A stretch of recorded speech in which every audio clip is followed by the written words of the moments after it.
এই যে সাউন্ড এখানে দেওয়া ছিল একটা, এখানে ইয়ে করতো, কোথায় যেন একটা কি করলি তুই, মানে ওই যে একটা চিহ্ন দেখাচ্ছে। হ্যাঁ, চিহ্নটা তো অন করাই আছে। সাউন্ড আসছে না কেন? সাউন্ডটা তো তোমার অফ করা নেই। না, কোনো সাউন্ড আসছে না কেন?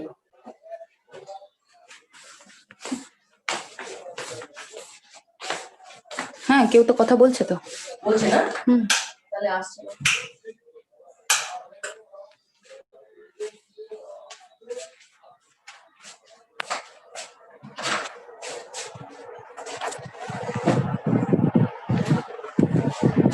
নাকি ওটা ইয়ে ছাড়া আসবে না? কি ছাড়া? কানে দিয়ে? হ্যাঁ, সেটা তো হওয়ার কথা নয় না। মাইক্রোফোন অন করা নিশ্চয়ই আছে।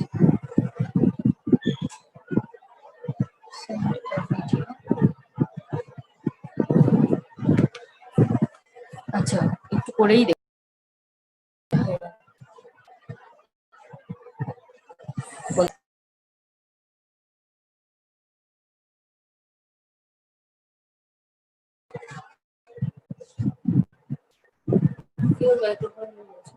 আনমিউটেড করা আছে।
সাউন্ড আসছে না,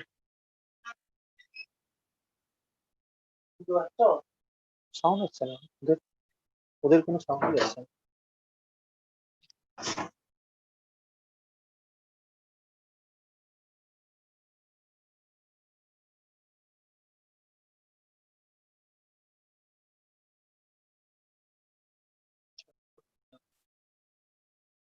কি করবে এটা?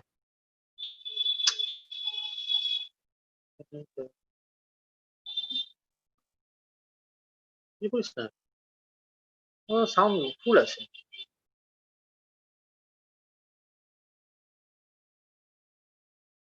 হ্যাঁ, ওরা মনে হয় ইয়ে করে।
Dr. Mishro, Yes, please. Dr. Mishro, is there Yes, any sir. problem? No. Is there any problem? No, sir. Okay, Okay. Everything all right. okay. So you are in college? Good morning, Yes, Dr. sir. Mishra. Good morning, Dr. Mishra. Sir. Yes, sir. Good morning, sir. Good morning, sir. We are very happy to see you here. Thank you.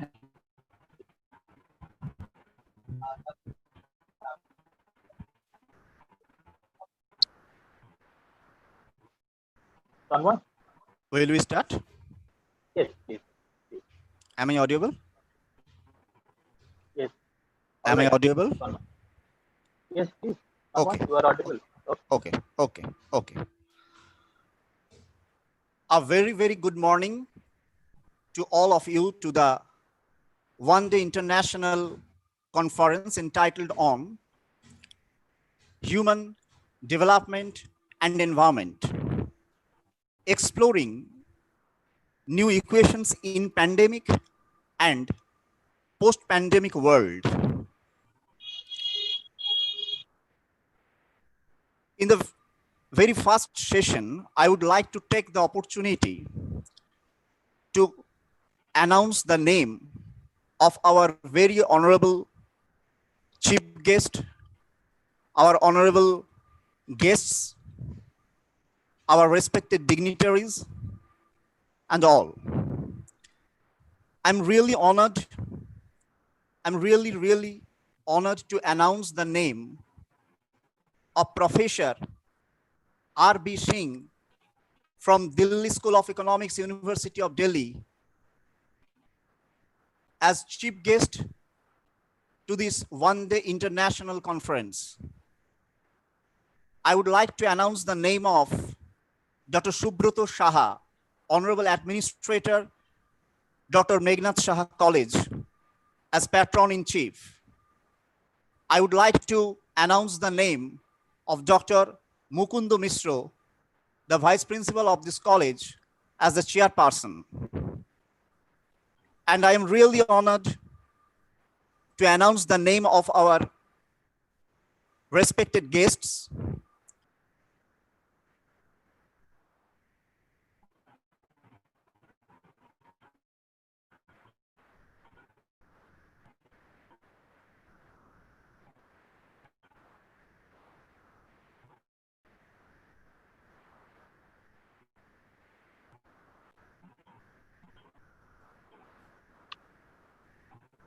Am I audible?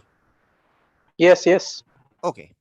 And our guests of honor are Professor Sujit Mondal from Diamond Harbour Women's University, Professor Suresh Kumar from University of Delhi, Professor Deepak Kumar Mondal from North Bengal University, Dr. Bela Das, ma'am from Raja N.L. Khan Women's College, Dr. Kushagra Rajendra from Amit University, Dr. Swadesh Pal from University of Gaurbanga, Dr. Orijit Das from University of Gaurbanga, Dr. Siddhartha Shankar Manna from University of Gaurbanga, and Dr. Taposh Pal from Raiganj University. You all welcome, sir and madam. I would like to express my deep gratitude and best wishes to you and your family for good health and safety in this difficult pandemic situation. Now, I would like to start the inaugural session with the very words of Kristalina Georgieva. She is the IMF Managing Director. She says, these are exceptional times. We need exceptional action. And it is very, very true. You know that we are going through a difficult, unprecedented situation due to COVID-19 disease. It is pandemic worldwide.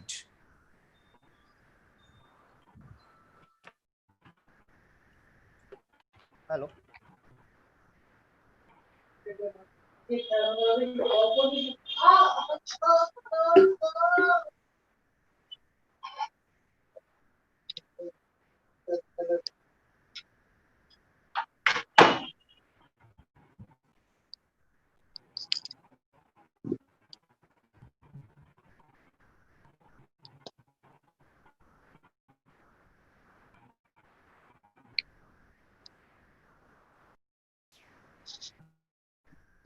We have to manage the problem of machine because there are some problems, technical problems, and our technical team has already trying to resolve the issues. So come to the point.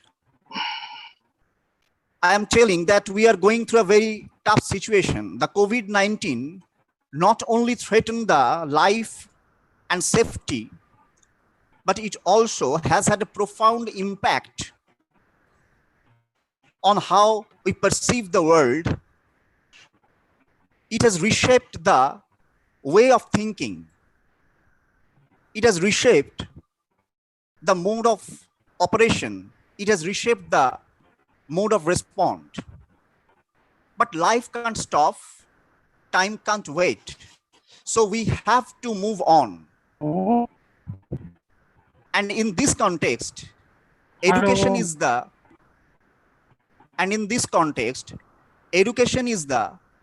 only source of energy. It is the only way by which we shall overcome, and we must overcome this situation. Dr. Misra. And now I would like to request Dr. Mukunda Mishra to deliver the welcome note. May I request Dr. Mukunda Mishra to deliver his welcome note? It's up to you, sir. Yes, And I request all others to please mute themselves. yes, Tanmay, am I audible? Okay. Please. Okay. You are audible. Thank you, Tanmay, for your informative preluding and getting over to me for continuing. So very good morning to all of you assembled here over the virtual platform. I am overwhelmed that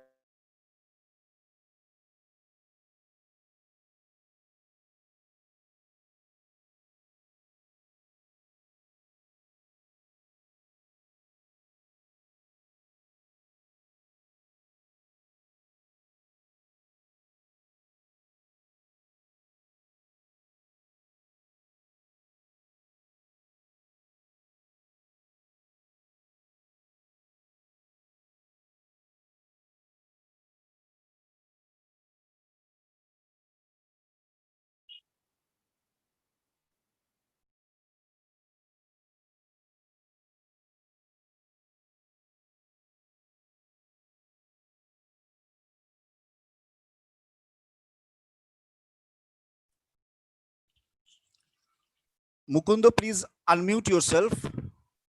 Dr. Misro, please unmute yourself.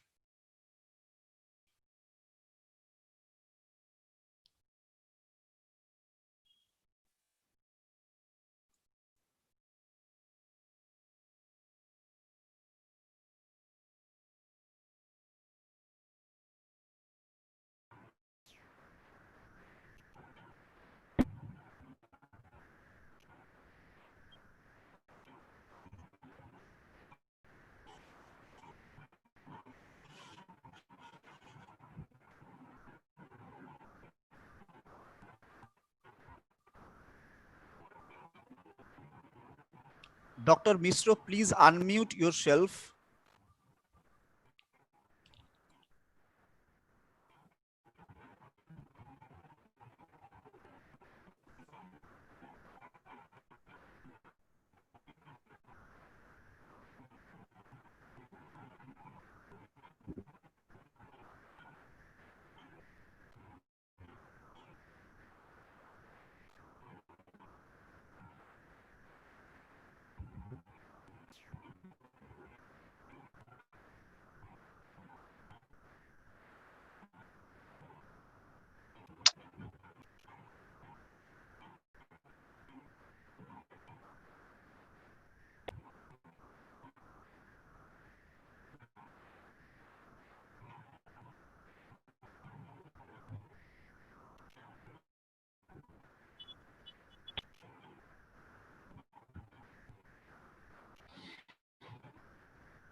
My sound is not coming.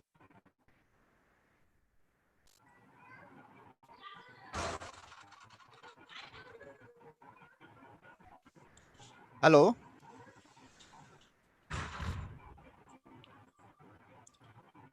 I can't hear Dr. Misro. I can't hear Dr. Misro.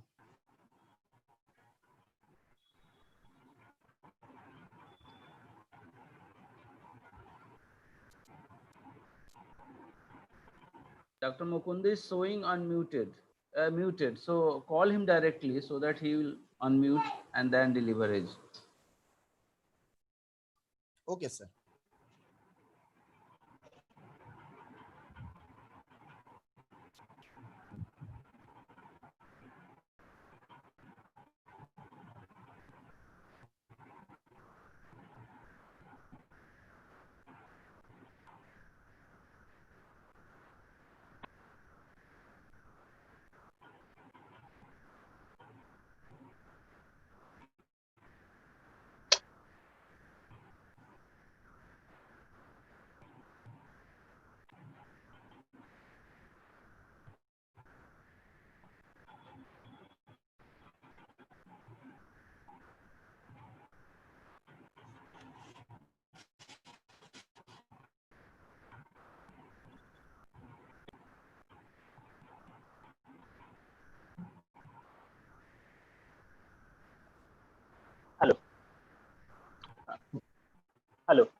Yes, I am audible, I think.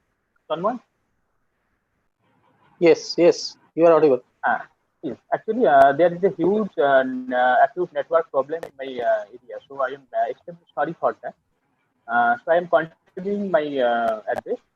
Uh, now, today is the ninth event out of that 14th event which we are sequentially organizing in our department. I am feeling a sense of profound gratitude that Professor R.B. Singh, he has pleased to delivering the keynote address in this webinar. And Professor Singh is a personality whose extraordinary academic and administrative functioning have illuminating as the introduction for himself. Sir, your presence has graced this webinar, and I do pay my deepest sense of gratitude in receiving you here, sir. And who is beyond the curtain and encouraging us with his positive attitude and endless support. He is the honorable administrator of this college, Professor Subroto Saha. I cordially convey my gratitude to him. And I mention that his inspiring role to motivate the entire college in transforming to the next orbit of academic excellence.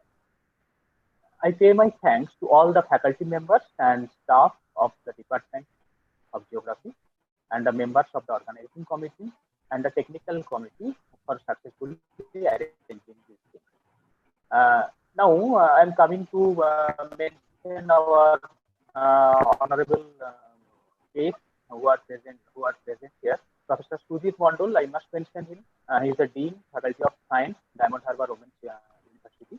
Professor Suresh Kumar, he is a well-known personality, Department of African Studies. He was the former head, University of Delhi. Professor Deepak Kumar Mondol, Department of Geography and Applied Geography, University of North Bengal.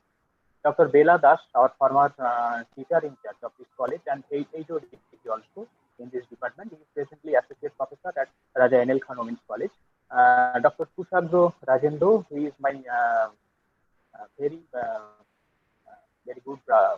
good advisor also, associate professor now and head School of Art and Environmental Science, Amity University. I congratulate Dr. Sabesh Pal, assistant professor, University of Gaurbango, Mr. Orijit Das, Department of Geography, University of Gaurbango, Mrs. Kobita Lecture, he is from Department of same department and same university. My friend Dr. Siddhartha Shankar Manna, he is the assistant professor, Department of Political Science, University of Gaurbango, and my good friend Dr. Tapos Pal, he is the assistant professor, Department of Geography, Raiganj University. And there is also our former teacher in charge, our department coordinator, Mr. Gautam Sarkar. So I hope that the webinar will shed light on the areas that will remain beneficial to the students, to the research scholars, academicians who have participated from different corners of the country. I hope our world free from the threat of the virus, and I thank the audience for bearing with me for so long, and also for the disturbance made with. Please take care of yourself and your families in these travel days. Stay safe, stay healthy. Have a pretty nice day. I am over to Tanmoy for continuing the session. Tanmoy, please. Thank you, Dr. Misro, for delivering his welcome address. He has rightly said that stay home, stay safe. Now I would like to take the opportunity to invite Dr. Subroto Saha, the Honorable Administrator of this college. He is also Associate Professor of Department of Economics, Raiganj University, and HOD of the Department of Business Administration. He is the man behind all the actions, progress going on in this college. Without him, such progress, such initiatives, such programs cannot be successful, cannot be thought about. So I would like to now invite Dr. Subroto Saha, sir, as the patron-in-chief to deliver his welcome inaugural address. Please, sir, it's up to you. Thank you, Tanmoy. Am I audible, Tanmoy? Am I audible? Yes, sir. Yes, sir. Yes, sir. Yes, sir. Oh, Please, okay, please. okay. Tanmay. Now, Honorable Vice Principal and Chairperson of this international webinar, Dr. Mukundo Misro, Coordinator of IQAC, Dr. Shejuti De, NAC Convener Sukumar Barui, and Convener of this international webinar, Mr. Gautam Sarkar, and other members of the organizing committee, participants from different colleges, universities, and students and other dignitaries attending this webinar. Ladies and gentlemen, thank you all for joining this international webinar. I'm delighted to be present here today and to inaugurate this international webinar, and also feel happy to see the big audience of this international webinar. We are honored to have with us Professor R.B. Singh, Department of Geography, Delhi School of Economics, and he will deliver his keynote address and bless this international webinar. I extend a very welcome to Professor R.B. Singh to this virtual platform, and we are indeed thankful to you that despite very busy schedule, you have taken time out to be with us. I am also thankful to our all eminent speakers, Professor Sujit Mondol, Dean, Faculty of Science, Diamond Harbour Women's University, Professor Manjurul Hassan, Chairman and Department of Geography and Environment, Dhaka University, Bangladesh, and Dr. Andrews, Associate Professor, Federal Rural University, Brazil, Professor Shomendu Chatterjee, Head of the Department of Geography, Presidency University, Professor Suresh Kumar, former HOD, Department of African Studies, University of Delhi, Professor Tapush Kumar Pal from Raiganj University, Professor Deepak Kumar Mondol from North Bengal University, our former teacher in charge, Dr. Bela Das, and she is now Associate Professor of Raja NL Khan Women's College. You know, all of you know, the whole world is passing through a very serious crisis. Every day we are observing and hearing of grave coronavirus related news. And it is the most challenging crisis the whole world are facing.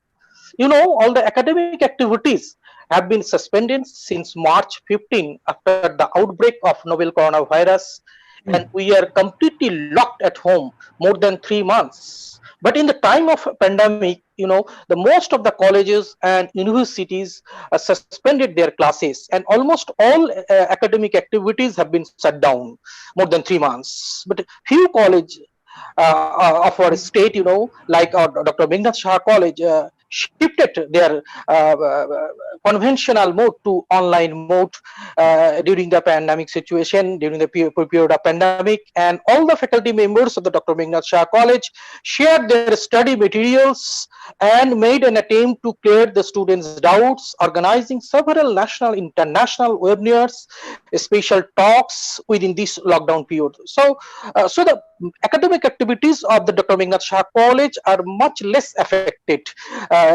due to the threat of coronavirus. So I am grateful to the Vice Principal Dr. Mukundo Misro and his entire team, and I believe that if the lockdown continue over a longer period, the academic activities of this college will not be affected under the strong and effective leadership of Dr. Mukundo Misro. You know, before this international webinar, the college organized more than 10 webinars, and the topic of the webinars that the college chosen was very pertinent and more concerned with the COVID-19 pandemic. And today, the geography department has also chosen such type of topic, human development and the environment, exploring new equations in pandemic and post-pandemic world. These are very relevant issues as of now. And you know, the coronavirus pandemic has plunged the whole world into a severe recession, and you know, it has not only affected the GDP growth rate, which is considered as a parameter of the country's well-being, you know, but it also affected the human development, because you know the health is important parameter of human development. And the human development is measured using 3 core parameters or indicators of life expectancy, knowledge, and standard of living. And the health is a very crucial aspect of human development, and it is also related to our economic growth and knowledge. But the current model of computing the human development has not been perfect, in my opinion, because of a lack of emphasis on epidemic prevention mechanism and other environmental issues that can affect our human development and quality of life. Actually, in view of the ongoing COVID-19 pandemic, if you see the Human Development Index ranking of different countries along with their infection and death rates, we'll observe that the countries like Germany, USA, UK, Italy holds very high rank on the SDI, and they have the highest life expectancy. But on the other hand, you observe that the countries with high ranking on SDI have high infection rate, high mortality rate. This is a very strange phenomenon because very high human development countries suffered the health crisis first with their strong healthcare system, and this health shocks also affects our the knowledge parameter, also our living standard parameters, because the COVID-19 creates a massive setback in effective education because of school closures, in college closures, university closures, and almost 9 affecting the students, almost 9 in 10 students as worldwide. And COVID-19 and lockdown generates deep depression in most economies. So I think all the parameters of Human Development Index should be modified, keeping in mind such type of shocks like COVID-19, global outbreaks of cholera, Ebola, and all types of unknown virus that causes such type of a pandemic. So I am of the view that if you analyze the impact of COVID-19 on SDI and environment, the need of measuring epidemic management becomes very important, and it should be, and I think it should be taken into account while calculating the Human Development Index. So we have to rethink over this matter, because the Human Development Index is an important index as it measures a country on its social and economic dimension. So with these few words, I hope that this international webinar will highlight all the issues on human development and environment, and come up with new ideas, new thoughts, and possible solutions. And in closing, I encourage all participants, research scholars, delegates to participate actively in this interesting discussion, and I wish everyone a successful and fruitful webinar.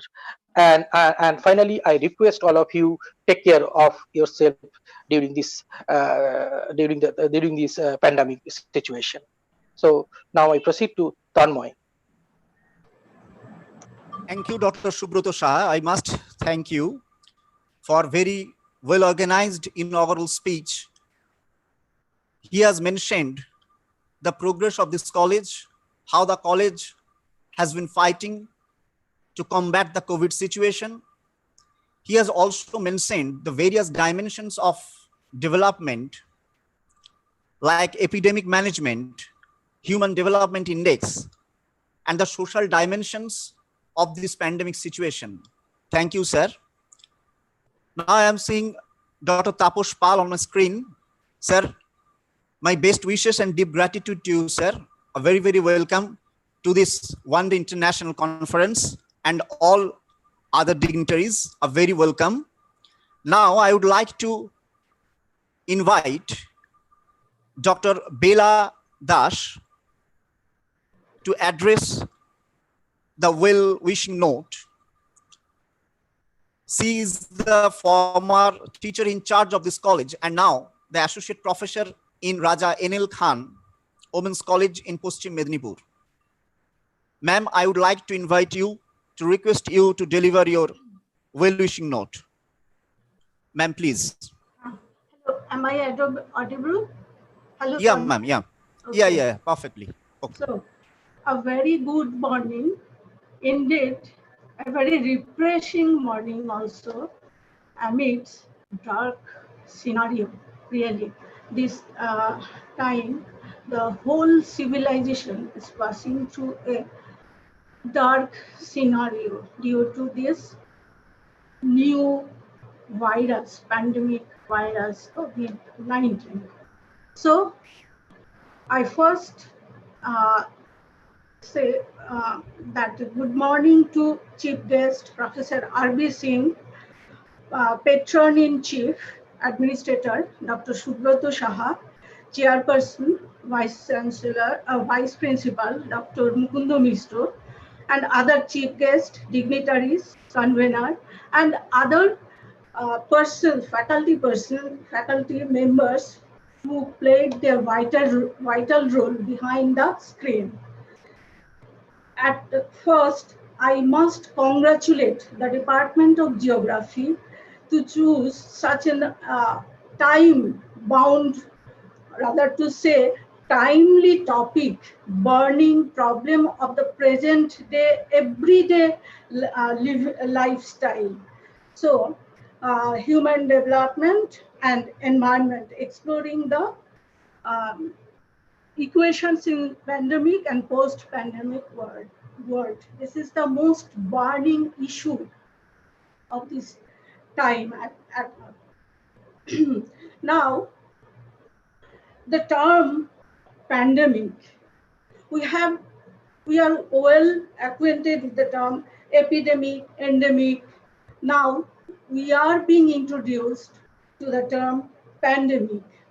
Such type of, I must say, more deadly disease, more deadly than COVID-19 was in the faced by the human civilization. Many pocket civilizations have been eradicated, wiped out, but due to pocket civilization that couldn't affect the global scenario in such a way. That is why this is pandemic, we must say. So at this situation not only paralyzed the economy of a particular area, it has paralyzed the economy of the whole country, whole world, I say. And the society, people, they are just observing, they are helpless, they are expecting something good, trying to have something good, but when it will come, it is beyond our apprehension, but we can hope it will come. Now, it has crippled our economy. Now, economic side, Professor Subroto Saha has nicely depicted, so I don't want to repeat it.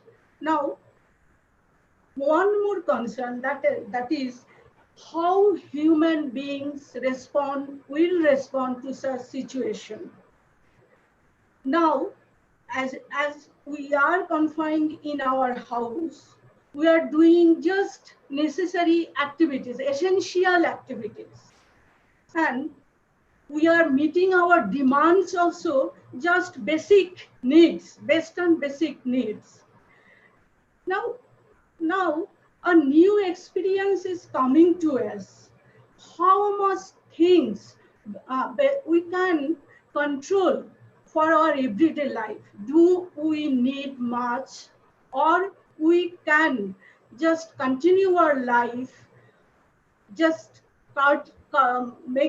curtailing so much luxurious items? This is one thing. I'm telling it is because one scenario, economic activities has been collapsed. We can say collapsed, but other scene, regularly I am observing from environmental viewpoint, it is getting replenished. Pollutants level has been falling down rapidly.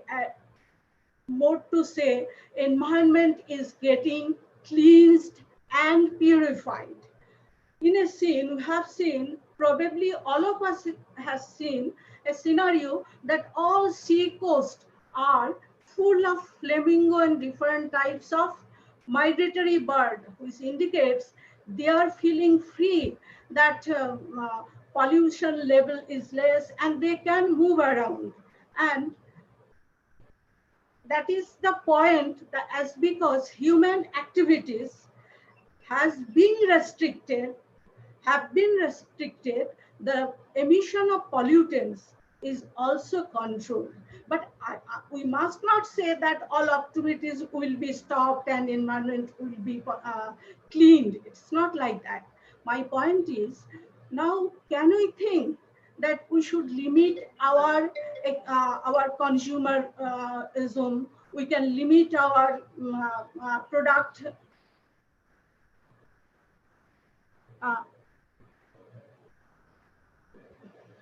Just a minute. I think Mukundo has called me. Hello, Mukundo. Anything? Should I?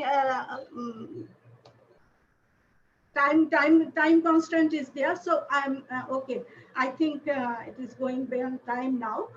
So our point is to make such a resilient society so that we can endure the problems of such virus infection and other. Society should be resilient to such type of epidemic.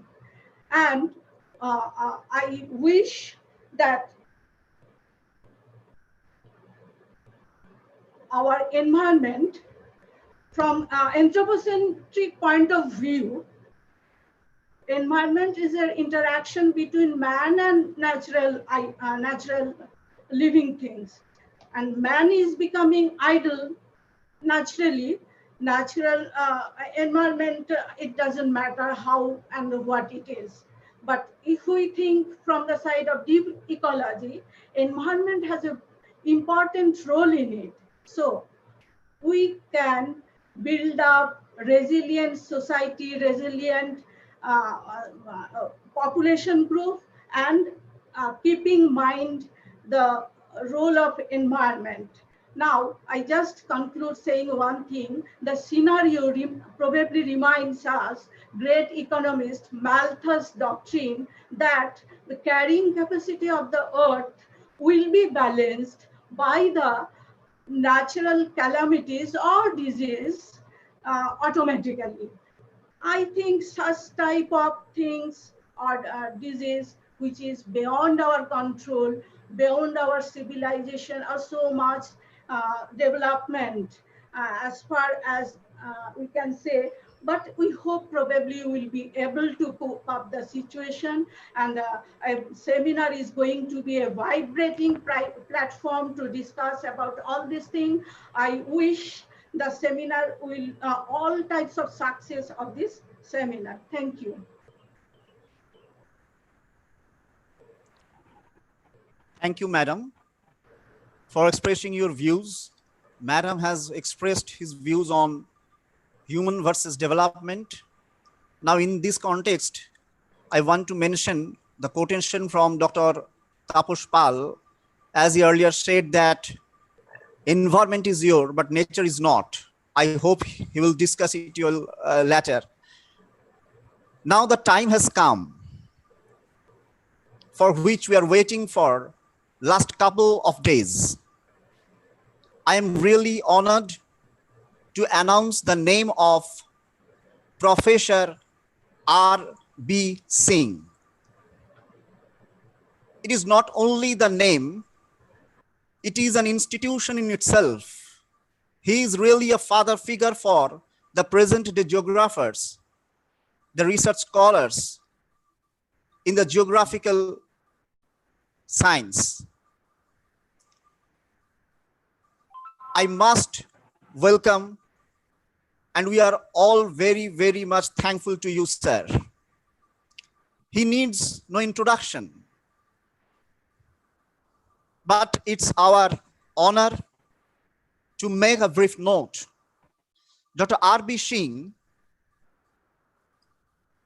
is a professor of geography at the Delhi School of Economics, University of Delhi, the Secretary General and Treasurer of the International Geographical Union, the Chair of Council for Scientific and Industrial Research, Central Food Technological Research Institute of the Government of India, and a member of the International Council for Science and the Scientific Committee Union Health and Well-being.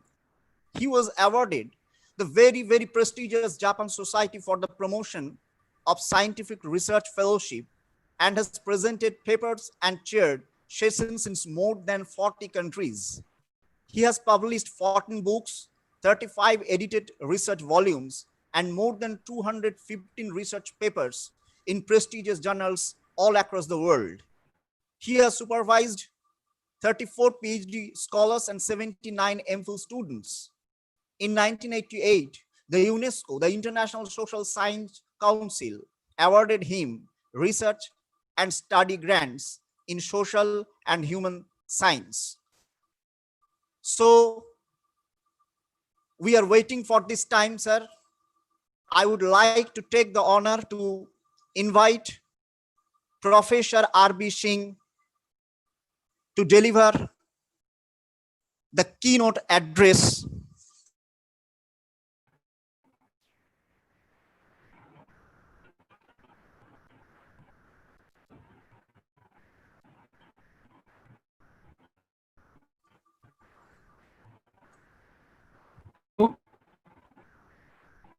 Am I audible? Yeah, yeah. Am I audible? Are you able to?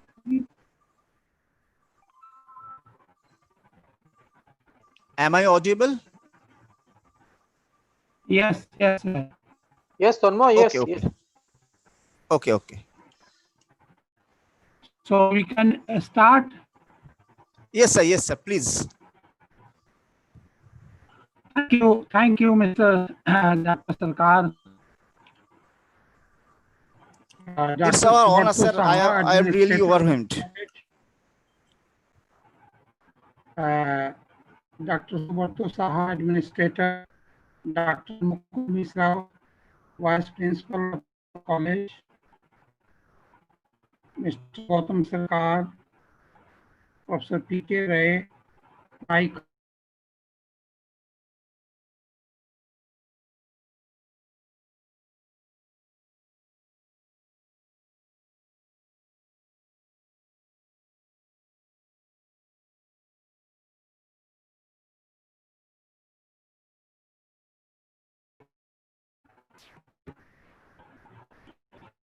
colleague, Professor Sumati, Dr. Tapal, other colleagues.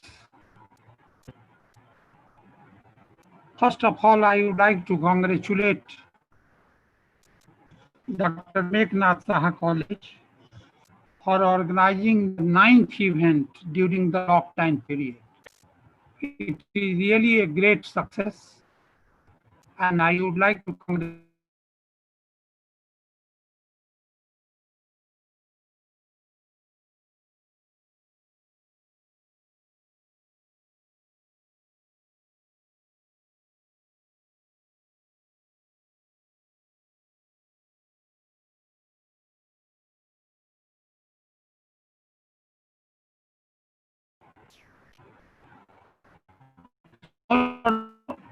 disturbance, but I would like to briefly talk about COVID-19 challenges and opportunities.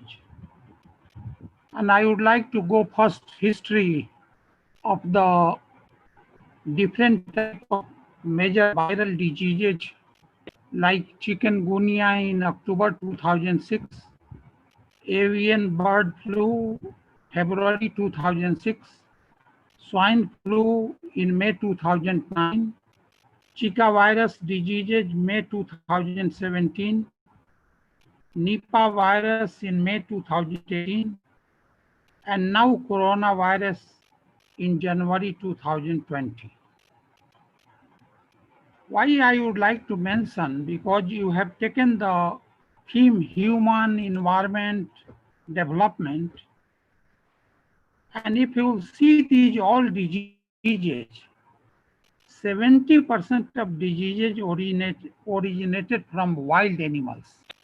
So you can understand from your own perception how the environment is protection of environment is very important. And this is possible due to the better balancing human and development. My colleague Dr. Suresh Kumar is here. Africa has been facing a lot of these, challenges, particularly the Ebola.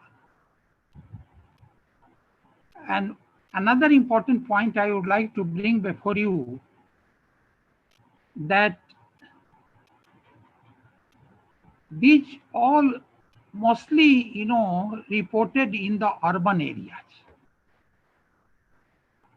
and spreaded quickly to other cities throughout the, first from the China and then the other world. We are living in a very critical stage of the human history. And you can see the magnitude of the problem at a global level and then more at our national level. I would like to quote Peter Daszak, New York Times. It is no coincidence that a city was the origin of its spread by disrupting the natural environment, ecosystem. With taking viruses loose from the natural host, urging them to find new host and transmitting to and between the people. As is evident from the COVID-19 pandemic, urban health risk can rapidly spread and suddenly become a global health emergency. If you we have 55% total world population living in urban areas. But by 2050, we'll have 68%. Cities are also the places with highest population density. As you can see from our Indian, and most of the concentration are in Mumbai, Delhi, Ahmedabad, Thane, Pune, Chennai.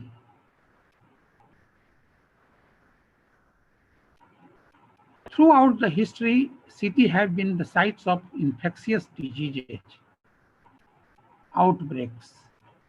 And outbreaks in city present unique challenges to those leading responses, as evident in Ebola, SARS, MERS, and now COVID-19.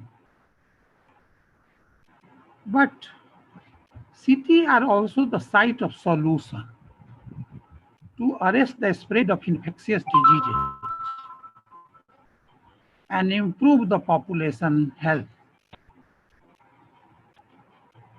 You see this in India, how we face the problem, particularly the migrants. And most of the cities are not able to accommodate them, and they have to move to their native place. And in this process, they face a lot of problems. Here I would like to tell you that we do not have a migrant policy. Forget about the migrant policy, but I would like to suggest that now still now migrants now again moving towards the cities. Maybe slowly, but they are moving towards because rural areas are not able to accommodate. So I will put before you how we can accommodate them. But what immediate task I would like to suggest to the policymakers one-room housing facility from them. If we can provide the housing facility, rest, can come easily, and it is possible to tackle. But the most severe problem they face, during this crisis is regarding the housing, because people wanted rent, they do not have any money.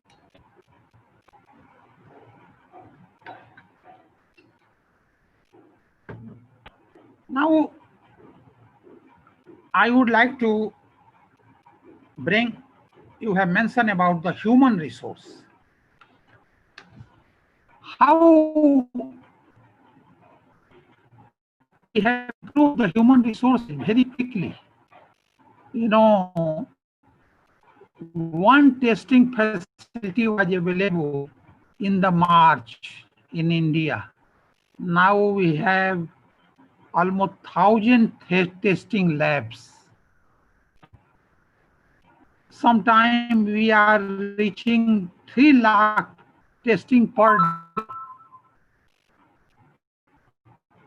We were not producing any PPE kits, N95 masks, more than 1.5 crore masks already reached to the different states. We have supplied 150 countries, we have supplied medicine.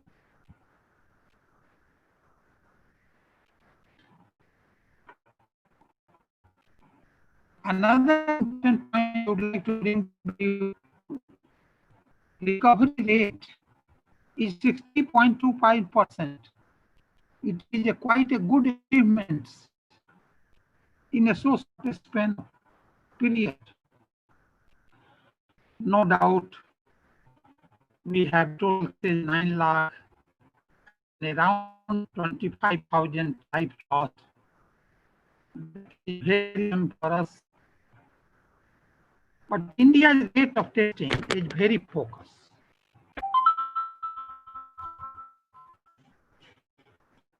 But you can like to another phenomena. Over 60% cases are in the 5 cities.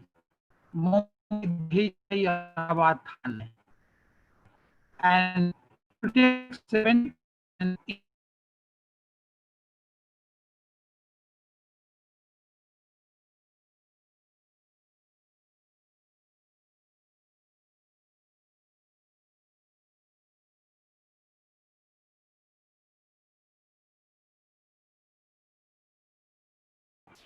So if you take 20%, you can take the 5 more cities like Pune, Indore, Kolkata, Hyderabad, and Aurangabad. And almost 80% in that 5 states like Maharashtra, Tamil Nadu, Delhi, Gujarat, and Rajasthan. So we have many challenges. I would like to bring before you few important challenges. Challenges to our natural human and development. Political, particularly bringing the policy. Economic, few economic measures already done.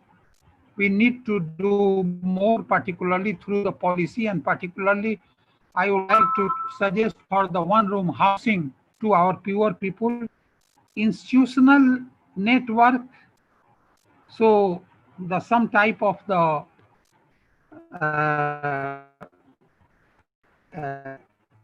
strengthening our panchayat and local urban bodies to tackle such type of situation.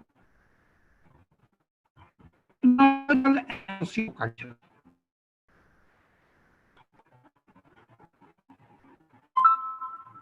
If you see the economic impact, we have a lot of, and we are part of the global citizen. So we faced a lot of GDP in the last financial year. If you see 4.2%, 4.59%, already decrease in the lot of investment. RBI repo rate coming from 4.4% to 4%. And so we have to bring the lot of package abroad, 20 lakh crore package. But we also face the problem because a lot of, India economy is based on the other economy. And a lot of largest migration from foreign countries. But we are getting signs and signals.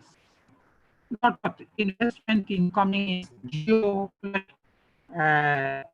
by KR, and many other 10 others. But the most typical situation is that we lost 2.1 crore jobs, 2 crore in power sector, 9 crore in power sector.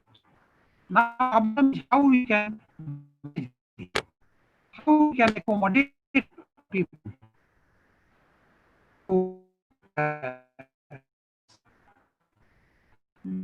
possible to agriculture,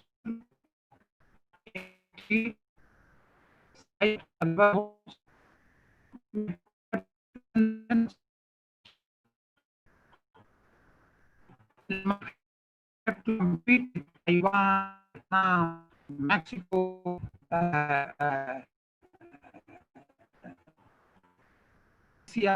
Malaysia. We have to strengthen and have to the leaders. We to tell you because we got and lost 69,400 crores, 3.8 crore job loss, particular region.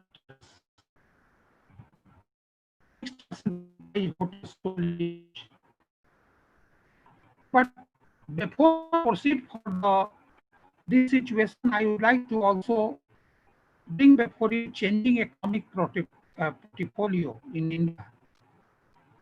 Now, GDP contribution from agriculture coming from 15%, but we go maybe less. In services, we can improve. We can improve in the industry. So, but these services and industry also should be linked with agriculture.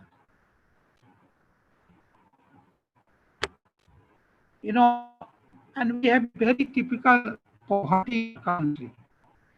We have states like Punjab and Haryana, where per capita income is very high, but less mineral resources. On the other hand, if you go to Jharkhand or Chhattisgarh, we have per capita income is less, but we have more mineral resources. We have another hand, we have Maharashtra and Kerala, where we have both, and we have northeastern states and some Indian states. We are lacking both. So what I would like to suggest, one important statement I would like to bring before you. In developing country, 30% of agricultural production undergo industrial processing. You go to the high income country, developed country, 98% is process. What I like to suggest, here I would like to bring before you six industry. What is six industry?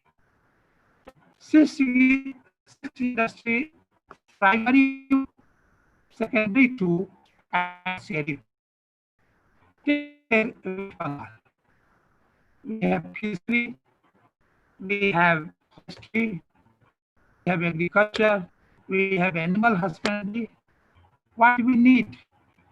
What we need processing, we need marketing. And in each district surrounding big city and each district headquarter, if you can bring 2-3 such states. We have the primary activity, secondary and tertiary activity. I tell you, daily in the evening, daily every week in the Saturday, Sunday, people will move to the outlets.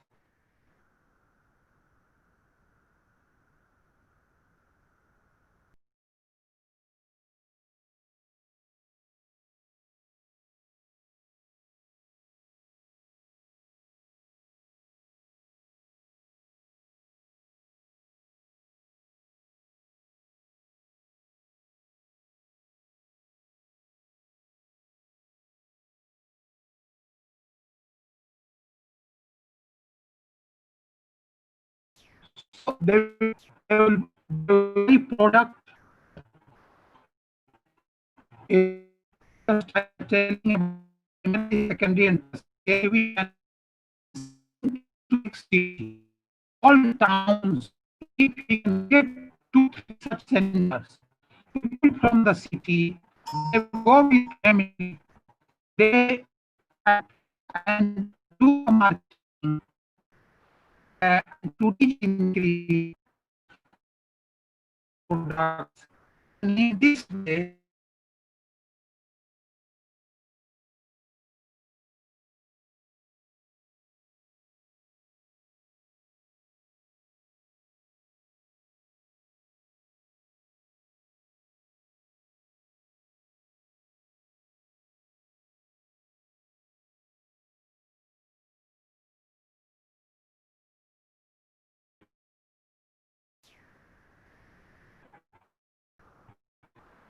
now I will go to the health sector a little bit. You know, if you look at the broadly health lives and well-being of all ages,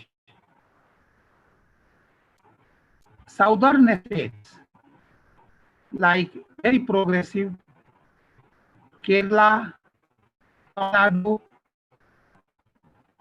Nadu, Andhra Pradesh, Karnataka, Maharashtra.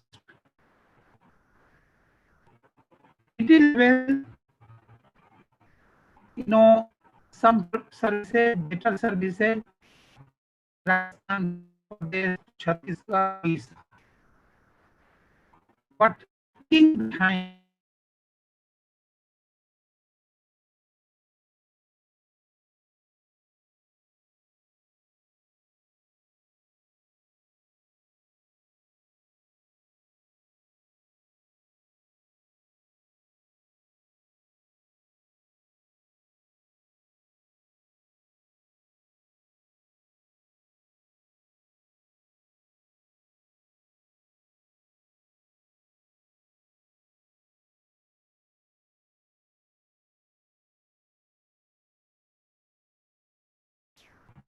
so just I was telling that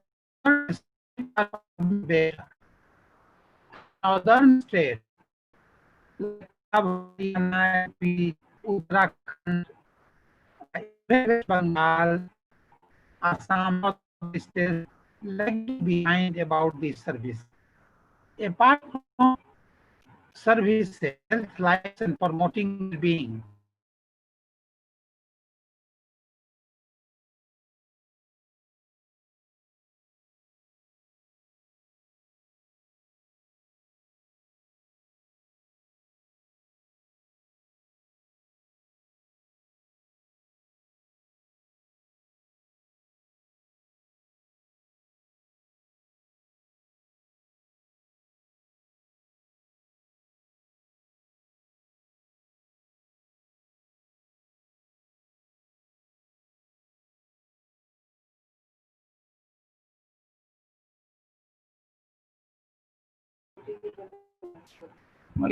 चावल वाला होगा ना, सूजी का भी ठीक. So just I was telling about this health facility, you know, how southern states are better and northern not so lagging behind. Another important point I would like to bring before you, health communication. if you see the Western countries, they have better facility, Italy, Spain, France. But what they were lacking health communication. That we have to strengthen. But during this period, we got a good opportunity, a large scale production of PPE industry, and we are sending to the other country also. We are well equipped with so many beds, hospitals, isolation beds, ICU beds. It's not a small development, in so short of time.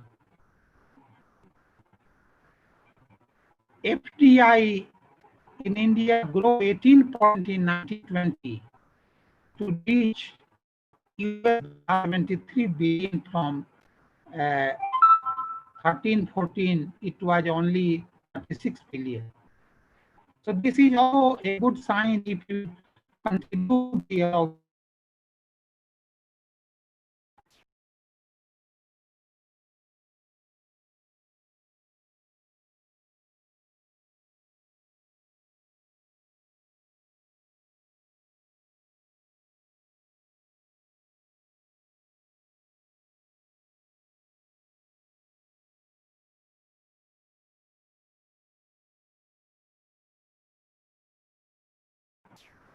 Colleague, I would like to mention two more things, and then I would like to conclude. Water projects. Take West Bengal or Bihar. Every state has a pocket of water surplus area and water deficit area. Now we have labor and lot of Manrega program. If we can link the water surplus and water suitable groups, urban poor, migrant laborers, those who are again moving to our city, they can stay in the city. Then I would like to bring before you how 12 important points where India can be an important supplier. And every state should come forward for strengthening this. First, I would like to tell you about food processing. Second, organic farming. Both, I think, West Bengal also can do a lot.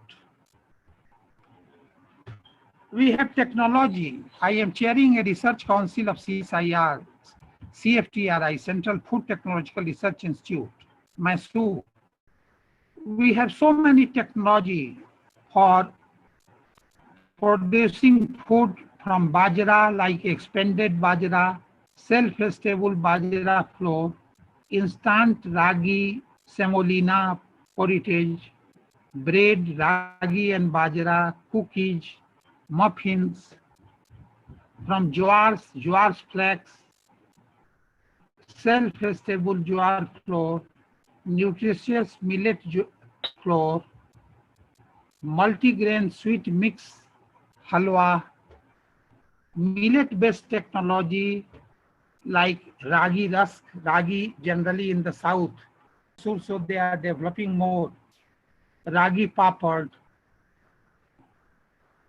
beverage from ragi, ragi roti, ragi snacks, ragi flax, malted ragi, expanded ragi. For that, we can also see that where we have more food production. 5 important food production in our country: Maharashtra, Andhra Pradesh, Uttar Pradesh, Gujarat, Tamil Nadu. If you take Maharashtra, they have traditionally they were growing the banana, but now they have pomegranate. And in Mahabaleshwar area, that is, I'm forgetting that.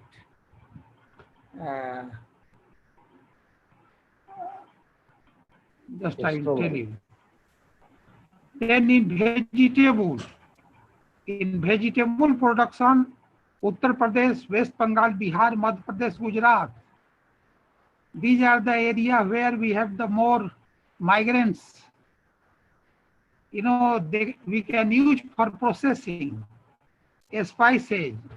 Gujarat, Andhra Pradesh, Madhya Pradesh, Rajasthan, Telangana, flowers, Tamil Nadu, Kerala, West Bengal, Madhya Pradesh, Mizoram. So, you know, these are the important technology one can do and use. And I would like to tell you, once I was traveling by train to Kerala,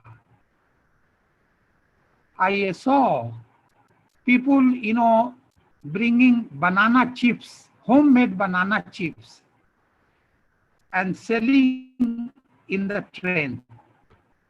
But if you come to the banana in Bihar, banana production in Bihar, or Bengal also we have production, we are not able to process this.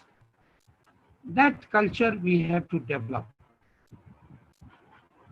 Now I will tell about the, and finally I will to conclude how India can become the global supplier of the two important things and how migrants can do for that.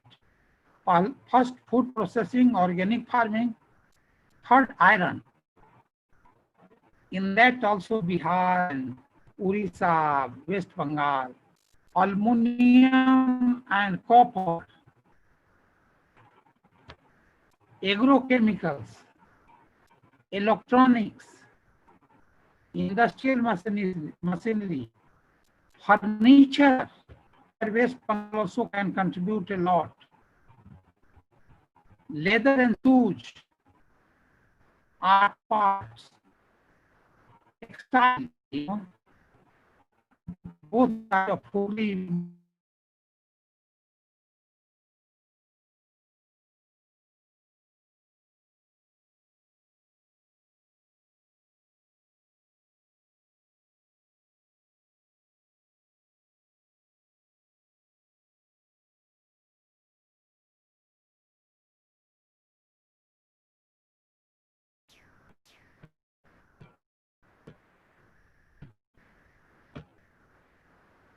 inside of Hooghly,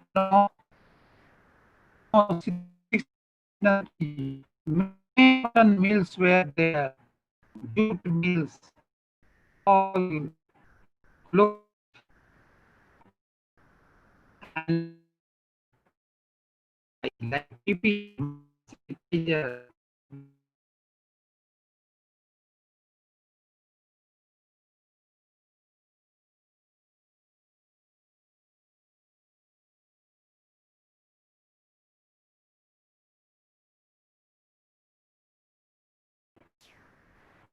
I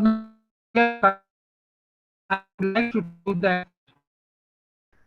I bring you how the 12 points can we explore and India become the supplier, supply chain, manufacturing hub, particularly in food processing, organic farming.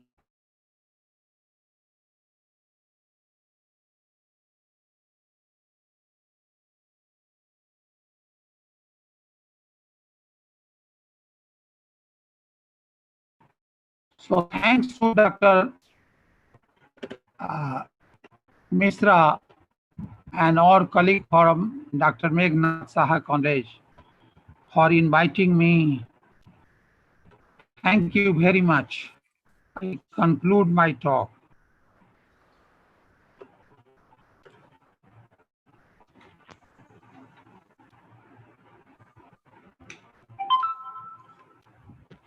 Thank you, sir. Am I audible? Am I audible? Yes, yes.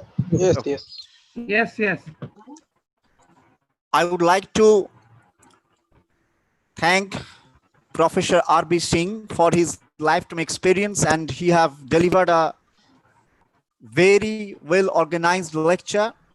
He has started with the history of diseases and management from 2000 onwards. He has mentioned the environmental protection to balance the human development and environment. He has given a new dimensions to us, discussing on the urban health risk. He has discussed the distribution of resource and energy all over the India in different states in different spatial pockets. His discussion on health facilities, water projects, and lastly, the food processing and organic farming. Of excellent delivery, sir. We are really, really very much thankful to you.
I think Tanmay is not here. He has disconnected.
Hello.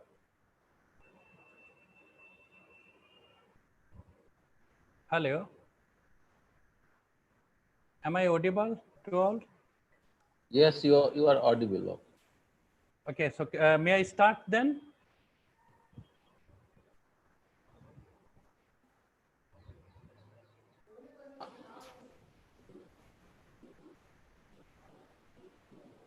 May I start?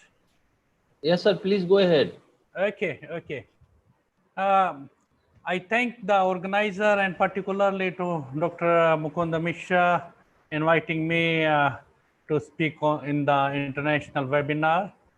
And I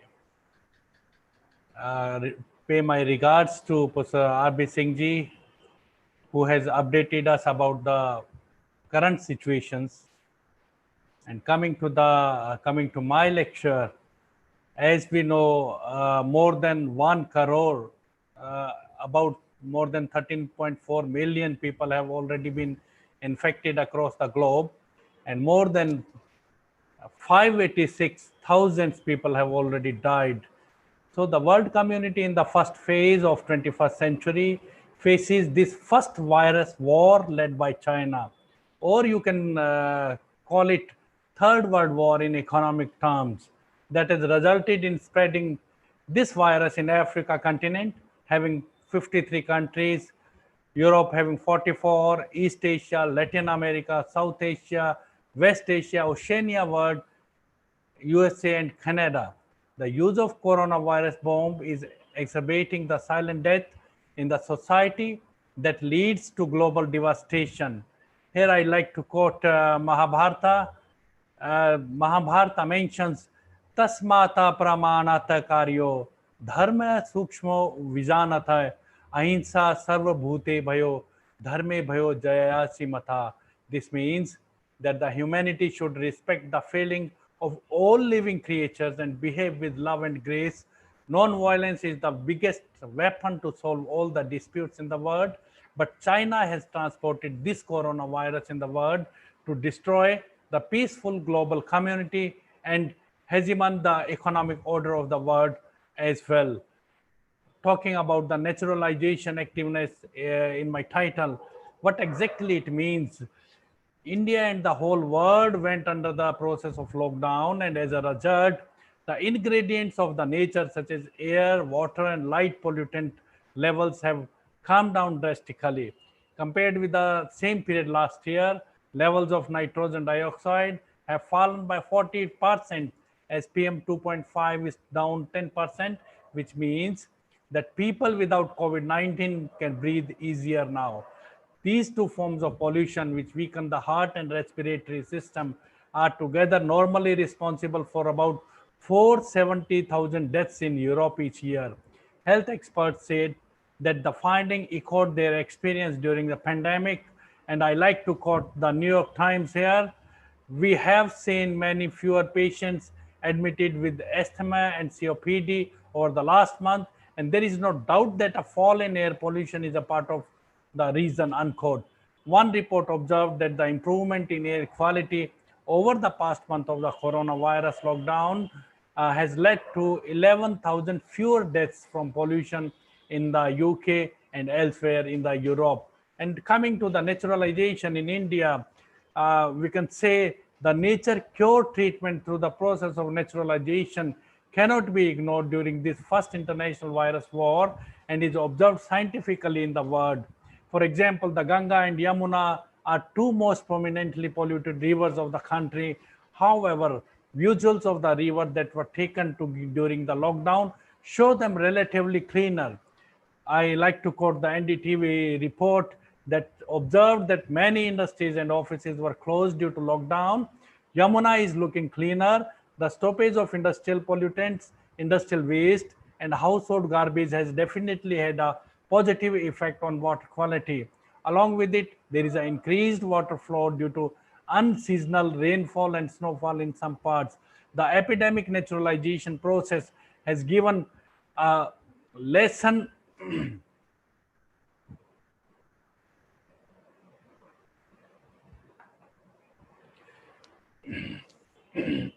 sorry, given a lesson and about the noise of vehicles honking and aeroplanes have been replaced by the sounds of birds chirping. I like to quote here the West Bengal Pollution Control Board that released noise pollution specific data for Calcutta, which concluded that there has been a 50 to 75% decrease in the noise pollution during the lockdown, with the improvement in nearly all aspects like air, water, noise, and wildlife. Trees and plants are reaping the benefits of the clean environment and the lack of human activities too. As the world lockdown in phases, experts are urging everyone to consider these environment gains and treat the Mother Earth with compassion and gratefulness. Nature heals the environment, and India is the leader across the world and ready to supply the natural ingredients methods of Ayurveda, yoga, naturopathy, and Unani, Siddha, and homeopathy in healing the human being, society, and global environment. The yoga science is the end product of history of ancient India, spirituality, and this paper explains how the traditional yoga science is helpful for the human development by strengthening their body immunity and in healing the environment in post-pandemic world. Today, the world community practices the human development, having sustainable production and consumption policy. Learning from yoga may become an important media for the development of global society.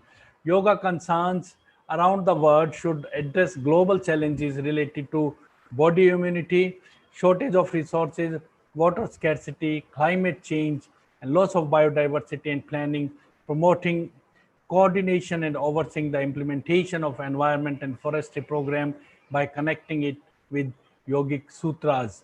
This is the process of naturalization in brief, and it is our duty of the geographers to advertise this method for the future survival. As far as the human development is concerned, the Atmanirbhar vision of India declared under the COVID-17 epidemic that means self-reliant, and the Atmanirbhar of human development means self-sustained in the post-corona period. The 5 pillars of Atmanirbhar Bharat focus on economy, infrastructure, system, vibrant demography, and demand. I like to focus here on vibrant demography. The human development of our vibrant demography in the post-COVID period urgently need interconnectivity. It means a household look the options of health, family, school, and colleges look for their classes, small business to move on, offices need to run, police need to check crime, army need to secure border, and all need to done under lockdown, partially lockdown, or under restricted conditions. Here, the Indian geographer's mission is to organize the world's information and communicate to the desired mass by working under this Atmanirbhar vision to connect India, strengthen their self-sustenance, and visualize for the connectivity. The young generation of the Indian geographers should unfold their technologies like our technologies under ICT, GIS, remote sensing, simulations, calculations, computer technology of and the data sets like SPSS. Our old technologies bring opportunities to earn and stabilize the lives under Atmanirbhar vision and employs other by sitting at home. The use of millions of smartphones in the rural urban profiles needs to connect through these geographical technologies in their daily lives in serving multipurpose utilities. The digitalization of small businesses, for example, I like to give example from West Bengal, like Langcha, Ledikani and Patua, Misti Doi, Sarbaja, and other sweets. I like to say here that the geographers knows the background, importance and use of these dishes under Atmanirbhar vision scheme, establish online business of it using maps, driving connections, and become a part of the formal economy. And here I like to share the Google, recently the Google decision with the government of India. The Google had supported this Atmanirbhar vision and the post-COVID period in the beginning of the geographers to work in his discipline and get connected digitally. Sundar Pichai, the CEO of Google India, he has announced Google for India digitalization funds and says the company will invest 75,000 crores or approximately $10 billion into India over the next 5-7 years. The company will do this through a mix of equity investment, partnerships, and operational infrastructure and ecosystem investments. This is the reflection of our confidence in the future of India and its digitalization economy. Investment will focus on 4 areas of importance to India digitalization. First, enabling affordable access and information for every Indian in their own language, whether it is Hindi, Tamil, Punjabi, or any other. Second, building new products and services that are deeply relevant to India's unique needs. Third, empowering business as they continue to embark over their digital transformation. Fourth, leveraging technology and AI for social goods in areas like health, education, and agriculture. Similarly, recently, 3-4 days on 15 July, European Union India Summit has finished and discussed about global cooperation and solidarity to protect lives, to mitigate the socio-economic consequences, and to strengthen preparedness and response capacities. This EU-India strategic partnership has discussed climate, environment, digital economy, and connectivity, and developed a symbiotic relationship on geo-economic issues such as public health initiatives, climate change, connectivity, sustainable green economies in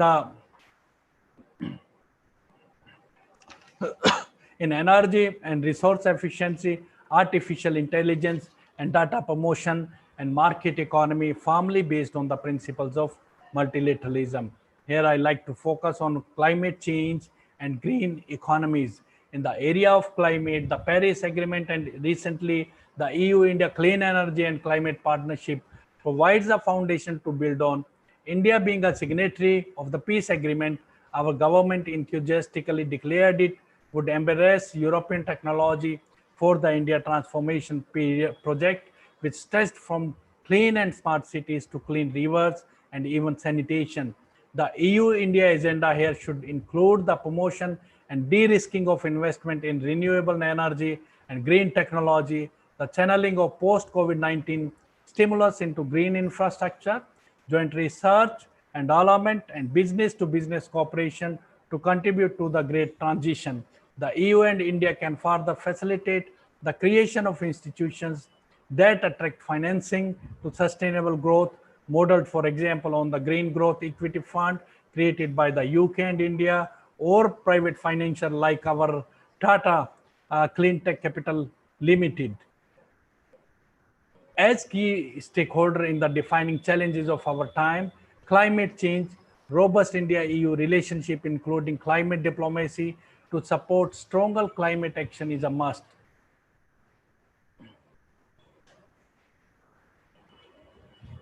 This should involve development of long-term strategies on emission reduction, adaptation, and building resilience. Here I like to invite the young geographers that these efforts must also push meaningful action at the global level, bearing in mind the principle of common but differentiated responsibility and developmental need of India. The geopolitical shift accelerated by the COVID-19 pandemic and fostered by the strategic technological competition between the US and China posed a challenge related to dependencies in the global digital supply chain, among other things. The new geopolitical and geoeconomics landscape will trigger a reinterpretation of interests and political alliances and require strategic considerations regarding industrial and innovation policies, trade agreements, and market interventions. The EU has expressed a more geopolitical ambition, and this virtual summit provides the opportunity to further develop a relationship that offers vast possibilities for the future academia, including the young geographers. I like to focus the last part of my lecture that is on the Atmanirbhar, become Atmanirbhar and save your life. What it means, I am focusing on the industrial sector technology innovations that have driven the overgrowth that stand challenge before the Atmanirbhar, self-sustain. The developed world needs to redefine the value and corporate value in line with the Atmanirbhar vision of a sustainable and prosperous society on the one hand, and decide an optimal balance between self-regulating market mechanisms and legislative initiatives on the other hand. It is the time to unite sustainable production with sustainable consumption that needs respect to Atmanirbhar and active participation of implementing it in the activities of their industrial houses. This participation linkage will understand current and future consumption pattern, harnessing innovation to develop more sustainable products, service and behavioral changing initiative through Atmanirbhar. The whole world community should adopt the following points that will take care of producers, consumers, and society at large, such as: number one, human social systems and well-being does not necessarily rely on high levels of consumption and should practice Atmanirbhar. More and more consumers are concerned about environmental, social, and economic issues and increasingly willing to act on those concerns. Consumer willingness needs awareness programs through Atmanirbhar and motivate them to act as a sustainable consumer behavior. The young generation should understand Atmanirbhar and keep away these elements such as availability, affordability, convenience, product performance, conflicting priorities, skepticism, and force of habit. For example, during the lockdown, we didn't visit markets, we didn't visit for samosas, we didn't visit for pizzas, we didn't go for any other junk food. And what we use our homemade food, and that is the habit we need to change in the post-corona period. Now, the next point, Atmanirbhar idea of sustainable lifestyle should be based on informed purchasing decisions and changes in behavior of consumers that should get the support of active participation of business, governments, and civil society in implementing Atmanirbhar Sutras. Atmanirbhar should formulate a consensus on the legal, fiscal, and cultural environment for sustainable business to flourish and implement in the world market. I like to conclude by saying today the post-COVID period has major challenge before the world community is to sustain biodiversity by recognizing the biodiversity related risk and the value of ecosystem services. The industrial track record in managing biodiversity should access through retention of land and other natural resources, capital, markets, and skilled staff. The responsible management of biodiversity concerns can result in benefiting directly to meet consumer demand for environmentally sustainable products. This applies not only to companies that depend on primary production, such as forestry, agriculture, oil and gas development, and mining, but to others too. All the government should promote first the leading businesses seeking to incorporate biodiversity concerns through Atmanirbhar Sutras into their investment decisions, notably into the design and implementation of their business practices and supply chains management systems. It is impossible for anyone to replicate the actual ecosystem, but businesses need to maintain characteristics biodiversity so that the right conditions can be created through the complex interactions in the sustainable way. Secondly, all the governments should promote the scope of biodiversity business case extending beyond the marketing departments of companies, promoting the environment, and Atmanirbhar as a means of improving the images of corporate brands. The areas of opportunities in India relate to Atmanirbhar is rich in diversity. The industries of India can engage with biodiversity issues and make a contribution to the objectives of the CBD, ranging from raising employee awareness of biodiversity issues and managing environment impacts, responsibly enhancing the conservation values of habitats on land holding, helping to fund geographers, conservation initiatives, and adhering to principle of sustainable use of biodiversity and promoting Atmanirbhar. Third, there is a need to form uniform biodiversity policy under yoga for leading companies in the world that will strengthen the approach towards biodiversity issues. All the major industrial houses of the world need high quality corporate policy on board level and implement biodiversity action plans connecting with the environmental management system that will work under the guidance of yoga. India has developed a number of policies and laws to promote the conservation and sustainable use of biodiversity and protect the environment. The challenge now is to assess and plug the gaps in these policies and laws and in their implementation so that economic development processes are reoriented to protect the natural resource base and associated livelihood. A real solution to the biodiversity challenge must include contributions by all stakeholders from government agencies to businesses. Summing up, the COVID-19 post-pandemic world will be the time to drive forward with a shared understanding of what is meant by sustainable, responsible consumption from the yoga perspective. The global community faces the rising fuel prices, serious issues of hunger and poverty, scarcity of water, arable land, and other natural resources, questions human consumption and how one may deal with it has never been more crucial. The progressively degrading environment and iniquitous social structures seriously threaten the future of mankind. Exacerbating these challenges today is the new danger posed by the global warming and climate change.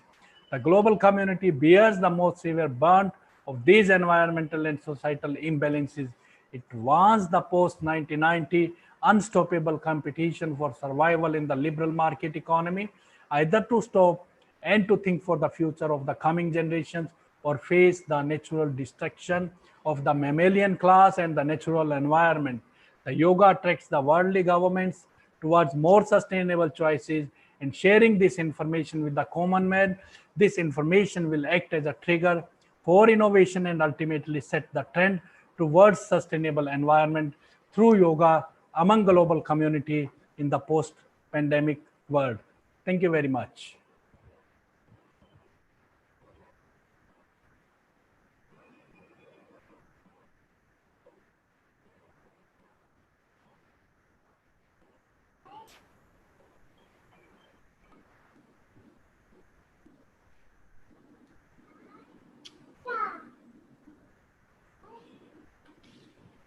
Gautam, you are not audible. No.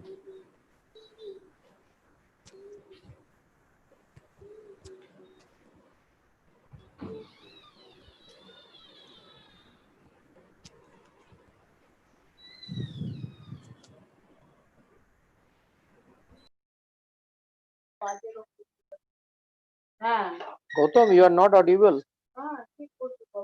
Gautam Sarkar, you are not audible.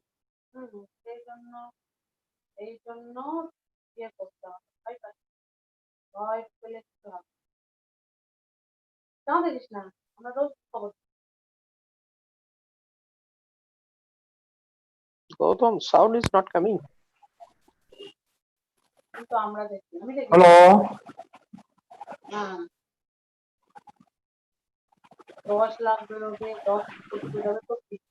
Hello. Audible? Can?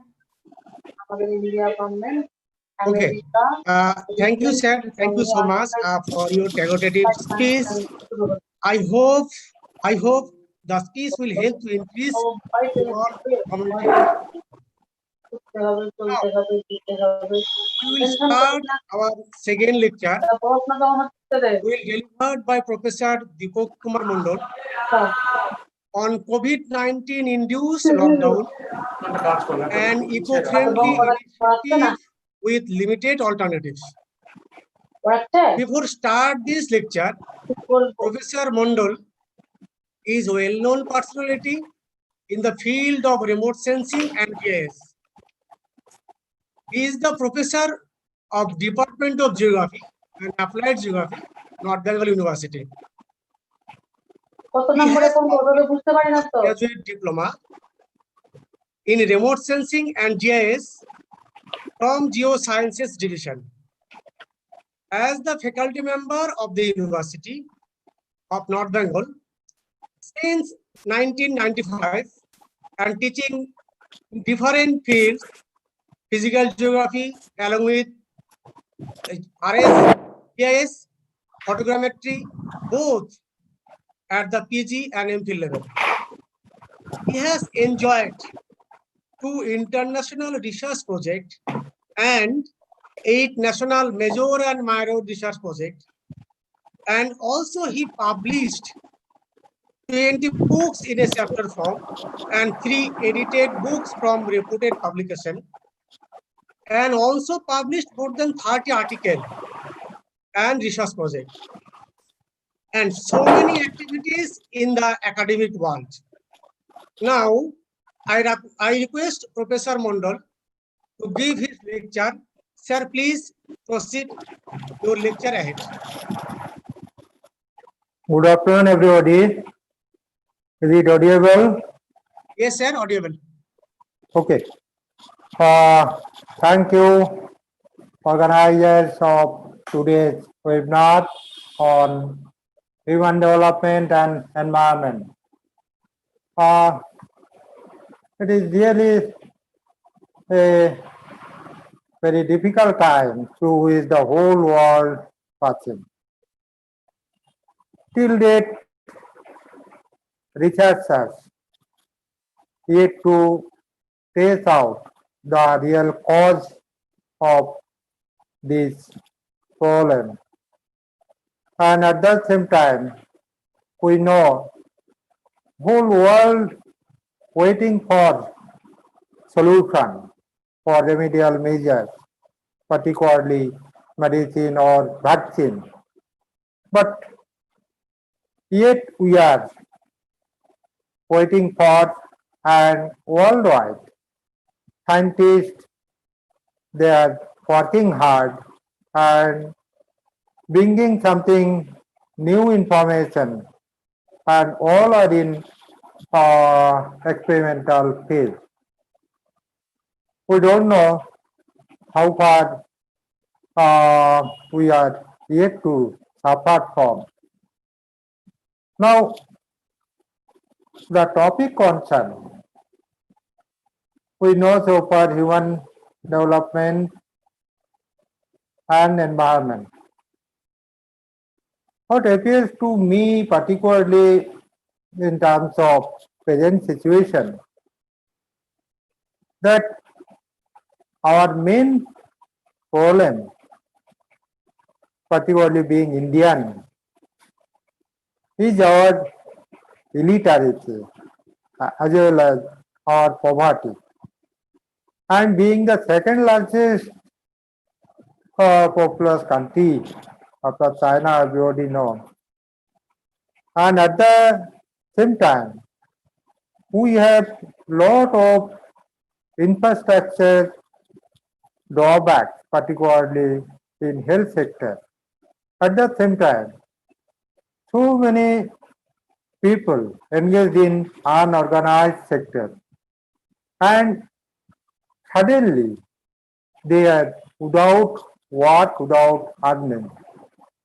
And a large number of people, as they are dependable upon their very small earning and in hand-to-mouth situation, they are surviving for long.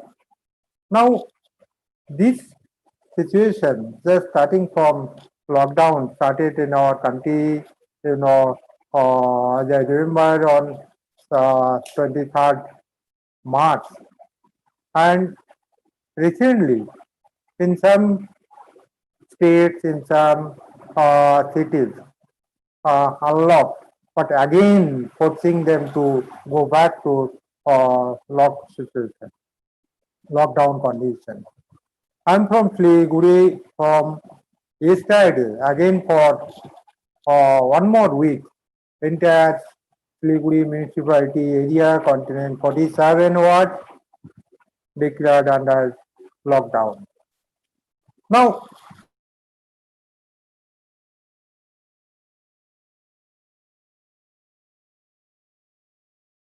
every day we find no, suddenly everything indoor, everything indoor. And those who are particularly in service, they are forced to stay at home, and although asking by authority employer that you carry out your work being indoors. Now, the problem comes that infrastructure, what we need to perform our duties being indoors, in most of the cases is not available. In education sector, it is highly surprising. Although those somehow having internet connection, they are getting coaching or classes conducted by their respective schools or colleges. But on an average, till date, we have large number of students, particularly in rural areas, they are having very poor internet facility.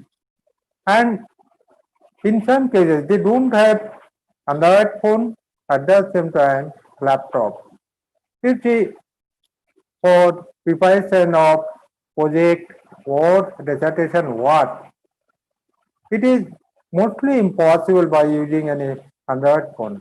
At least one laptop required.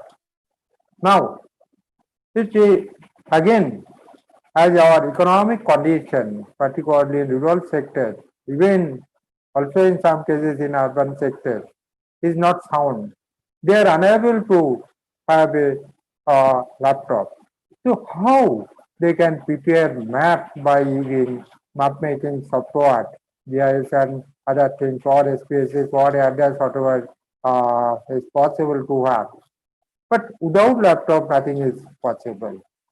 So, so many suggestions coming, so many alternatives coming, but ultimately, at the same time, they are facing a lot of problems because basic infrastructure we don't have. It is not only in health sector, at the same time, we have in education sector. Time to time, all the universities in our country, they are trying to find out the best solution as our students might be benefited. But we find that a very big fighting among the state education department as well as the UGC and higher education ministry in Delhi. What UGC arguing, it is really not avoidable because without examination, passing out is not at all legal. There might be the exam. Alternative way to conduct exam, we must try for. But without exam, it is really unacceptable. But at the same time, the situation that is going on, day after day, what we are seeing, more and more new cases, more and more deaths. In some days, it is 63 point something, the recovery rate. Again, in some days, it is below 60%. In some days, it is more than 25,000, the new cases. So, the situation in one hand, we are trying a lot to bring under control, but ultimately, nobody knows that whether towards which direction it is moving, and a total uncertainty is going on. Now, we are simply geographers. We study our loving subject, geography, but we simply go with time and faith. Right now, although medical geography, one of the branch in our subject, somehow got popularity, but exact explanation, acceptable explanation, yet to have in our geography domain. And worldwide, very peculiar situation going on, being the third after the US and Brazil, India affected more. And we don't know whether India will share as second most affected country or not, because earlier it was in fifth position, then fourth position, now in third position.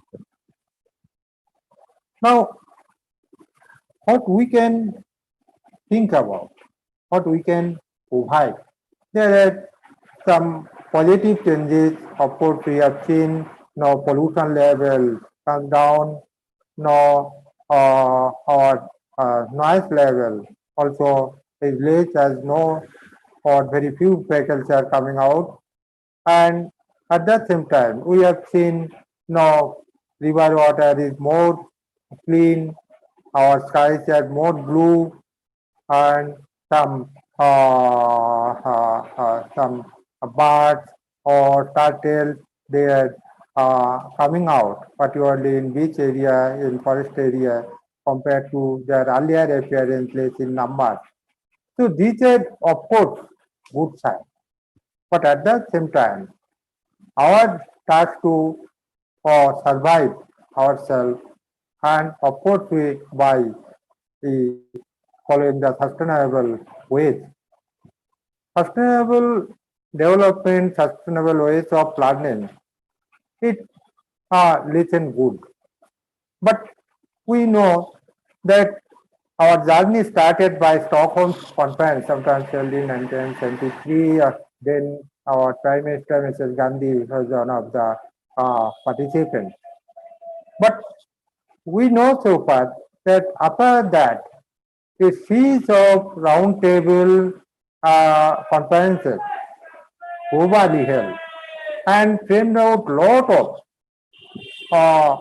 rules, lot of norms, lot of binding, lot of new strategies. And you'll find, particularly after Rio conference held in Brazil in 1992, that formed Rio +2, Earth Summit +2, Earth Summit +10, Earth Summit +15. That means after every 5 years, again they met and evaluated how far the strategy adopted in last Rio conference to take and what we can frame out as new. Again, after 5 years, they have seen very little done, and most of the targets fell, and it is going on. So we are shouting for sustainable development. We are taking care a lot for our better survival. What we are agreed, but ultimately with time, in most of the cases, fulfill less, only very few plans implemented. So it is better being geographer to study more and more ground-based experiment, ground-based observation in detail, and then what we can contribute by analyzing the physical processes and by studying our environment in detail, because it is essential. What worldwide framing and planning to do something better, in most of the cases, failure is maximum and achievement is very poor. Now, we find that poverty, particularly in our country, is a very big problem, because being agrarian country, our per capita income is very low. Our human development index is again not very sound. At the same time, we find lot of illiterate people. It is very difficult to convince them what to do and how to do, particularly in these difficult situation as they are elitary. Technologically, of course, our country advanced a lot. Being geographer, nowadays we are really happy by having new tools like remote sensing, GIS, GPS, aerial photograph, and many others. Latest by we have drone technique for acquiring local area mapping, and it is really useful. Now, you know that although this technique of using satellite data as well as analysis by using GIS platform, although progressed a lot, but there is yet to do a lot of things, particularly in university and college level. How do we know so far? That in most of the cases, hardly they have a lab, hardly they have software. And at the same time, technique to use freely downloaded data, it is also unknown in most of the cases. So very simple technique, simple software, whatever nowadays available as free software, we can use. Hardware part, there is no alternative, but you have to procure. Comparatively, cheaper hardware you can procure, and freely downloaded software is the alternative, but fund is a big problem. We have progressed a lot, particularly in remote sensing and GIS sector. You know, our country started by 1962. It was the 16th February when the INCOS part formed by Department of Atomic Energy. And after that, you know, Vikram Sarabhai contributed a lot, Satish Dhawan contributed a lot, our Dr. Abdul Kalam, APJ Abdul Kalam contributed a lot. And our journey started, you know, for map making software, remote sensing software, launched on 17 March 1988, I is 1 year. And the resolution by that time, partial resolution by that time it was 72.5. Starting from that stage, now we have less than half meter resolution. So with time, both requirement as well as the technology changing the technique, and more detailed mapping is now possible by using high spatial resolution software. At the same time, you know, the radiometric resolution, it was at the beginning only the 7B. Now we have 12B. Now to enhance in all those radiometric or spatial resolution in one side, software development is very essential. At the same time, hardware development is also required. We have good software, we don't have good hardware, so it is useless. So it has progressed a lot of work. The temporal resolution, repeatability, of course, enhanced a lot. At the same time, you know, our GIS utility, of course, day by day enhanced a lot. So many vendors offering remote sensing and GIS software. In last 3 days, 14 to 16,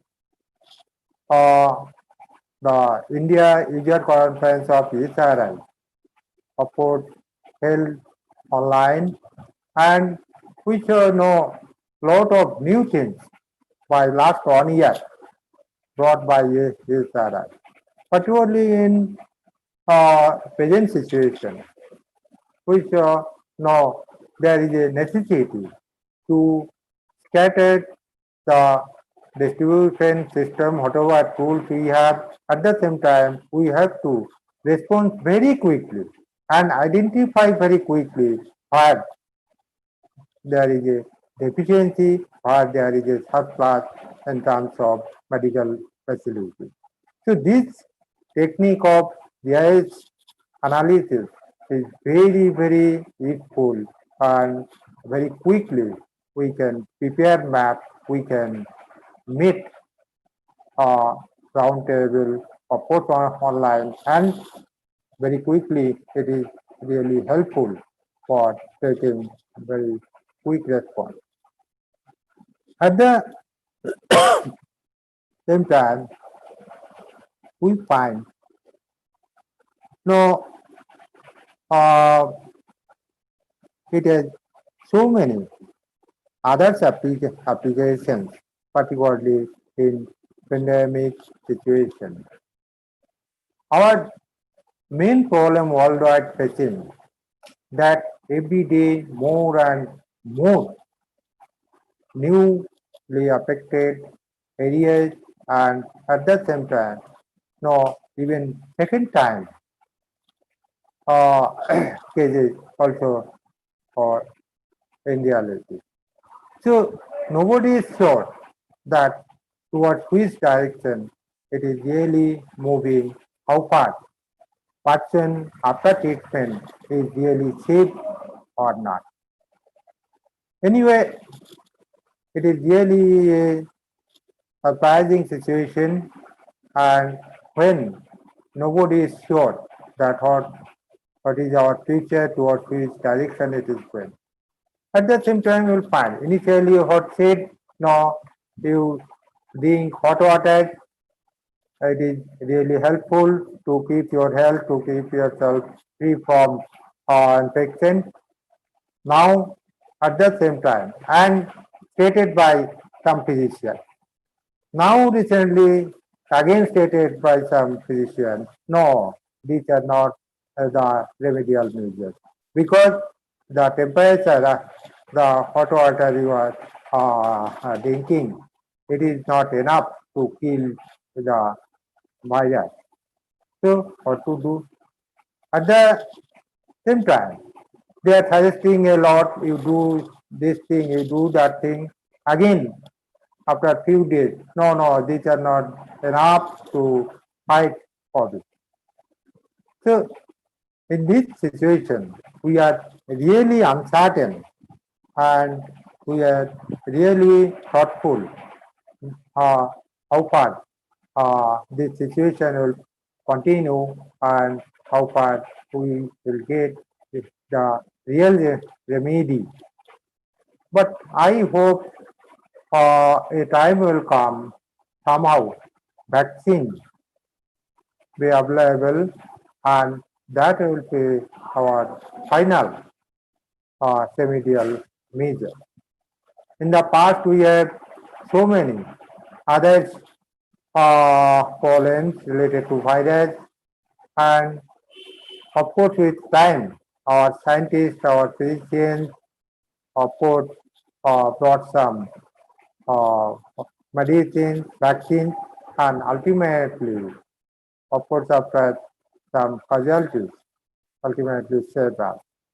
I hope in near future we might be getting some remedial vaccines, and ultimately we might be happy. World population, what appears to me for long now, it is one of the most important factors. What we are facing every day, whenever we are on the road, no, there is a problem. Why? No, there is a shortage of vehicles, there is so many norms, you cannot travel with lot of passengers, you cannot have journey, because distancing you have to maintain. Whether it is total or not, that is different issue. But distancing you must maintained. How it is possible when overcrowded bus and train is the reality, particularly in Southeast Asia countries, but most of the people dependable upon the public transport. Now, it is really a surprising situation. Sometimes authority announcing, no, you need not to come to the office. Again, sometimes calling over telephone, no, please come. But nobody is sure whether the vehicle is free from infection or not, whether the people is really maintaining distancing or not, how far sensitization made properly or not, when made, how far it is really taken care of or not. So that's why in one side, for our own survival, we are bound to go out. At the same time, it is really we are in fear of getting infected at any moment to come. So in this situation, how long it will persist, we are really in dark, because our scientists, whatever they said initially, later on, with time, they are commenting in different ways. Even they are saying, no, the nature, the character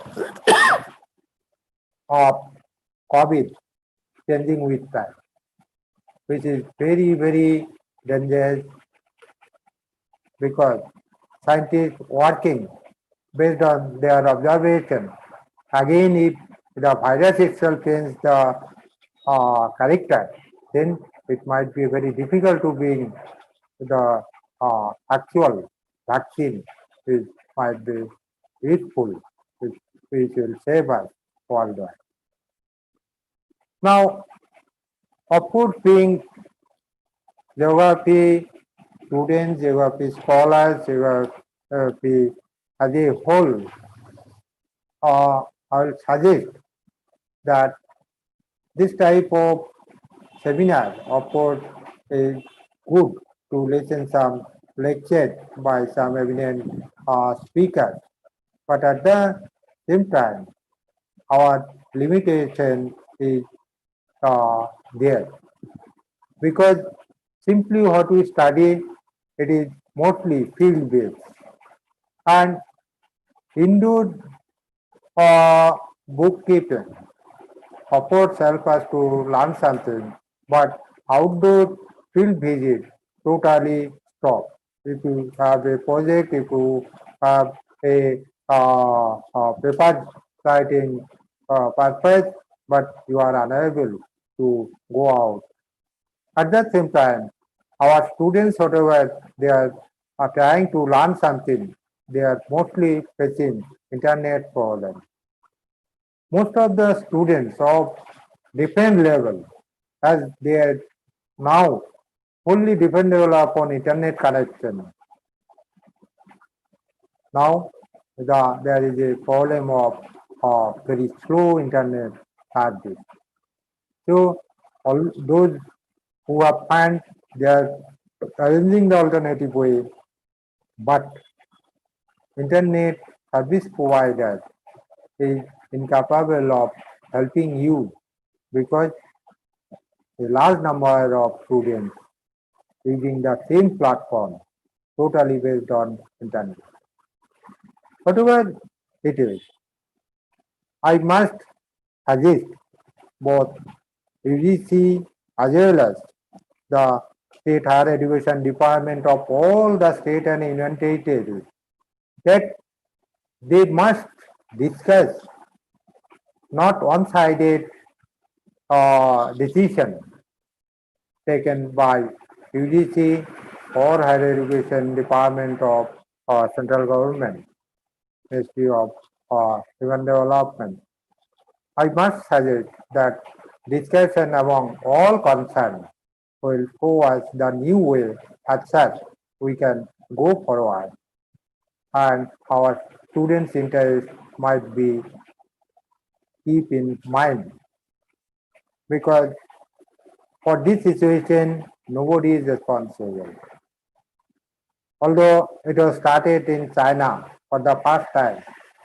But the real cause of this problem yet to trace out. Everybody blaming no, China is responsible, but how it is possible? If anything start in any one country first, it doesn't mean that country might be the responsible one. Because this type of problem now as it is going on worldwide, everybody is suffering and it is really difficult to say for which region, far from, what is the source, and that's why researchers might give more attention to have the acceptable solution and the origin of this type of very, very dangerous virus, for which lot of casualties already are there. We must pay our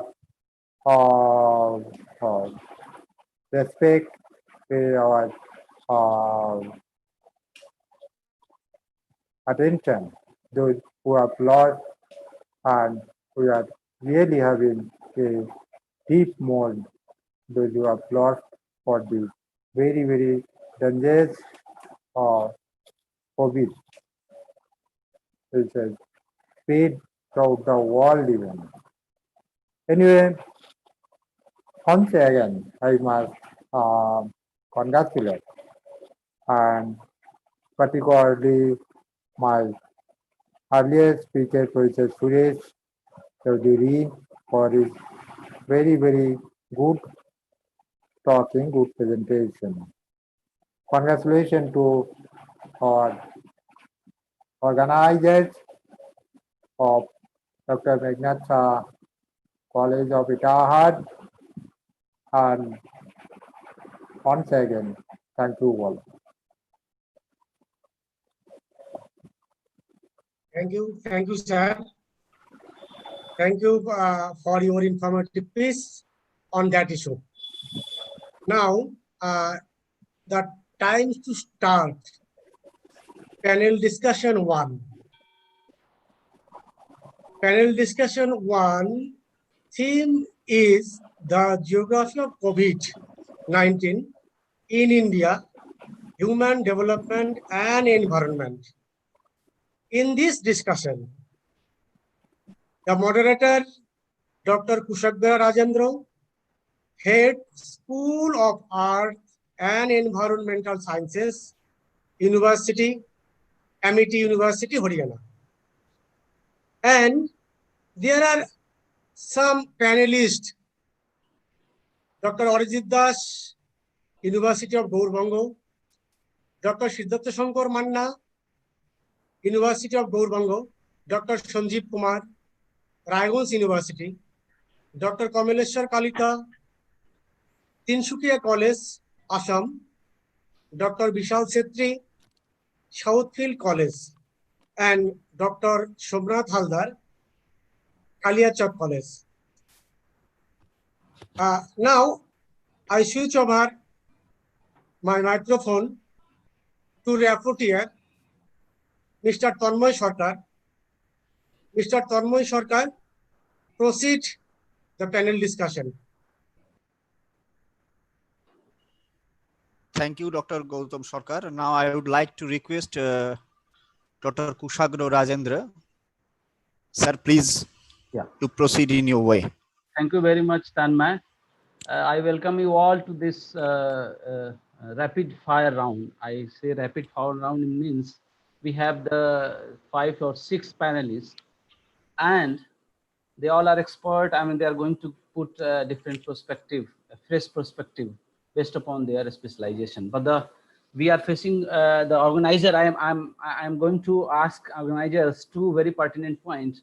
Then we are going to be between you and the lunch, and we have to make a very solid foundation for today, the topic. So this pandemic crisis is spread over the world. It's very unique in the nature that it is a very good case study for the geographical study. If majority of you all are from geography, so they understand the parameters like the space and the time. So within a very small span of time, this COVID-19 infection has crossed all the barrier of space as well as the time. Number is still increasing like anything. So this is a very good case study for the geographical study. Second point that I want to mention about that, what will be the future? I mean, what are the problem everyone is discussing, but what will be the future? What are the threats that you are going to take away from this understanding that we developed during the pandemic? And one thing that emerges in very impressive way, that is the lack of resilience. Whatever model of development I choose in the last 30 years, or you can say 50 stand after the Industrial Revolution, that's somewhere lacking the perspective of resilience, because this pandemic has completely opened up the kind of plight that you all face. You are paying a very huge price of economics in the term of economics. But at the same time, I also try to bring out one very pertinent thing, is that positive aspect I want to talking about, positive aspect, that is, it is the benefit it brings to the environmental aspect, to the nature. What Professor Bela Das has told earlier, that we are very restricted in all sphere. I put into another word that we restricted our consumption. So this brings a very remarkable change. If someone is saying, the professor, I think Chaudhary said, that the Jamuna is a little bit cleaner. That is next to impossible that anybody can imagine that Jamuna that turned into the Nala is now a fresh flowing river. Similarly, the air pollution prospect, a lot of cities, the several studies that people have carried out within 3 months, that several cities have shown a remarkable improvement in their air quality. One recent study suggests that Germany is going to achieve their Paris Agreement target, emission target during this lockdown. Overall, 5.5% of the decrease in the greenhouse gas emission. So these all are very positive aspects, but we have to pay a very huge economic price. And this is going to much worse as we fail to show the resilience in all work, whether it is economic, whether it is a society context, whether it is an environmental context, because when the lockdown is going to over, we are going to again, put our all pressure to destroy the environmental co-benefit that we gain. So I do not want to take much of time. We have 6 distinguished speakers. They all are from a younger generation. So their understanding is going to, but it is my sincere request to all the speakers, all the panelists, then you all are specialists. Anybody specializes to say more and more in the less time. So I'd like to invite Dr. Arijit Das to bring his understanding on the topic, the geography of COVID-19, human development and environment. So Professor Dr. Arijit Das, over to you. Honorable moderator. Yeah, sure. I can see Professor Das is here because he is not in the meeting. Okay. That's the absence of Dr. Arijit Das is going to give some more time for us to find some good ideas. From I would like to invite Dr. Siddharth Sankar Manna. So Professor Manna. Yes, sir. Great. Sir, am I audible? Yes, you are. Okay. Yeah. Thank you. Please. Thank you. First of all, great thanks to the organizing committee. Great for giving me the opportunity to participate in the prestigious program organized by Meghnad Saha College. Thanks Dr. Mukundo Mishra, Vice Principal, Administrator and other organizing member of Meghnad Saha College, Itahar, Uttar Dinajpur, and respected faculty members and participant. Actually, my paper is that I have prepared on COVID-19, restructuring state, society, and human development. In this paper, I highlighted the three important aspects. One is society, and secondly, politics, and another important aspect is human development. It is important to state that the COVID-19 outbroken from China has been spreading all over the all over the place of the world. The transformation of the virus from China to Europe and the other parts of the world forced the people to continue a social separation, which has been affecting the social integration. The mode of the human relations, interdependence, interactions has been changed due to the emergence of the epidemic conditions in the social phenomena. The COVID-19, the epidemic has not merely affected the financial matter on the path of the GDP growth, but as well as the pathways of the human development and the human relations in society and the political relationship between in the states also. It has impacted one of the basic foundations of the notion of the human progress as well as the development, health, and extensive way of life. In my paper, I highlighted three significant aspects resulting from the COVID-19. That is society as a form of integration, politics as a power, and another important, that is economy as a material gain. The coronavirus has affected the country's monetary growth relentlessly, as the lockdown due to the infection is producing the momentous trouble across the various sectors as well as the manufacturing, oil economy, and many other fields. On this point of view, I have concentrated on it is important to state that according to the report of WHO, internationally 13,960,499 people have been affected by the virus, and 5,92,977 people has expired worldwide till the July 2020. It is, and wonderingly, the billion of people have been suffering from the effect of the worldwide disease of COVID-19. Its eruption affects all the sections of the world population and is mainly harmful to the members of the social groups in the most helpless condition, continues to affect the different sections of the population as well as the people, and existing in the poverty conditions.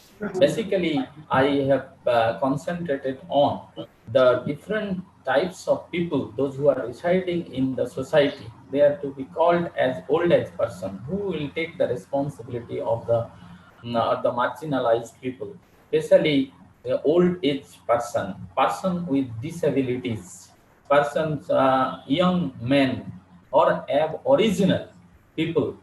Basically, this disease has affected much more on these marginalized people. Basically, old age person, those who are handicapped, who are marginalized, basically wage laborers, women.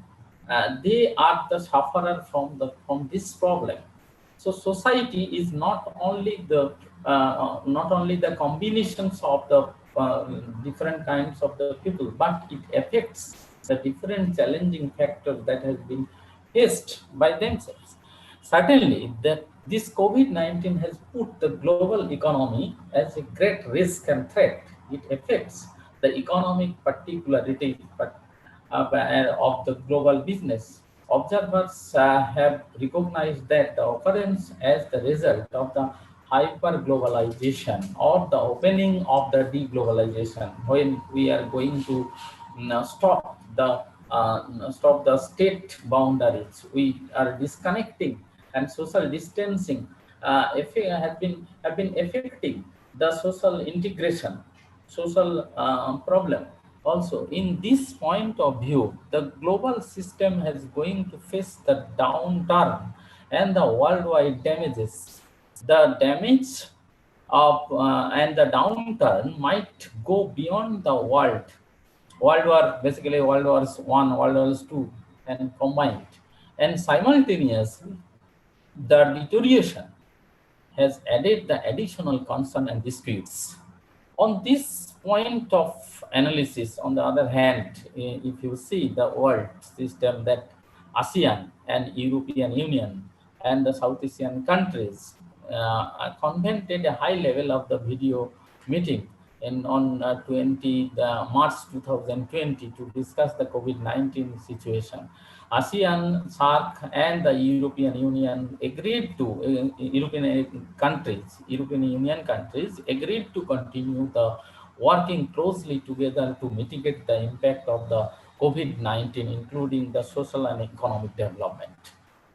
They agreed to enhance the changes and the cooperation moving forward, and with the view of the further regular exchange between the official and the experts from the ASEAN and the European Union on the dealing with the issues, and government's response to any emergency is a critical importance.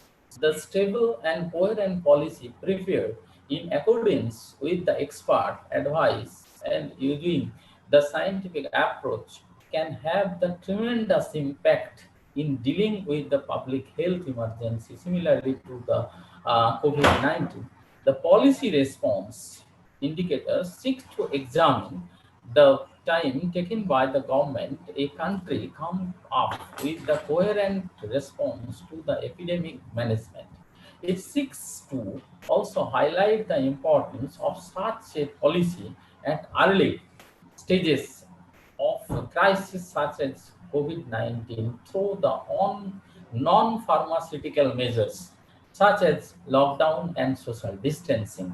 It is important for my analysis from point of view. And numerous estimations are nowadays available on the capital loss, and the world may face not only the monetary crisis, but also the crisis of the human civilization. If not accurately tackled through the political strategy, the social disintegration produced by COVID-19 disease may as well develop the discrimination, isolation, inequality, and unemployment in the extensive period of time. So the economic energy strategy may take the policy on the of inclusiveness and collective social protection scheme, which may strongly function in safeguarding the right to work and right to life of people in the society. So the state and government is responsible for protection of the human life in the epidemic situation. And state, in that context, the civil society is the most important instrument to perform its role in the social phenomena. If civil society is not able to take any kind of the decisions in the right way, then the life of people, those who are in the society, at a great risk. So the distinction and the disintegration between the people developed within the society on the basis of the act of the emergence of the COVID-19, it may be the harmful to the society. In that, subsequently, the perform the automatic stabilizers in decreasing the occurrence of the poverty. And the economic system in the post-COVID-19 must be settled by the political arrangement in the state, which would provide the protections of the basic income security of the people. That is the most important point that I want to highlight. Just one line, just one line. Just one line. I want to add this. That is the most important criteria that the economic systems must be protected by the political arrangement in the state, which will provide the protections of the basic income security of the people. So the basic income security, that means that is indicating the development, human development, which is based on the three different criteria that I want to point out. One is the health, and another important is the per capita income, and another important is the education. So education, health, and per capita income, these three instruments can develop the human development. If it is not being protected by the political arrangement, then it is very difficult to develop the society in the pandemic situation. So the state and society must have to concentrate on the three different criteria which has been arisen within this point of view. So it can enhance people's capability to control the trouble and overcome the traumatization. That is the most important point of view. Thank you, sir. Thank you. Thank you, sir. Thank you very much, Dr. Manna. You very apt to bring out the understanding of the social externalities that the young marginalized section are facing, as well as the need of the structural framework to safeguard our conventional understanding of that denote the human development, where the role of the government must be very critical. And it is very evident. I mean, initially there are a few reports that the countries where the health infrastructure in the government sector, they are very well, comparatively well equipped to tackle this pandemic. But later on, I mean, there is no more need to understand that kind of what Professor Manna is suggesting. So thank you very much for your, my request to all the rest of panelists that we have very limited time scale. So we are going to follow 5:2+1 schedule. So next is Dr. Sanjeev. It's your turn, I mean, to bring out some new ideas and perspectives. Thank you, Professor Kusagre. And I would like to have your indulgence of just getting a bit out of the topic. But let me begin with thanking the organizer of Ghazal College and Meghnad Shah College for getting this program over here. Am I clear? If my voice is clear? Very much clear. We are very much clear. Okay. So taking on where Professor Manna has left on the government and structure, I would like to focus on the idea of power that Foucault brings in his theory. To Foucault, the power is everywhere, diffused and embodied in the discourse of knowledge and regimes of truth. Power to Foucault is basically is not wielded by people or groups by the way of episodic or sovereign act of domination or coercion. Power is something which is neither an agency nor a structure. It is a kind of meta power or regime of truth that pervades the society in which there is a constant flux and negotiation. So to Foucault, what is important is to understand power, that is knowledge, and how that power constitutes through the accepted forms of knowledge and scientific understanding of the truth. So truth is very important, and how truth is produced is in a way demonstrate the power of the society or the power which is wielded. So why I am saying this? Our topic of discussion and why I'm talking about power. I'm talking about power because we are over here all academics, and we must have the capacity to say what the truth is. And the truth is, this is not, it should not be called as COVID-19. This should either be called a Chinese flu or a Wuhan virus. If we can call Spanish flu or Japanese encephalitis, what is wrong in calling the Chinese flu as a Chinese flu? After all, by all accounts of US intelligence, China, if not the creator of the disease, China is very much complacent in ensuring the world knew about this pandemic at such a later stage that we didn't have much to do to prevent our outbreak.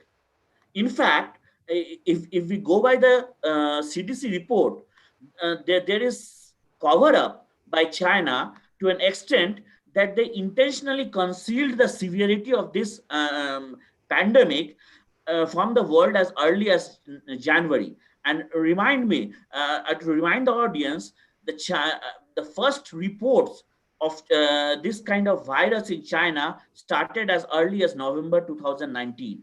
And the Chinese government banned the use of words like Wuhan virus or Wuhan pandemic or flu, things like that. And even they prosecuted the doctor who had initially said that there is this new kind of disease or new kind of virus which is spreading in China. In fact, if we all know that doctor later died on because of that virus. And what did this China do between November to January 2000? I think it informed the world about this pathogen through WHO, I think by January 3 or January 8 of this year. Even when it was informing, it did not inform the severity of the virus so that it could import various face masks, surgical gowns from across the world at a concessional rate. In fact, there is a report which goes on that how Italy initially donated to China a lot of face masks and ventilator, which later on, when Italy was in severe crisis, the Chinese government wanted to sell it back to the Italy. The things which Italian government donated to China, China was selling it back to the Italy. So this kind of behavior in the world order cannot remain unchecked and unchallenged. That is why I was trying to remind about Foucault and the idea of power and truth. This cannot go unchecked and unpunished. The world order must come together to prevent. I'm not saying that, I'm not going with the conspiracy theory of saying that China created this virus in their lab. I'm not saying that, but China is definitely complicit in not informing the world about the severity so that it could buy its those important health-centric instruments at a cheaper cost from the world. And by the time, if we look at the time scale and the reporting that China has done, and I would say that as of today, there is 13.8 million worldwide. As of today, there is 13.8 million worldwide confirmed cases of coronavirus. And if you look at the data from different countries, obviously, US has some 3.5 million, Brazil has 2 million, and India has just crossed 1 million. What is interesting is China just informing the world that they had just 83,000 active cases. And they did not have any more cases than that. They just had 83,000 cases, out of which only one province, that is where the virus initially originated, the region around Wuhan, had 68,000 cases. Going by the Indian experience and the way the virus has spread, this from our 3 months lockdown, comprehensive lockdown, and when the lockdown was opened in late June and July, and the way that we have just crossed 1 million cases, it is highly, I would say, susceptible that the data with the Chinese government has shared, and the world cannot just be complacent and not challenge the case the way that the Chinese is responsible for the spread of this disease. So coming from there to the aspect of our today's discussion about both environment and how human development is affected by it, initially, and I would say that I myself had fallen into this trap of environmentality when initially this picture started emerging from various parts of the world and various parts of India itself, showing how because of the stop of industrial action and railway movement, the skies were more clear, and the people from, say, for example, in Punjab were able to see the mountain ranges or people from Bihar itself. Yeah. Okay. Okay. You were very interesting. I mean, the point you were bringing, but we have to summarize it so that the next speaker can. And if time permits, if organizer allow us to spill over, then we will have the internal discussion as well. I will just take one more minute. Okay, sir. I will just take 1 minute, and then I will conclude. So initially, these presentations of beautiful hills do look good, but at what cost? We saw that a stoppage of industrial activity, especially in country like India, where even the thousands, if not millions of people started walking in food to reach their home. So we have to find a balance because a country like India, where there's so much poverty and so little people get job opportunities, just stopping the industries for the sake of clean environment can't be something of a policy decision. It can look good in academic discussions, but if we look at the poverty and the people, the need for job and need for the growth, that can't be an option. We have to think of better ways. Thank you. Okay, thank you very much for your very insightful. I mean, you bring several things, and you were talking about the power structure and how the. So this is a very complex world that you are living. I mean, we choose the globalization, but you are not mature enough to understand and act globally, because the sovereignty aspect come over here. And whatever the international treaties and are there, China is, I mean, the undermining. Not only China, many other countries are also there. They are undermining. So we are very mature state. This pandemic clearly show that China, suddenly their number has been stopped after 89,000. No data, nothing. I mean, so they declare that China is, I mean, I don't know whether it is disease are spreading or whatever the scenario, but complete silence over there. So thank you very much for your very insightful ideas. I want to invite Dr. Kamleshwar Kalita. So yes. Over to you. Yeah. Am I audible? Yes. I will request you to conclude in 5 minutes, 5+1, so that the next speaker has time. And if time allows, we will further discuss. Is it visible? Yes. No. Yes. Please. I am sharing my slide. Yeah. You are visible. Yeah. Please. Now it's coming. It's coming. No, you are visible. Slide is not coming. I am sharing.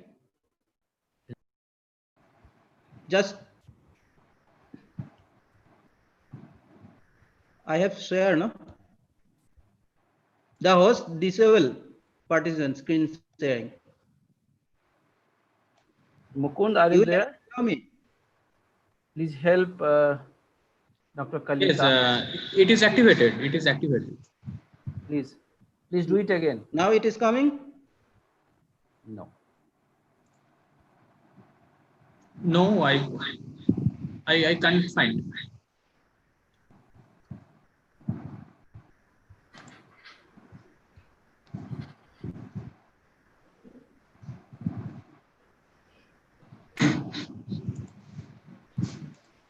Is it coming? Not now. Unfortunately. What happened? Mukund, do we have his presentation? The sharing option is on for all participants. I am sharing my screen. Yes, please. Oh. Is it not coming? No, I can see so far. What happened? Dr. Kalita, I have a humble suggestion. If you continue with your understanding directly with the audience, because there is some technical glitch. Still not coming now? No. Fortunately not.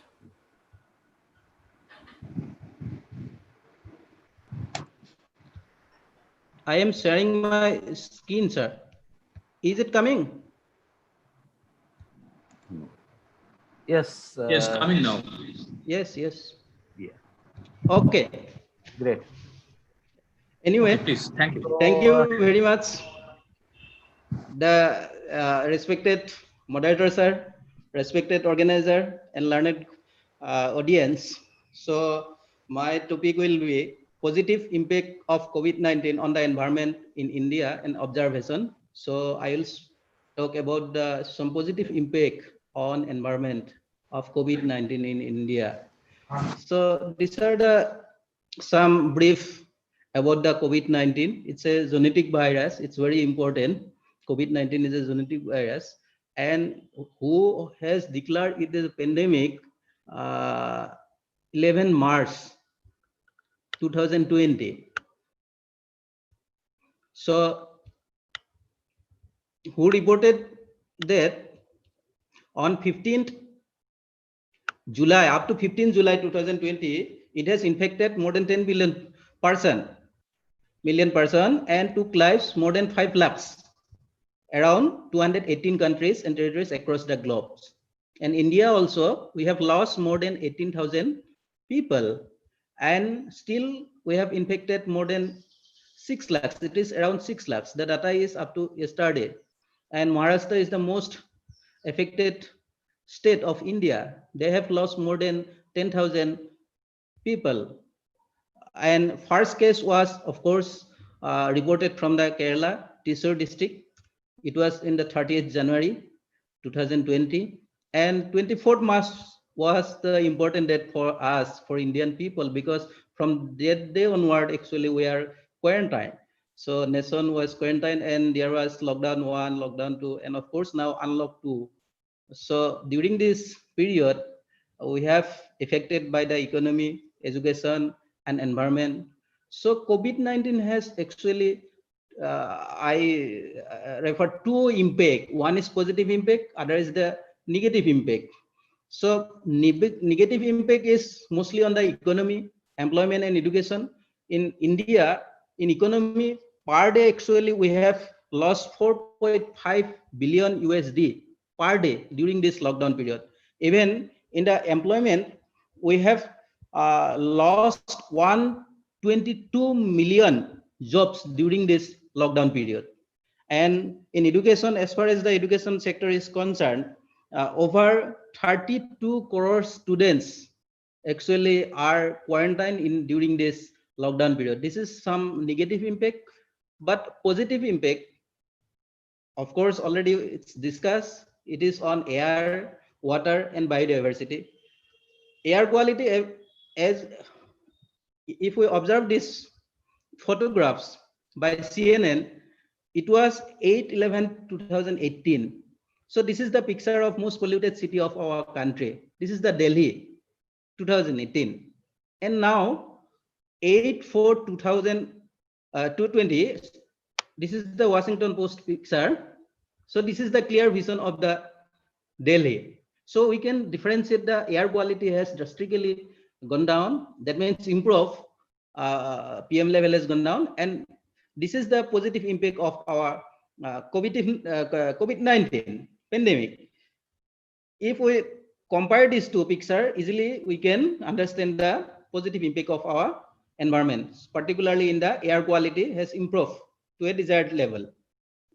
So these are the AQI, average level of 4 megacities of India. So Delhi, on 2nd January, the AQI was 462, and 2nd June, it was 98. That means it is coming under the moderate. So Kolkata 384, in June 53. It is coming moderate. And if it is below 50, then it is green.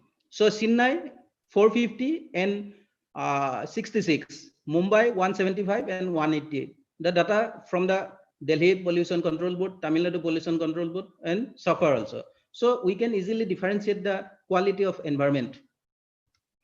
So this is the Copernicus Sentinel-P 5P satellite images, and this data also shows the improvement of the quality of the environment in different cities of India during this pandemic. So as already told the other panelists also, we have seen the views of the spectacular views of the Mount Everest from Jalandhar, Saharanpur during this pandemic. So this is the clarity of our air quality. Now come to the water quality. During this pandemic, Delhi Jal Board has reported that the quality of Jamuna and Ganga has increased up to the 40 to 50%. So this is the quality of the, and mostly actually the effluent is coming from industries. And during this time, industries has locked down, shut down. That is why effluent is not coming, and pollution, air pollution is also stopped. That is why the quality of the water also improved to a desired level. So this is again the Ganga during this lockdown period. So as far as the biodiversity is concerned, this time what happened, flamingo is coming to the Mumbai cities, more than 25% before the previous year. So we have seen this biodiversity also. That means the improvement of the air quality and the pandemic lockdown situation. So these are of the few positive impact we can see the flamingo in the Mumbai beach during this lockdown period. Dr. Kalita, Now, family also, the relationship also, family bonding also increased during this time. This is also very important aspect. But what we have learned from the COVID-19 actually, we have learned two things mainly. One is a small virus can quarantine the whole world. Number two, nature has its strong resilience. So these two important learning we have during this pandemic. But it is not time for the rejoice. If air quality is improved, water quality is improved to a certain level, but again it will come back. So what is the route ahead actually for the sustainability? To maintain our quality of the air and water or biodiversity, so we'll have to minimize the use of the fossil fuel, number one, and we'll have to shift eco-friendly fuels, something like renewable resources or biofuel, etc. Second thing is very, very important. It is the re-engineering our industrial and transport sectors. More use of the public transport and eco-friendly vehicles like China is very, very important for retain our environment quality. Otherwise, we'll again coming to the same level. That means it will be not new normal, it will be normal, same level. And restructure and rethink of plans and policies, because everything will have to planned by government, and they will also execute. We can give the policy, but they are really the executors. So strict enforcement of the laws, rules, and regulation also important. And plus, on the top of that, environment impact assessment is very, very important for us, because so many industries are there is no environment. Before first time they have established a big dam, after that they are going for the environment impact assessment. So like this, our environment will not resilient or not retain the same position. That is why very important thing. And last one is the work from home, also very important, because now we are presenting from our home. So last 4 months, it's proved that actually people can actually work from home and the best job actually from their homes. So this is very, very important. I think the observation. And last one, as yes, we'll concluding just 1 or 2 minutes. So as vaccine against COVID virus has not developed till that, progress work is done actually. Russia has done very nice, even India also. But so restructure our lifestyle is very, very important to combat the virus. Restructure of our. So what is the restructure? First one is we'll have to change our attitude. This is very, very important. If we can't change our attitude, everything will be null and void. Second was going to the minimalism. During this lockdown period, we have learned how to live. It's a simple living, plain living, without very, very simple living and limited resources. And last one is the realizing the importance of nature. It is very important thing for us. I think these three are very important thing. Last one is we'll have to balance the progress and environment. Development as plus progress. If we cannot equalize these things, balance this thing, ultimately everything will be lost. And again, the same type of virus will coming, because there are millions of virus, and again we'll have to face this type of pandemic. Thank you very much. Thank you, Dr. Kalita. I mean, so the need is that whether this COVID is going to a lesson to us or not. How the post-COVID world is, how we are going to frame our post-COVID world. One thing that is very much, that you pointed out, that we have to restructure our policies. But the mind is by born ignorant. We are in such a kind of apathy that during the lockdown, we are expecting that the government policies are going to change for the new normal. But unfortunately, government has been found to be criticized on many, making different policies of the clearance of the different project related to the environment controversial. The criticize is there at every level. Okay. So thank you very much, Dr. Kalita. Thank Now you. this is time for the Bisal to have his vision or his understanding about the today panel. Dr. Bisal Chetri. Yes, sir. Sir, am I audible? Yes, you are audible. Yes, please carry on. Yeah. Okay. But So please, due to the constraints imposed by time, I will have the 5 minutes time. discussion with any further delay. So my topic for discussion is timely interventions and the role of formal and informal network in COVID and post-COVID situations, some experiences from GTA area. The first case in the area was detected in Kalimpong on 20th of March. The women had actually returned from Chennai on 17th of March and had come in contact with many family members, other residents and doctors of the area before she was diagnosed with the virus. She died 2 days later on March.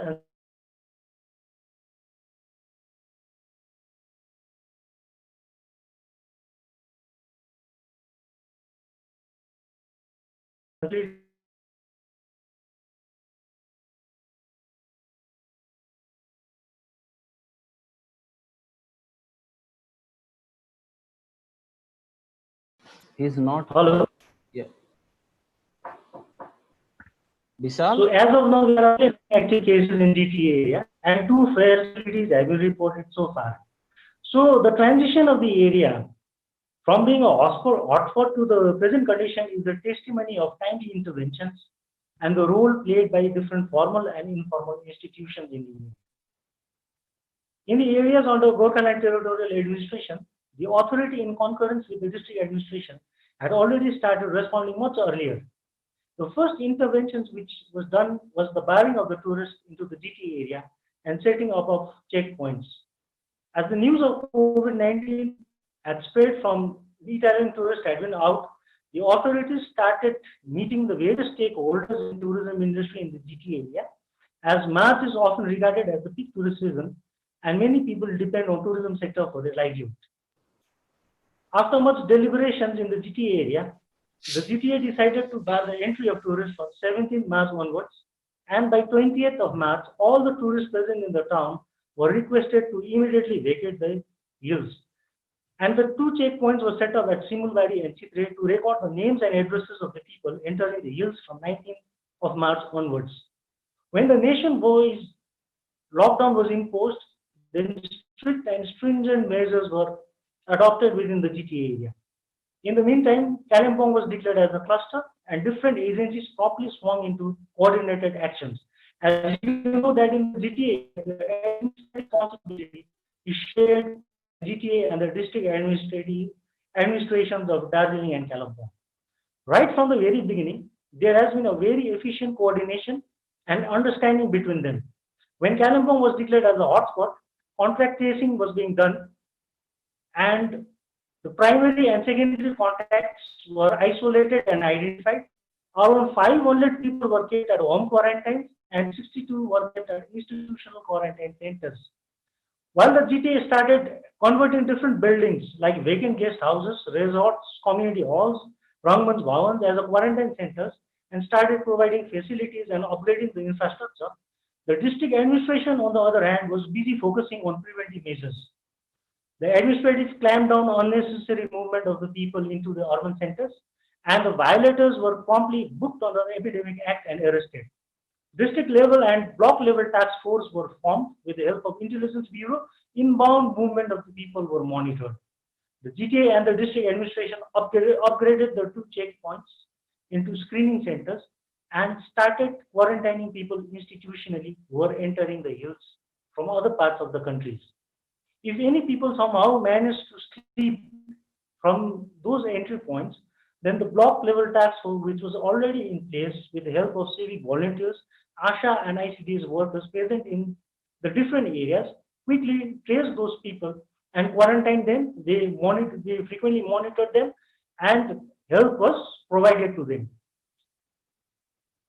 So the hilly area, the hill terrain also added an advantage to the area. Due to the hilly terrain, the number of entry points to the area was few, and the authorities could easily monitor and efficiently monitor entry and exit to in and out of the areas.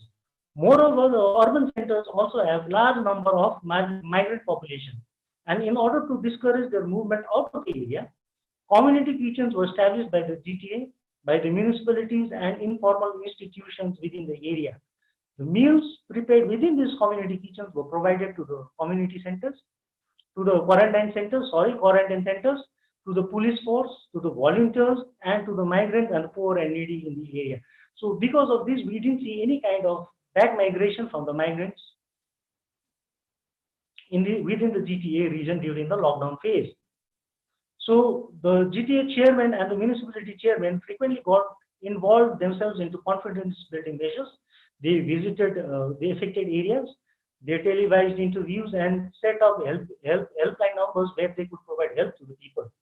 Moreover, whatever gaps these formal institutions left were quickly filled in by non-formal networks which are very active in the hills. These non-formal networks, though are invisible, have stepped up and have taken various measures, both preventive and positive, during the COVID situation. And their roles are becoming very important day by day to tackle various situations and problems and to work for the solutions. There are many traditional community-based organizations in the hills. So these are community-based organizations, religious organizations, and occupation-based organizations in the hill areas, and they are often called as Samaj, Sangh, or Sansthaas. These organizations, they work as an extended family in the community, help in maintaining law and order within the neighborhood, provide support both financial and manpower to the members during the times of crisis, settle disputes, and often penalizes the non-conforming members. The penalty can range from small fines to social boycotts. These are not only present in the rural areas, but are also very much found in the urban centers. For example, Darjeeling town has around 116 such community-based organizations. These organizations are organic to the locality, have confidence of the people, and have intimate knowledge of the area, and can function very efficiently. And they have played a leadership role whenever the state actors were absent. So when lockdown was announced, these community-based organizations, they started organizing mass awareness programs regarding self-isolation and social distancing.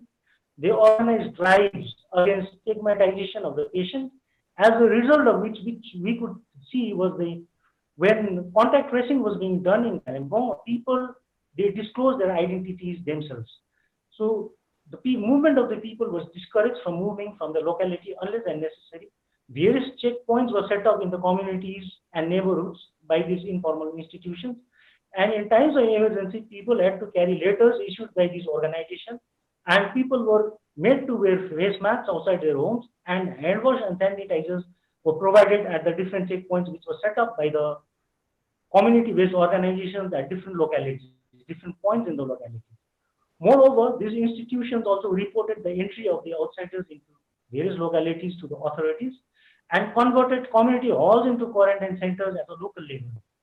Various community kitchens were also run by these community-based organizations at the local level, and meals were provided to poor and the needy. In fact, these organizations helped in identification of economically weaker sections in the locality, and help was provided in collaboration with the NGOs, administration, that is GTA and the district administration, and aid organizations.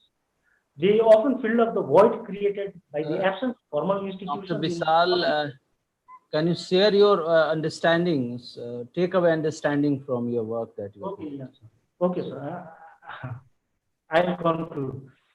So whenever formal institutions were absent in rural areas and tea gardens, so these organization filled up the voids. So this the role of this community is not only important in the COVID situation, but they can play a vast important roles after COVID recovery phase also. They should be recognized and they should be linked up with authorities and should be supported and given to play a more proactive role in the society. Because we need to revive these traditional institutions and traditional bases of knowledge in our area. For example, we have a vast body of traditional methods of healing and medicine, which needs to be brought on the scientific domain. The ethnobotanical uses of these medicinal plants should be tested in labs by engaging educational institutions like universities and colleges, along with private enterprises, and involvement of informal institutions should be done.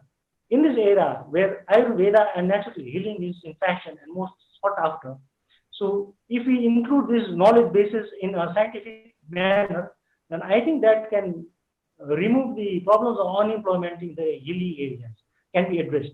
So Kalimpong was once a very famous destination for this. It was very famous for traditional handicrafts and goods which were produced in this area, and along with those goods which were brought from Tibet had a global demand. Down the line, somehow we lost that linkages and reverse integration has taken place. Now goods produced elsewhere reach the consumers of Kalimpong and Darjeeling, and this has led to the erosion of traditional institutions and handicrafts in the area. So we need to rebuild the institutions by engaging informal, we need to rebuild the institutions and the cottage industries by engaging the formal institutions.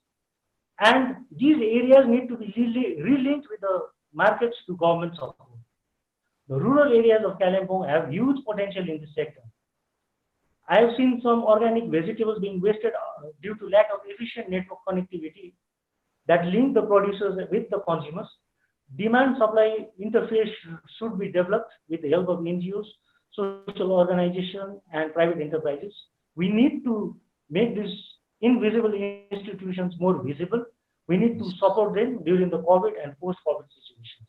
Thank you, sir. Thank you very much, Bisal. I mean, the very start that we discussed about the resilience, fight back with the damage that done, and he fail in every sphere with a few pockets, for example, what Bisal share with us. So the answer is the decentralization, but we have all the structural framework to work out in the decentralized manner with the Gram Panchayat or three-tier system of governance. But we have very few, the successful stories. So we have to revive that conventional wisdom to take care of all the challenges. Whether it is a pandemic or climate change or whatever possibilities are in the pollution. If we decide our rules, regulation, policies in the light of the people who is actual stakeholder, then the success will be with us. Yes. So now this is time to, I'm sorry, Dr. Somnath, and you are waiting for a long. So now this is time to invite Dr. Somnath to talk about his understanding. But at the same time, I request him to be very precise and share those things, the takeaway points from his understanding. So welcome. Thank you. Thank you, Kushagra sir. Good afternoon, everybody. I think our panel discussion is a little bit late from scheduled time. So I am trying to briefing my concept and my theme on which I am still working. So the title of my study is Pandemic and Community Resilience, a Conceptual Framework. There is a growing concern on the global scale about the resilience and especially community resilience amidst the emergency of new pandemic, that is COVID-19. Until discovery of life-saving drugs, although the term resilience is widely used but metaphorically adopted in this piece to address people's struggle for surviving and coping capacity under the vulnerable, contagious environment and restarting post post-pandemic life. However, the anchored community coherently focusing the world's community, inherently scoping a hierarchical manner from large to small communities or spatial dimension like urban to rural communities. There is no doubt that the intruded COVID-19 brings a new threat towards human civilization, and collectively various communities also pushing numbers of risk factors and compelling new adaptation and strategies. While the incurred methodology adopted is basically review of literatures from renowned contributors after rational examining, modification, and appropriate reconstruction of dimensions as well as components or indicators.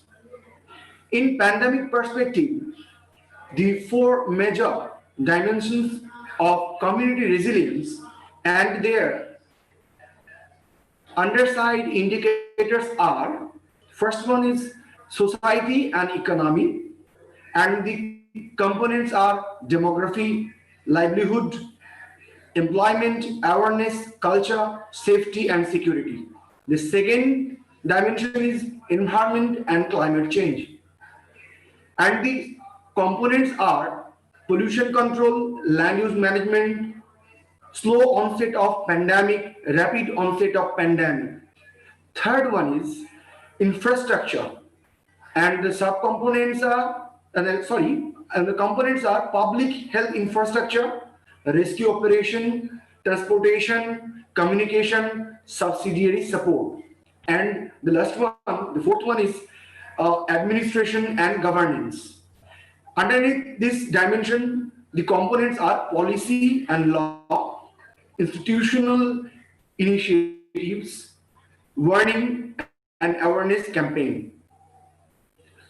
After rigorous review of available focused literatures, it would not be inappropriate to state that this newly conceptual framework not only helpful for measuring the resilience power during the onset of pandemic, but also to reframe the policy purpose proposal for post-COVID survival. Thank you. Very much, Somnath, for your very brief, very concise presentation with your. Thank you. Aware about the community resilience and how it is associated with this. What is the learning lesson from the pandemic? So, thank you very much for our panelists. For I am really I also feel sorry to restrict you on this the time frame, which was really very interesting otherwise. So it was a very you can say that we touch upon all the themes that are associated with the pandemic and India, whether it is the power structure, social context, environment, policy framework. We try to reach out all possible manifestations that are going to be helpful for the reimagining the post-COVID world. In this context, one of the very apt understanding that we bring out that we have to ensure resilience, whether the pandemic is going to over, whether it is through the herd immunity or through the vaccine. Unfortunately, the mortality rate is one of the minimum among all the pandemic we face in the past. So without getting panic, we have to plan the different perspective of the reimagining the post-COVID world. And in this context, each and everyone contribution, like the academician contribution is very much relevant, because we see in reverse migration that was next to possible in the the pre-pandemic arena. So possibility are ample, and if you redesign or reimagine the world with our apt intervention, it is going to bring out the what we thought in practice. So now I'm going to over the mic to organizers. I'm thankful to Mukund and his team for a wonderful platform, and I will request him to bring bit more time for such kind of understanding to be discussed in the wider framework. So over to Mukund.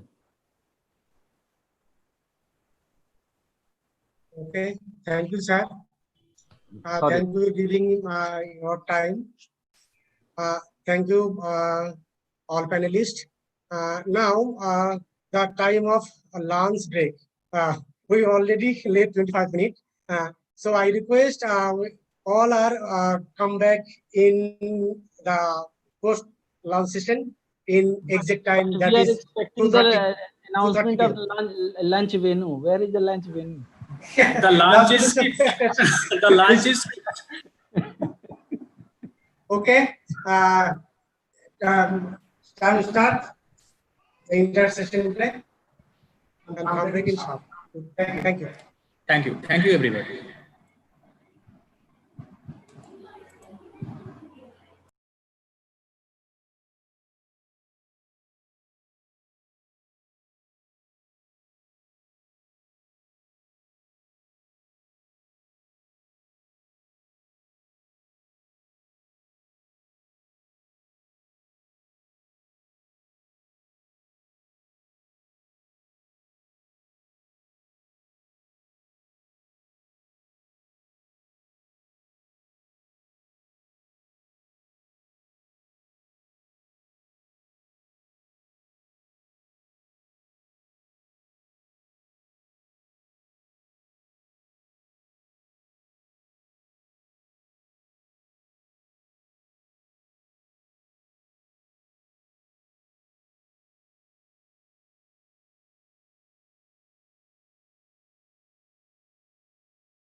Welcome back. Welcome everybody.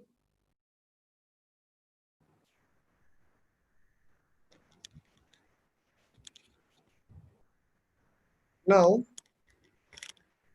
we start our post-launch session, that is technical session 1.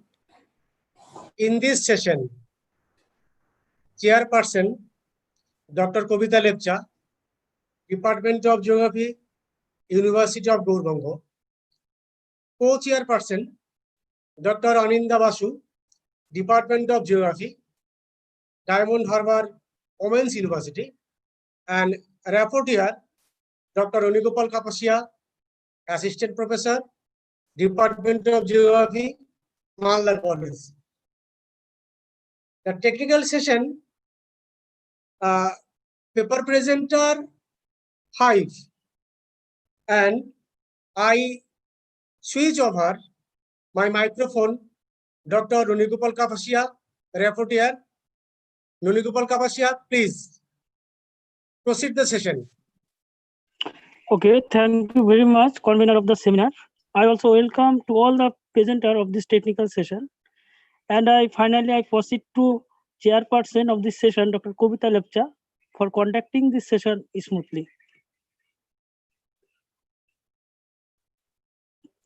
Hello, Kobita ma'am.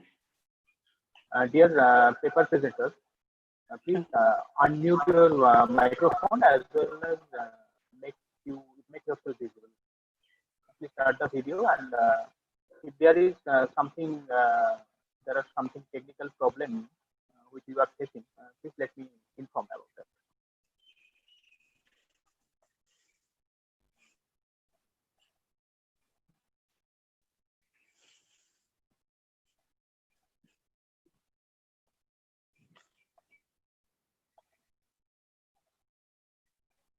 Rapporteur?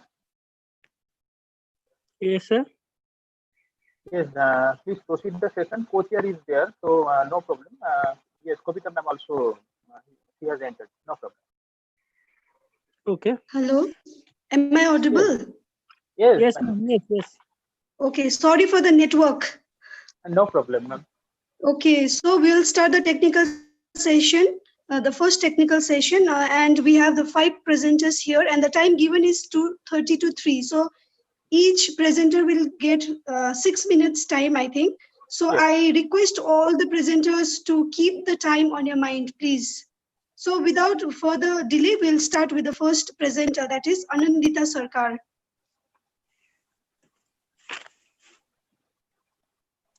Anandita, can you hear me? Is Anandita there on the line, or is she there? Anindita now not in the list. Well, He was here. I think he has disconnected. So we should proceed to the next. Okay, okay. Sumana Next. I think Sumana Mandal is here. Okay, we'll start with Sumarna then.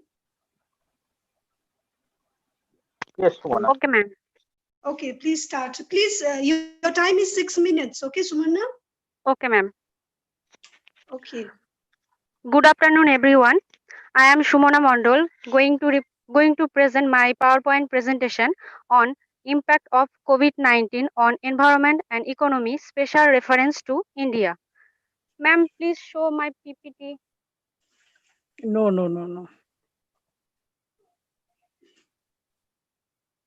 Mukunda sir, please show my PPT. Okay, organizers, please link with her PowerPoint.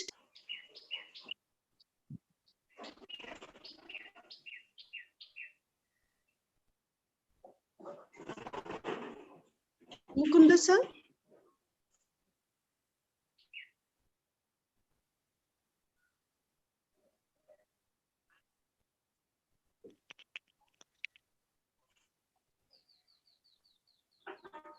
Sumana, we can hear, please. Yes, sir. Yes, please. Sir, my PPT is not showing.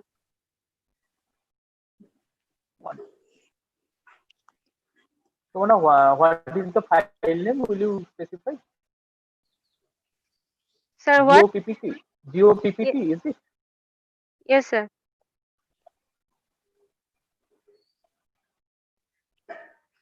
So let me start from my end. What is your title?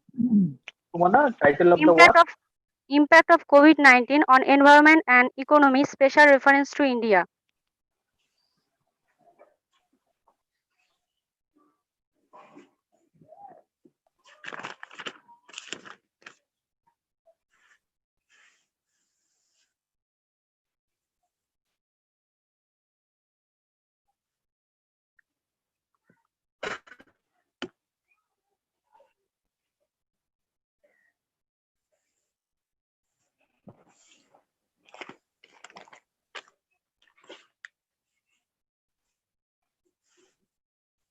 Sumana, please send me the file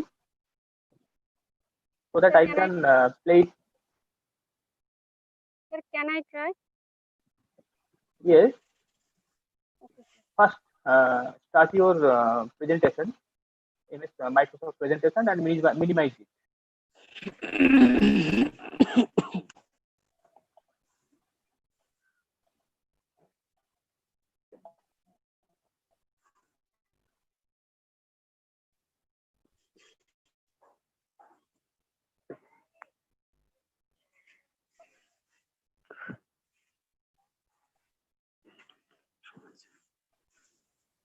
Otherwise, send it to me. I can play from here. Okay, sir.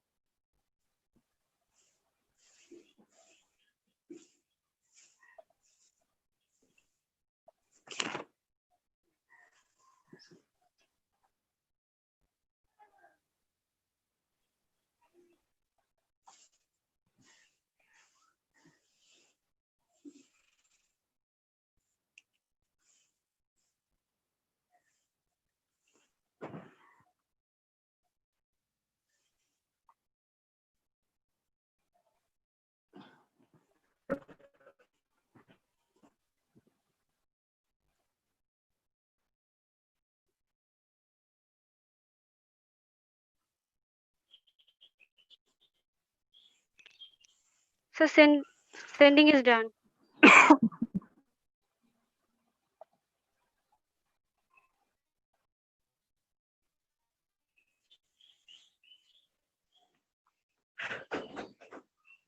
Yes, I received it. So 1 minute, please. Okay, sir.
So when is it your file?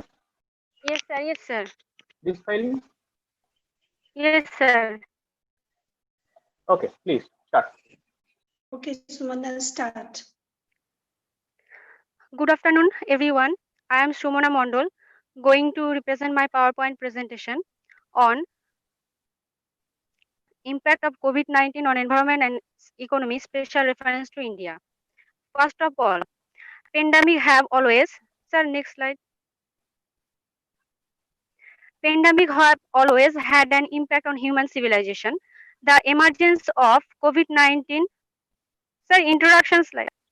The emergence of COVID-19 was first identified on last December 2019 and declared a global pandemic by the World Health Organization on 11 March 2020. As is implied in the name COVID-19, CO stands for corona, VI for virus, D for disease, and 19 represents the year of its occurrences. We all know that after the first emergence of COVID-19 in China, it has rapidly spread all over India and affect more than 213 countries. Today, COVID-19 pandemic has turned out to be a global health emergency, and India is not exception on this case.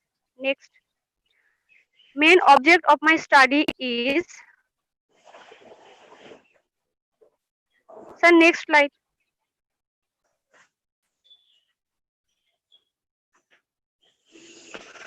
Yes, Mona, I have sent.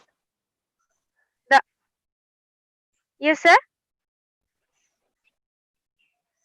Hello. Sumana, please carry on. We can hear you. Yes, Please please carry on. continue, Mona. Okay. The main objective of my study, first one is to understand the present scenario of COVID-19 cases in India. Second one is impact of COVID-19 on Indian economy during lockdown. And last one is analyze air quality index during lockdown period. Next one. So next. My present study is done over India about impact of COVID-19 on environment and economy. Total confirmed cases in India is 79,04,842, which is 6.41% as per world. And total recovery rate out of total confirmed cases in India is 62.4%. Active cases is 34.88%. Total death is 2.72% up to 9th July 2020. Next.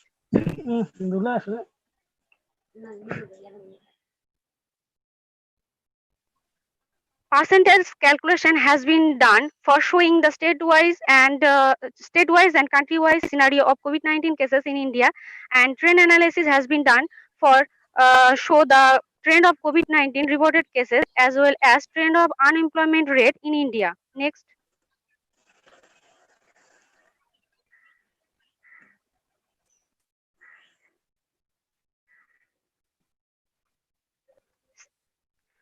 Now result analysis.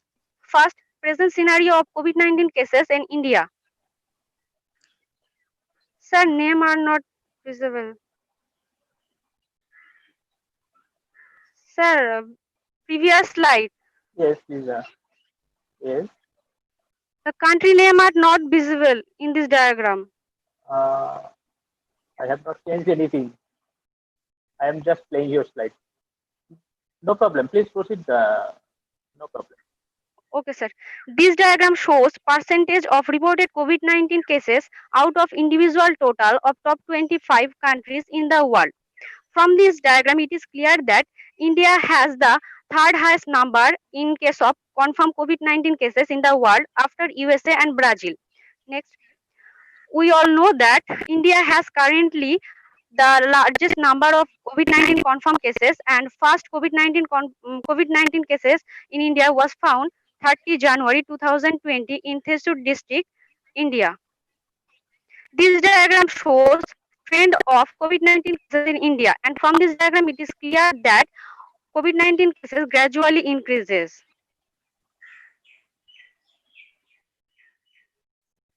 So next. Sumana, please carry on fast. Upper diagram shows new cases and new recovery rate. Until now, new cases are greater than new recovery rate. Only 29th May, new recovery rate greater than new cases. And lower diagram shows recovery rate and death rate. And from this diagram, it is clear that from March, death rate increases, and from April, the percentage of death rate decreases. So next. This slide shows impact of COVID-19 on Indian economy during lockdown period. This table shows India's GDP growth rate since financial year 2016 to 21. COVID-19 outbreak forced India to impose nationwide lockdown. Due to the lockdown, Indian national economy losses approx 30.3. Sir, previous slide.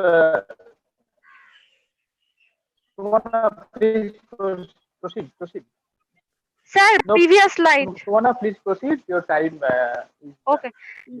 This diagram shows trend of unemployment rate in India, January Hello, to can you May. hear me? Yes. Yes. Due to forced restriction, the estimated loss of employment between March and April 2020 in India is 114 million. It means that 1 in every 4 employed person lost their job.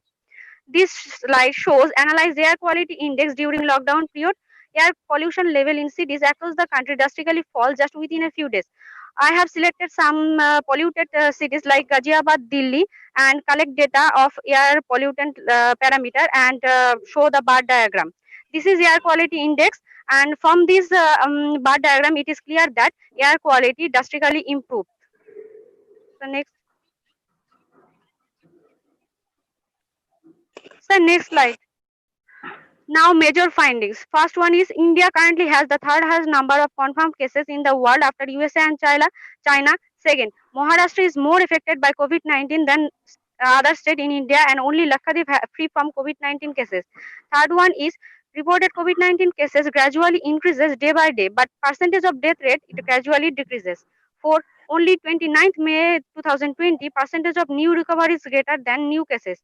5. Indian national economy losses 30.3 lakh crore and the GDP growth fall by 1.9 from 6.1% in 2020, and it was estimated that GDP will fall by 9.2% from 4.2% in 2020 to minus 5% in 2021. 6. India's unemployment rate rises to 27.11% in 3rd May, up from the under 7% level before the start of pandemic in mid-March. And last one is air pollution level in cities across the country drastically fall just within a few days. So last slide.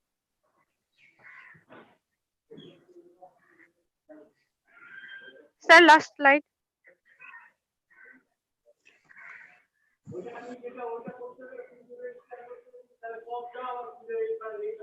Sir, next slide.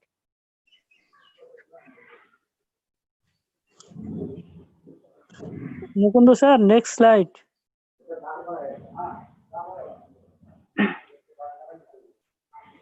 Sir?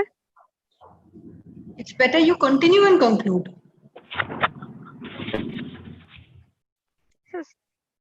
Slide are not visible.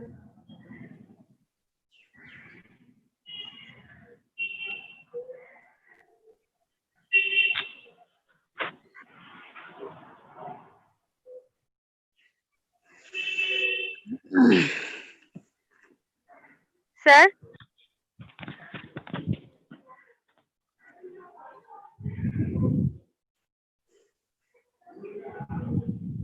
Yes, Shona. Sir, last slide conclusion. Okay, conclude. We have seen that from my study that COVID-19 impact COVID-19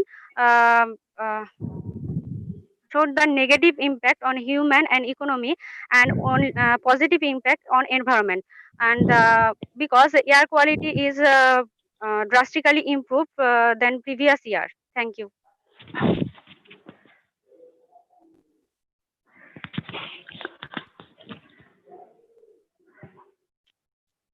Thank you, sir. Okay. Sir, hello, this is Anindita speaking. Can I do my paper now? Hello? Yes. Kavita ma'am. Gopal, please handle the situation, please. Okay, Anindita, start. Yeah, sorry for the technical issues. Actually, there is no net actually. Mukundu sir, the slides are with you, sir. Can you please start the slides? I would request you. Yes, please. Anindita, just wait for 2 seconds, okay? I want to say something to Sumanna. Okay. Sumanna is there? Sumanna, can you hear me? Yes, ma'am. Okay, so good presentation. Okay, but your topic is impact of COVID-19 on environment and economy. You have given more emphasis to economy. That is just the observation, my point of view. Okay, so you can add more point regarding the environment also. Okay. Okay, ma'am. Okay, thank you. Thank you. Okay, next. Okay, Yes. Anandita, your time. Okay. Anandita, please mention your title. Ongoing global Yes, and social. got it. Okay. Please.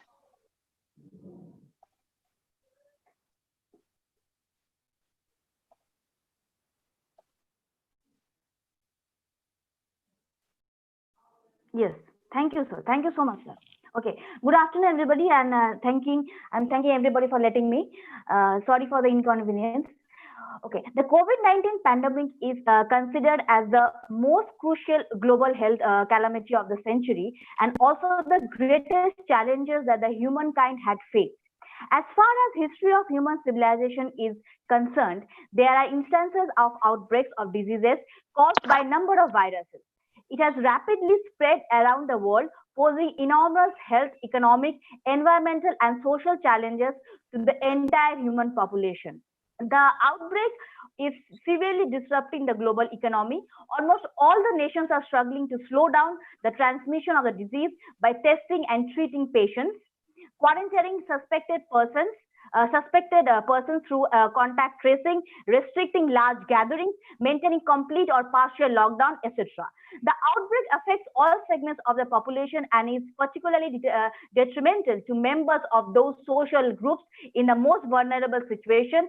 Continues to affect populations including people living in poverty situations, older persons, persons with disabilities, youth, and indigenous peoples.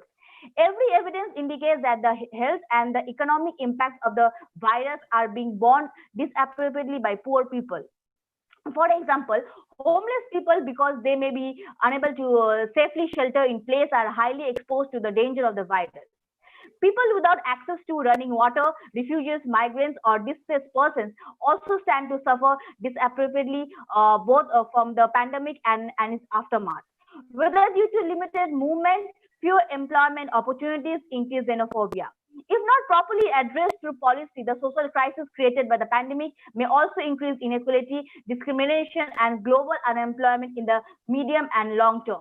Comprehensive universal social protection systems were in place, play a much durable role in protecting workers and in reducing the prevalence of poverty. Since they act as automatic stabilizers, they provide basic income security at all times.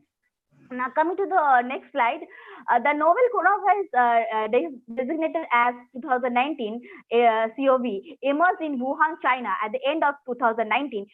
Cases has been diagnosed in many countries: China, Thailand, Japan, South Korea, Singapore, Vietnam, Taiwan, Nepal, and the United States. An increasing number of cases appear to have resulted from human-to-human transmission. Given the severe acute respiratory syndrome coronavirus outbreak in 2002 and the Middle East respiratory syndrome coronavirus outbreak in 2019, COV is the third coronavirus to emerge in the human population in the past 2 decades, an emergence that has put global public health institutions on high alert. So can we just go to the end? I think I don't have much time. I'll just emphasize on the environment portion. 5, 4, 6, 7.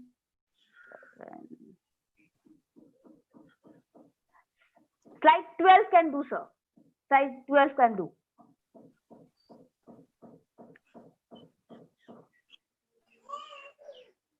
The impact of the COVID-19 pandemic on the environment raised attention from the very beginning of the crisis, consisting of observation and analysis of the immediate effects and estimates related to long-term changes.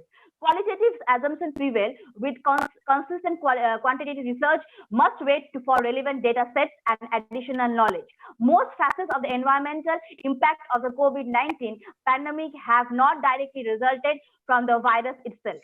The consequence of abruptly limited or closing economic sectors such as heavy industries, transport, or hospitality business has affected the environment directly. Moreover, the impact of the COVID-19 pandemic on socio-ecological systems may be highly variable, from radical changes in individuals' lifestyle, society, and international affairs, to simply facilitating a faster change than could normally have emerged.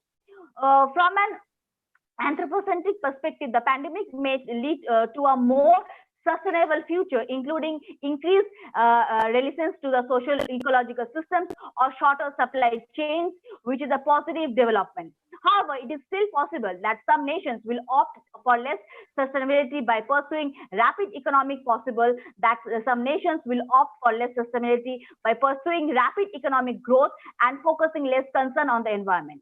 While negative impacts on the economy and society in general are probably huge, it is very likely that a global scale reduction of economic activities due to the COVID-19 crisis triggers a lot of sensible improvements in environment quality and climatic system. However, not all the environmental consequences of the crisis have been or will be positive. This includes an increased volume of non-recyclable waste, the generation of large quantities of organic waste due to diminished agricultural and fishery export levels, and difficulties in maintenance and monitoring of natural ecosystems. The temporary resolution of the coronavirus impact ranges from immediate days to weeks, short term, and also long term. While the primary impacts are divided between rapid environmental improvements like urban air or water quality and pollution episodes, such as the ones caused by sanitary disposals, the estimated short and long-term impacts are mainly positive. Impacts are really limited to a single physical system. However, for the sake of better inventory and understanding, the impact of COVID-19 on the physical system focuses on the air quality and soil individually, with an emphasis on urban areas. Large cities or megacities are often called centralized structures, providing a certain degree of comfort and protection for the citizen, but they increase the exposure of specific threats. For example, the higher population densities favor higher exposure to hazards. In contrast to rural areas where the population tends to have gardens, the effects of the lockdown conditions in cities showed more severe effects on the mental health of individuals living in close quarters. The COVID-19 crisis is driving towards a new pandemic paradigm that brings urban policies closer to present and strengthens the future needs of urban population and public health. One of the key characteristics of the pandemic event in focus is his study in the spatial extent, but also versatility of the scale of the impact. No other disaster has covered the entire planet with comparable intensities over so many urban areas with multifaceted threats that are challenging our cities during the crisis. So, do I have more time? No, please start. I'll continue or sir, I'll stop. No, please end. Your time is up. Okay, then okay. Thank you, sir. Thank you, sir. Okay, thank you, sir. Okay, thank you.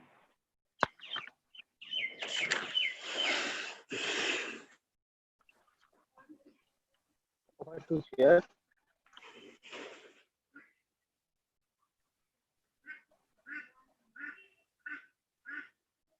Okay, Anandita, thank you for the presentation. Yeah, I have more to say, but I think there's no much time. Anyway, thank you for giving me an opportunity. Okay, you have covered a lot, and okay, thank you. Next, we'll move to the next presenter. The third presenter is Bishwajit and Professor Subir Sarkar. Bishwajit Paul, I think the third presenter is there. Am I audible? Hello. Yes, Bishwajit. Okay. Good afternoon to all of you. Firstly, let me share my screen.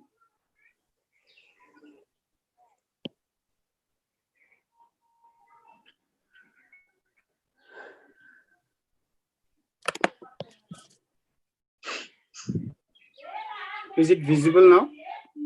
Yes. Okay.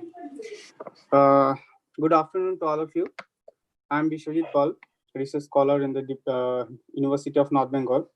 At first, I would like to thank all the organizers for conducting such virtual gathering of delegates and research person. I'm going to present my topic on the impact of coronavirus outbreak on the Indian public transport system during and post-lockdown period. Now, I'm not going to utter all these things as already discussed by the previous presenters. I am going directly going to my objectives. Before that, you can see here the lockdown period from phase 1 to phase 4 due to the suspension of all the transportation facilities in all over India. The public transportation system has had experienced a devastation as never before. Except few emergency services, the whole system was in halt. These are some scenario of yesterday's record from India. Now coming to my study objective, the objective is to explore the impact of COVID-19 on Indian public transport system during and the post-lockdown period. Now, these are some basic information about public transportation system. Technically said, the transportation system that are available to the general public are known as the public transportation system. And public transportation system is the most and a highly risk environment and prone to COVID-19 transmission.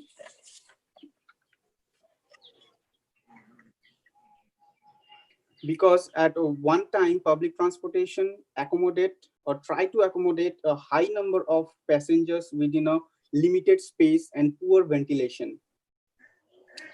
It also contains variety of common surface to touch by which virus can be easily transmitted from one person to others, such as money, tickets, handrails, and seat, doorknob, and even window.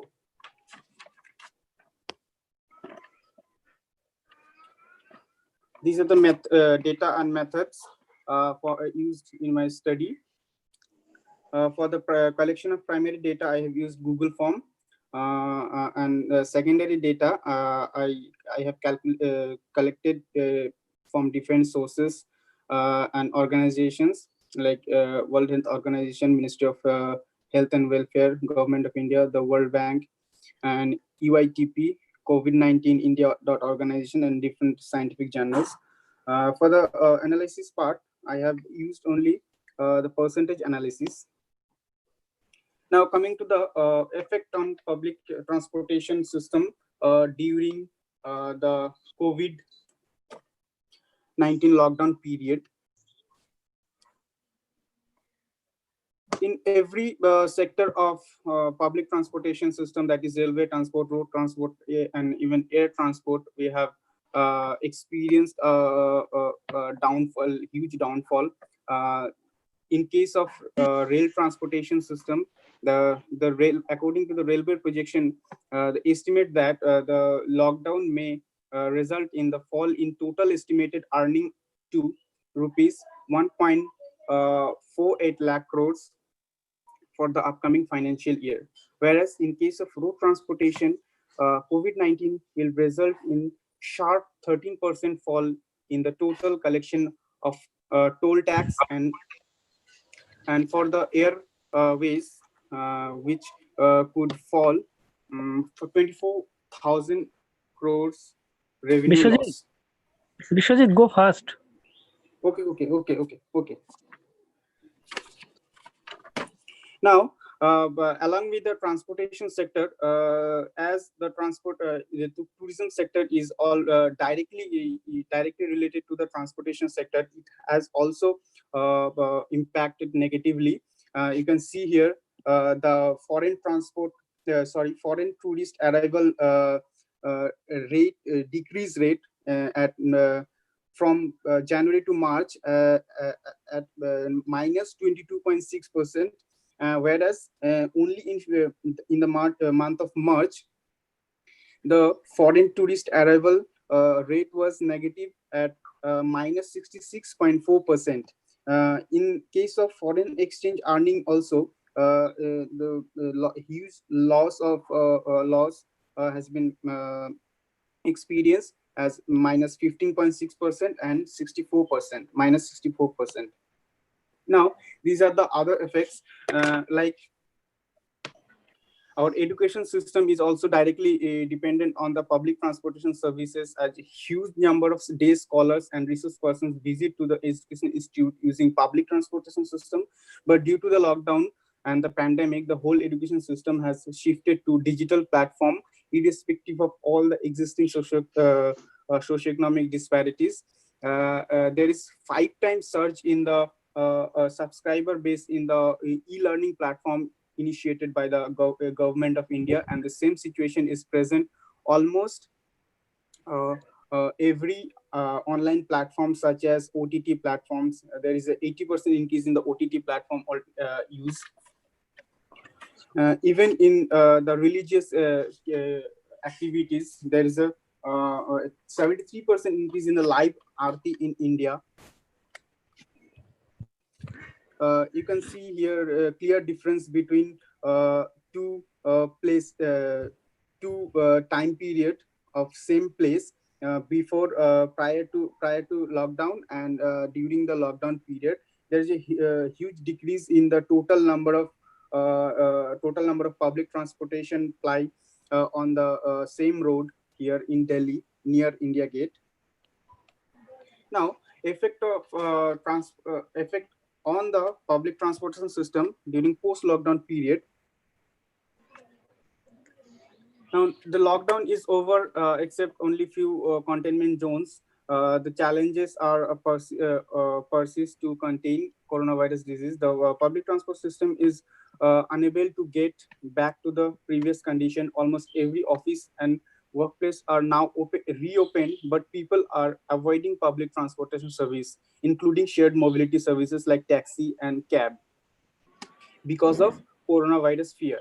They are preferring either personal vehicle or work from home. According to my survey, only 15% of the respondents are using public transport to go to their workplace, and the rest of the respondents are either using personal vehicle or preferring work from home. Almost similar situation observed in case of commuting marketplace or shopping centers. Only 7.6% of the respondents are currently using public transportation. According to the survey of World Bank and International Association of Public Transport, UITP, over 60% of the public transportation. Okay, Bishwajit, you need to conclude now. Okay. I'm concluding.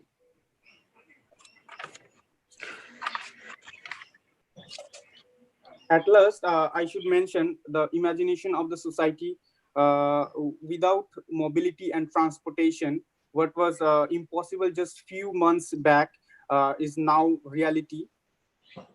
The whole world is rethinking the mobility plan and mobility alternatives to avoid the crowd in the public transportation system.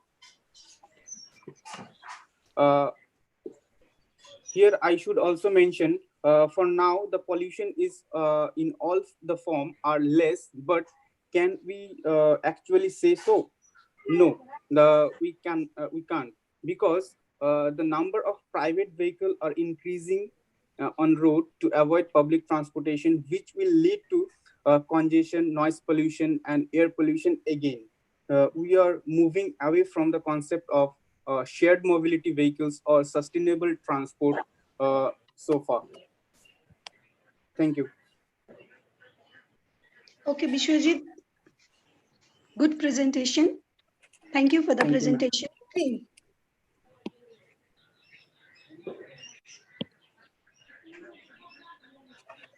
Okay, now we'll move on to the next presenter, that is Anurupa Shah. Yes, ma'am. Hello? Okay, Anurupa, please. Okay, Anurupa, you start. Your time is 6 minutes, okay? Okay. Am I audible? Yes. Please go ahead. Okay, first I share my screen.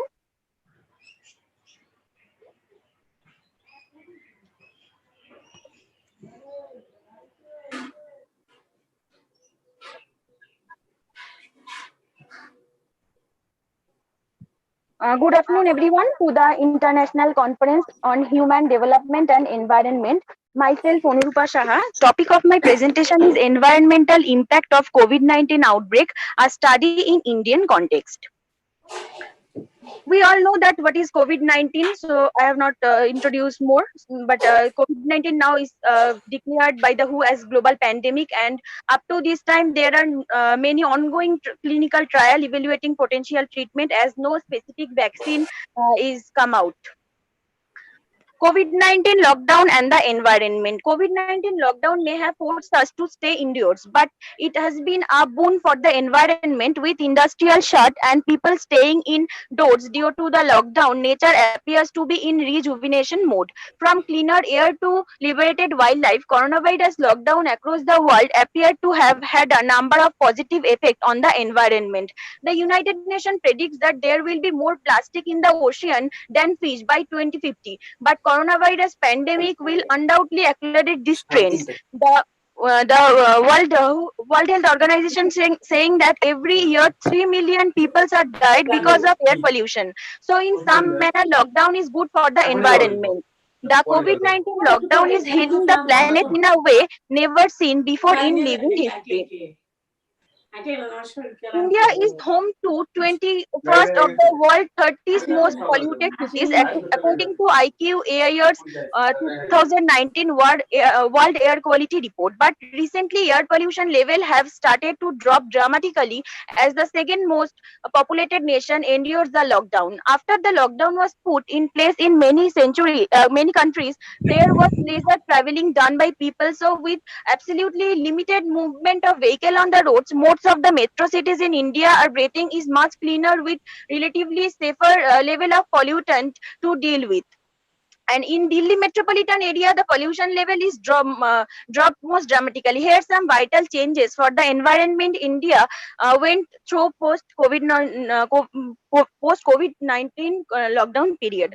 The presented images are collected from NASA Earth Observatory. Image showing measurement of aerosol optical depth over Indian region during the period of 2016 to 2020. The decrease in concentration level of AOD was estimated after just a week of reduced human activities. So it can be observed that the dark brown pixel shows the higher aerosol concentration, whereas the light yellow shows the low aerosol concentration.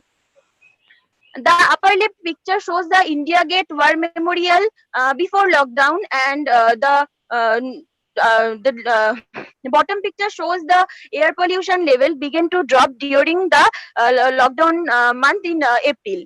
So as we know that New Delhi was ranked as the most populated city in the world by WHO in May 2014. But the data shows that the average concentration of PM is reduced nearly 71% in space of a week.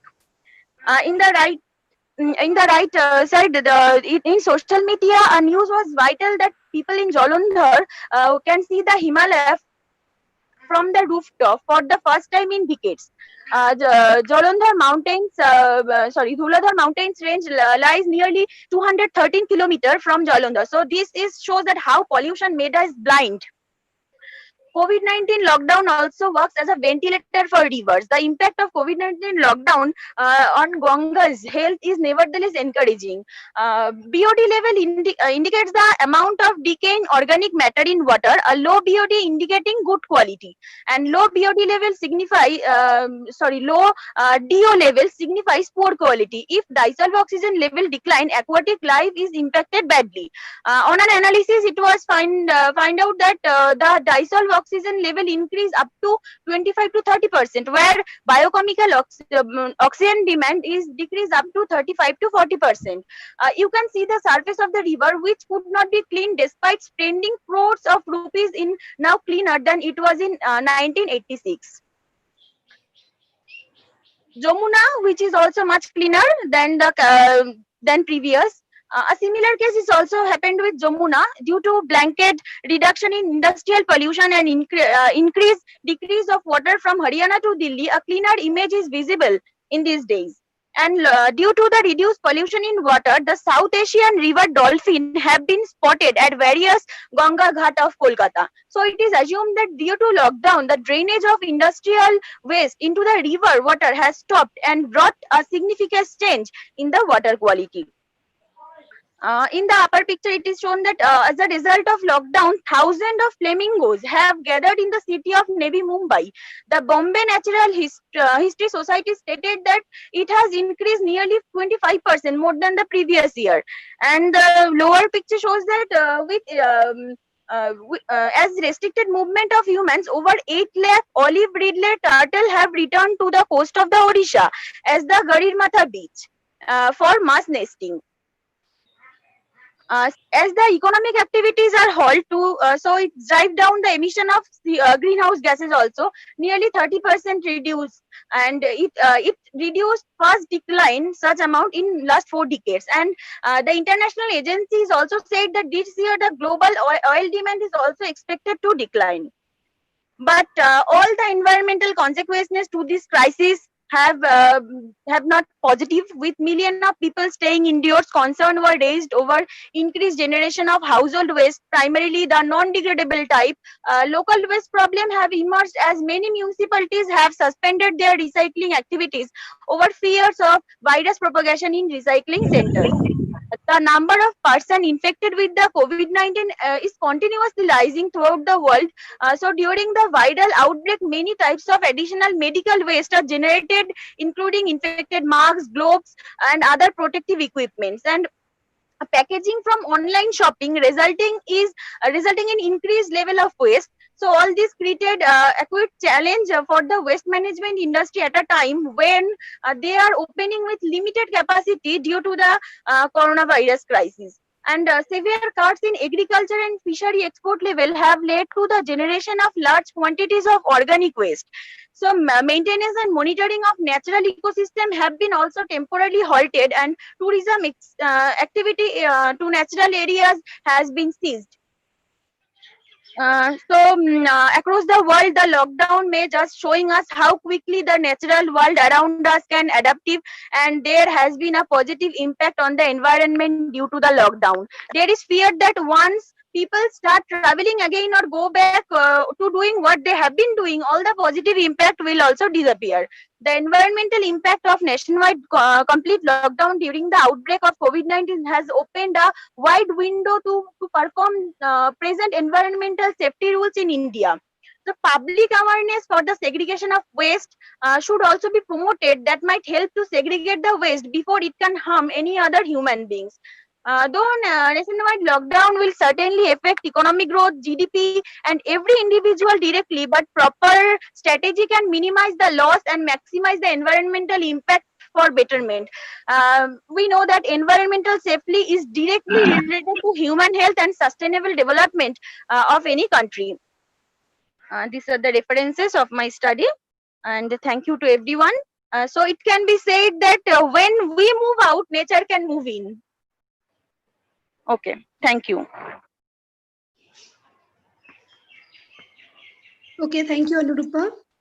Thank you for the presentation. Thank you, ma'am. Okay, now we'll move on with the last presenter, that is Kamalia Bairagya.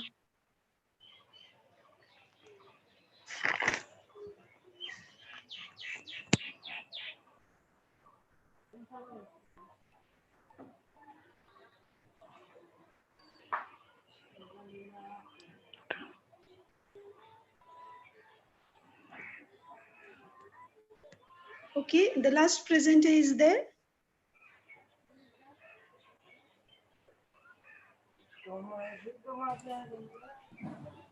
Stop your presentation, please.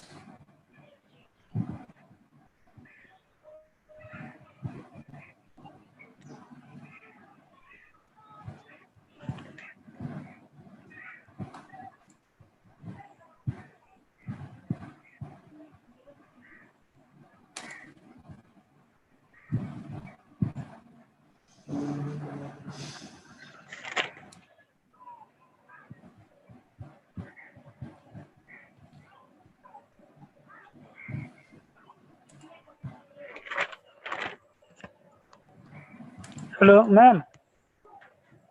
Yes. I think Camelia is not here. Okay, so she'll not present, I think, no, that means. What should we do, Mukundu sir?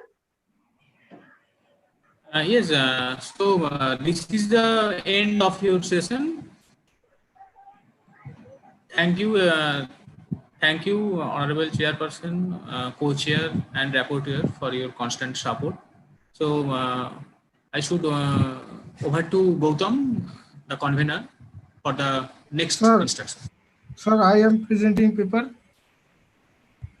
Sir, can I present my paper? Satyabrat Rai. Okay, sir. Yes, Satyabrat, next panel. Yes, you are in the next panel. No problem. Satyabrat, please wait. Okay, sir. Okay. Last convener will declare the next session, and you will present there.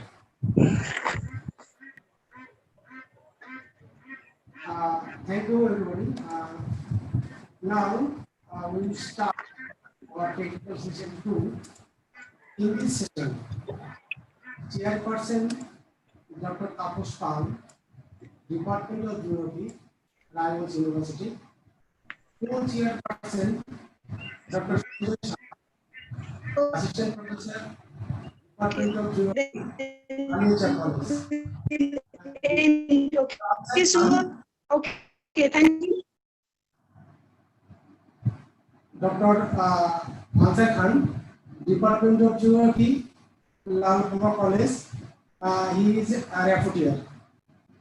I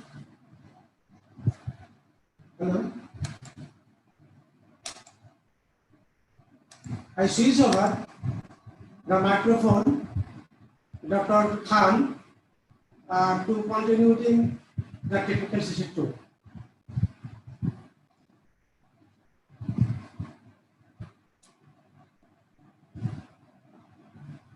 Mr. Khan. Hello. Please. Hello. Hello. Am I audible? I am.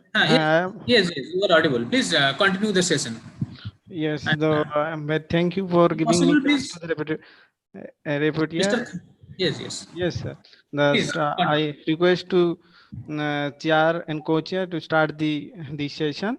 Okay, but I have no the paper list to which present here there, and just only the here mentioned that the selected paper will be presented. Convener will be. There are 5 papers on. There are 5 papers. Please. Yes, sir. Start the presentation. No problem.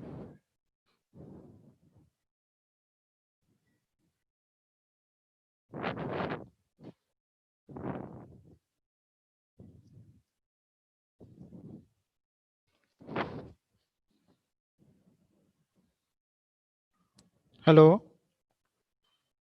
Hello.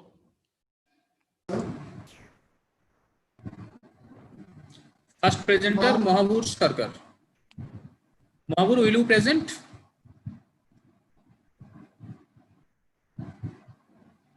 To next. Yes. Yeah. Mahabur is here. Mahabur.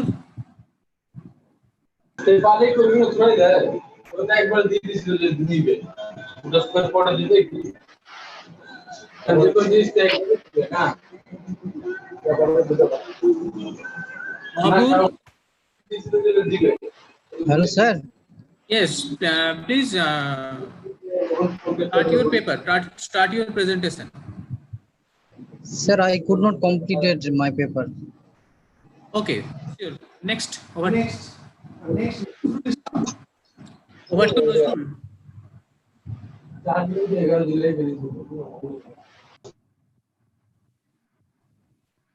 Hello. Yes, Nazrul. I'm audible, sir? Yes. Professor Pal is the chairperson, and Dr. Sanjay Shah, he is the co-chair. I am over to Professor Pal, Mr. Sanjay Shah, and answer. Okay, sir. Okay. Good afternoon, everyone. We are passing a very hard time due to coronavirus 19. Still, I hope you are well, you are staying at home. A special thanks Dr. Taposh Pal, Chair, and Dr. Sanjay Shah, Co-Chair, and Rapporteur Anishur Khan. Start my focus my paper. Share my slides here.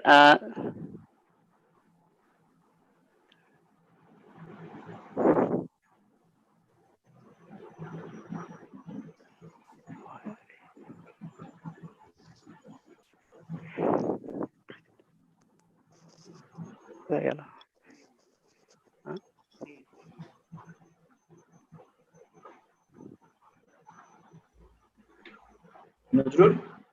Yes, sir. Wait. Yes. Are you hearing the sound? Yes, sir. Yes. Is there any problem? Where are you? I'm not seeing you. Where are you?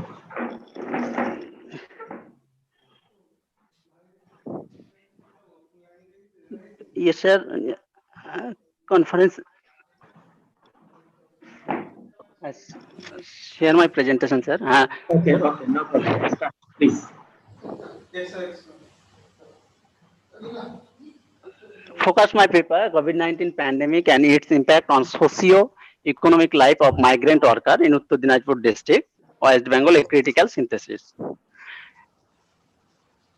Introduction. COVID-19 pandemic, CO stand for corona, V for virus, and D for disease. Formerly, this disease was referred to COVID-19 or coronavirus. The COVID-19 is a new virus linked to some family of virus and several acute respiratory syndrome and some type of common cold. The coronavirus or COVID-19 pandemic is defining global health crisis of our time and greatest challenge we have faced since World War II, since its emergency in Asia late last year. The virus has spread to every continent except Antarctica. But pandemic is much more than a health crisis. It also an socio-economic crisis steering every one of the countries it touches. It has the potential to create devastating social, economic, and political effect that will leave deep and long-standing score. UNDP is the technical lead in UN economic recovery all alongside the health response, led by WHO, and the global humanitarian response plan and working under the leadership of UN residential coordinator. Every day people are losing job and income with no way of knowing when normal will return. The International Labour Organization estimated that 195 million jobs could be lost. The World Bank project US 110 billion declined in remittance this year, which could mean 8,000 million people will not be able to meet their basic needs. Basically, the huge number of people in Uttar Dinajpur district, young people mainly, are migrate other states of India like Maharashtra, Kerala, Delhi, Gujarat, due to opportunity and their core socio-economic background. So I try to find out my objectives. The present paper basically focus on consequence of COVID-19 pandemic and socio-economic life of migrant worker in Uttar Dinajpur district. Next slide. This is my study area. The districts, this is my study area, Uttar Dinajpur.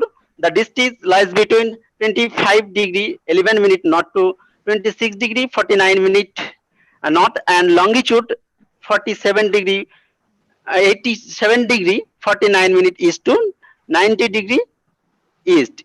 In Uttar Dinajpur district, there are two subdivisions, Raiganj and Islampur. 110 kilometers apart from each other. In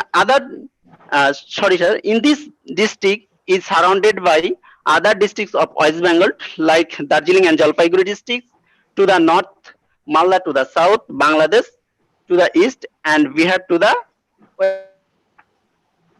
According to census 2011, Uttar Dinajpur district has a population of 30 lakh. This region is a ranking of 124 in India out of 640 districts. The district has population density of 956 per square kilometer. Its population's growth rate over the decade 2001 to 2011 was 22.4%. Uttar Dinajpur district. Exact findings. Go to the exact findings because time is not more. Go to the findings. We want to know about what type of findings have been. Database and methodology. Next lecture. Both primary and secondary data. Primary data have collected over phone communication over the respected respondent. Secondary data have been collected through integrated literature review using PubMed and Google Scholar. Several academic and non-academic sources, news, websites, etc.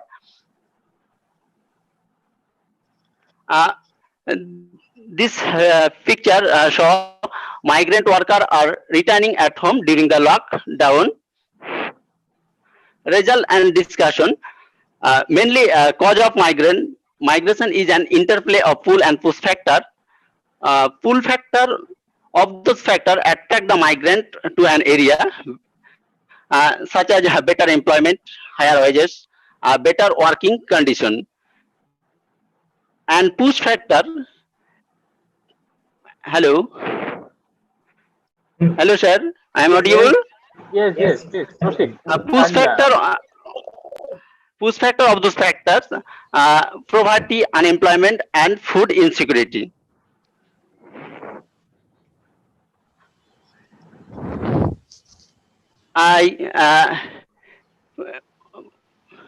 Hello.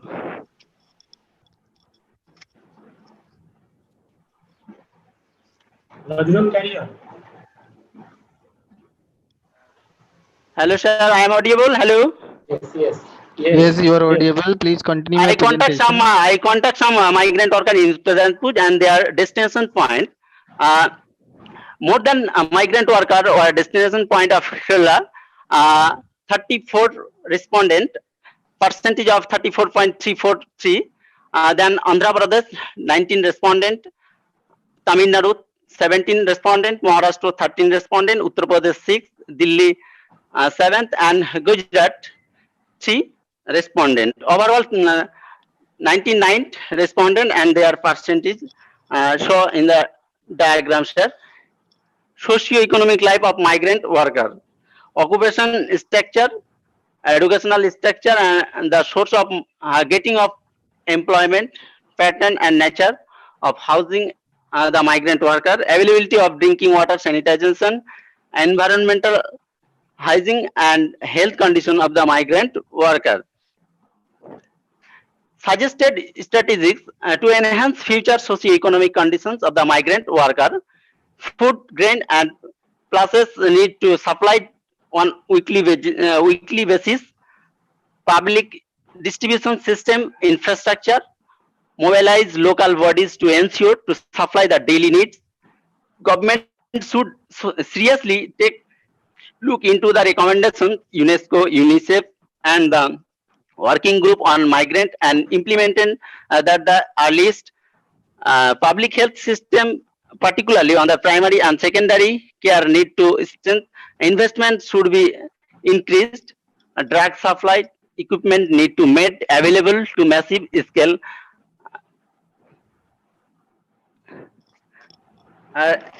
Conclusion, sir.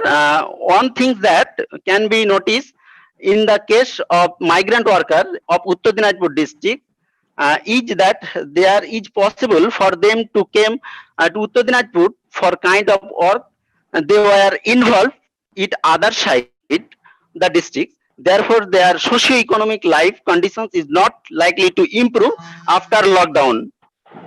Then, with the amount of money that had, it would be very difficult to make a living after lockdown. If the COVID-19 pandemic situation is normal, almost every migrant will return to their workplace. Otherwise, it will be difficult for them to make a living. Thank you, sir. Okay. Thank you to Mr. Najrul. The next paper presenter is Rupai Hemram and Uttam Gorai. Rupai and Uttam, are you present here right now? Where are you? Please continue your presentation. Okay. Okay, sir. Please start your presentation. You have only 5 minutes. Okay. Okay, I'm sharing. Rupai and Uttam. Hello, sir. Rupai and Uttam. Yes, sir. Where are you? Please. Okay. Hello, sir. Please start. Okay, sir. Okay, start. Good afternoon, everyone. Now I'm going to present our topic on study on interstate migration. Or as we all know, migration is one of the most important phenomena. In present time, in India, interstate migration is increasing rapidly. And contrary to the traditional trend, females are migrating not only for marriage, but for other reasons also. Now, the temporary migration is 7 times larger than the permanent one. This type of migration is dominated by poorer section of the society. Thus, in the present study, the authors have considered only the latest data on migration available on the website of Census of India, and less than 1 year migration is considered as short-term migration.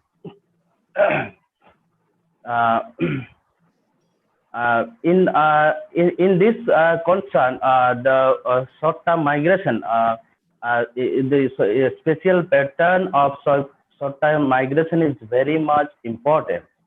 Thus, the present study tries to focus on the special pattern of short-term interstate migration in India. Here are the objectives of our study. To study the special pattern of short-term interstate migration in India and to find out the dominating reasons behind migration. Now, we collected data from the official website of Census of India. Now, the methodology, we recalculated the data to know the actual number of out migrants from individual states. The share of migrants of individual state is carved out from the total figure of migrants, and the whole India is divided into 4 regions based upon the rate of out migration. After that, the dominating reasons behind migration of different states have been highlighted. Now, the results, this table showing the share of migrants of individual states. And we divided the whole India into 4 regions according to the share of the migrants. This is the graphical representation of all states. Here, the deep color is showing the high migration rate, especially the Bihar and Uttar Pradesh is a high migrating rate, and the northeastern states of our country is showing the very low migrating zone.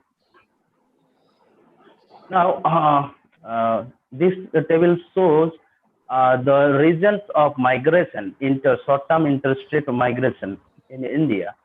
And we can easily see here the main dominating reason is that 32.53% migrants say they moved with their household, and 27.79% migrants said that they have moved for work or employment.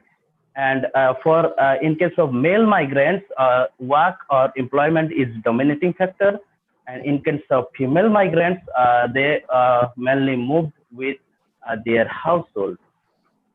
Now, the regions for migration in very high migrating regions. Here, it is showing that. Mr. Uttam, please try to conclude. You have not enough time, please. Yes, sir. Yes, sir. Here, it is that one interesting figure is that Bihar is a state from where 10.45% male migrants move to other states only for education. Now, this is the another table showing the high migrating regions and region for migration. Here, one of the most interesting figure is West Bengal, showing that 41.35% female migrants of West Bengal moved for a marriage to the other state. Now, the next table showing that Jharkhand is one of the states from where migrants mainly migrate to the other state for work or employment. This figure is more than 50% of their migrants. Now, this is the last table, and it is showing that the migration there are variation in migration patterns, and behind the region behind it also. And here Mizoram is showing that 19.97% migrants have moved for education to the other state. Now I can come to the conclusion. The study revealed that there is a variation, and there is a variation in the reason behind migration also. The northern states, especially Uttar Pradesh and Bihar, is showing high migration. And Jharkhand, Bihar, and Rajasthan have reported high migration for work or employment, whereas Delhi and West Bengal has reported a high migration for marriage. Okay. Thank you. Okay, I think, okay, thank you, Mr. Uttam. And the next presenter is Community Moumita Mondal. I think his title, her title is Community Health Workers' Contribution to Health Security, Pandemic Preparedness. Yes, sir. Am I audible? Yes, of course, Professor. Of course. Yes, Please. I'm sharing my screen. Yes, of course.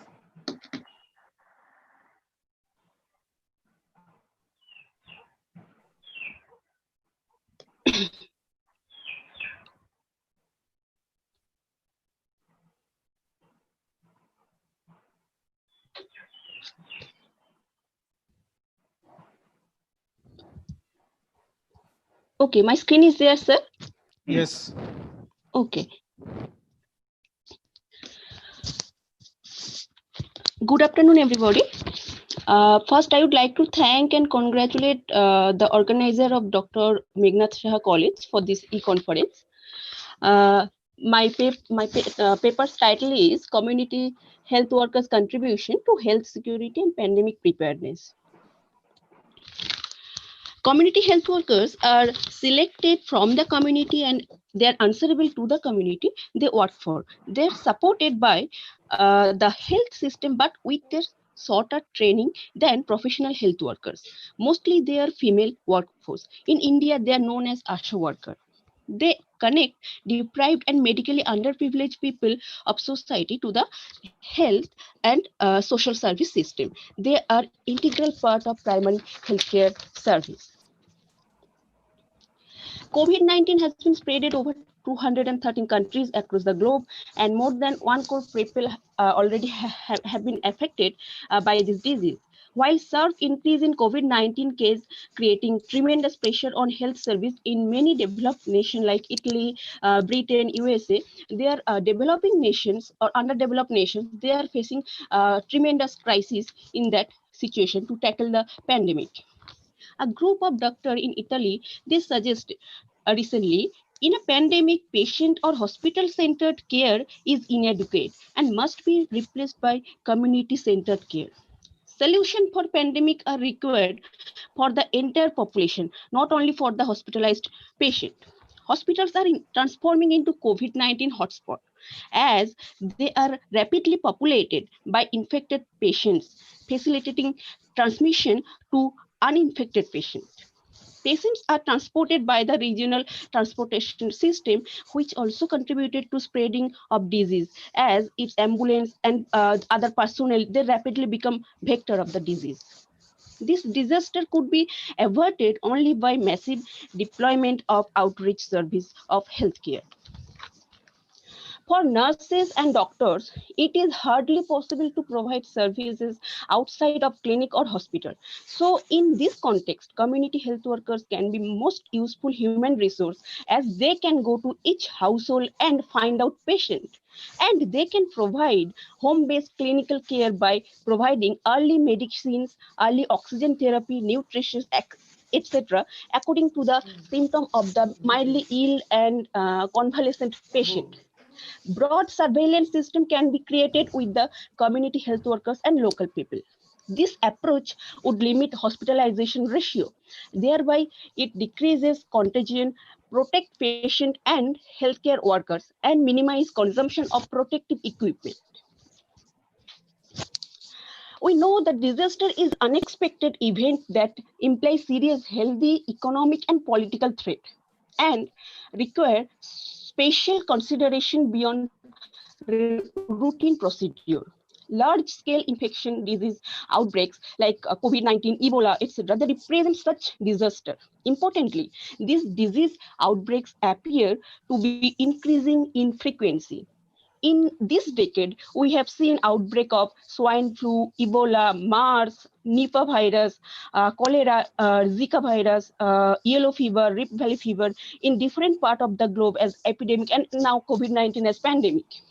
The Sendai Framework for Disaster Risk Reduction that was held in Miyagi, Japan 2015 described disaster resilience as the ability of a system or community or society to resist, absorb, or accommodate to and recover from the effects of a hazard in a timely and efficient manner. Public healthcare system is a crucial firewall to reduce community spread of COVID-19 pandemic and to relieve the unsustainable pressure upon the healthcare system. Community health workers are one of the frontline public health staff who conduct outreach program and build resilient capacity of vulnerable population in this primary healthcare system.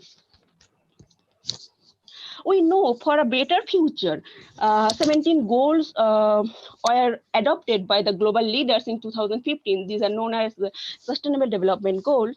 The third goal of these Sustainable Development Goals that speaks to ensure healthy lives and promote well-being for all at all ages. It basically speaks about universal health coverage and health security. Millions of the world dying from preventable disease condition each year without getting the treatment and basic care. The community health workers are providing basic health care need to the remotest people. Also, their efforts are alleviating health workforce gap in remote area. So to ensure health security, they are working as a cost-effective solution for the government of developing nations. At a time when misinformation and lack of understanding can have devastating consequences in low-income communities, their community health workers' experience to connect people is urgently needed. Based on their experience and connections in the community, community health workers can share insights with state and local decision makers on the most effective way.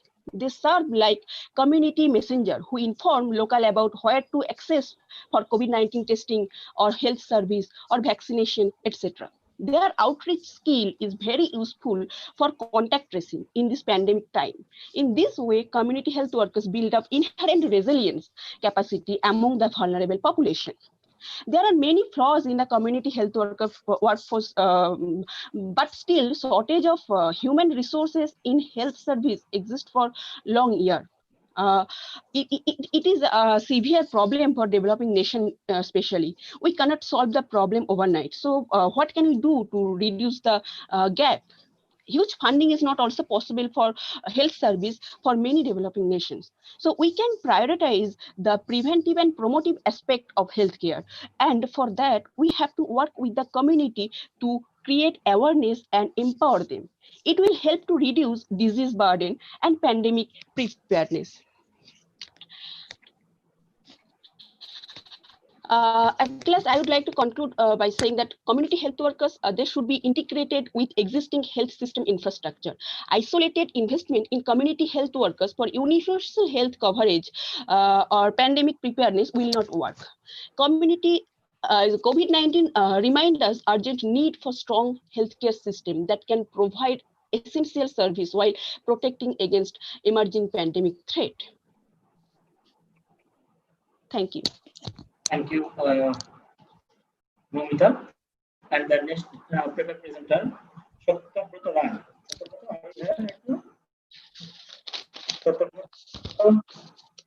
Are you here? Yes, sir. Yes, sir. Okay. Okay. Sir, Okay. sir, I am deliver my presentation. Okay.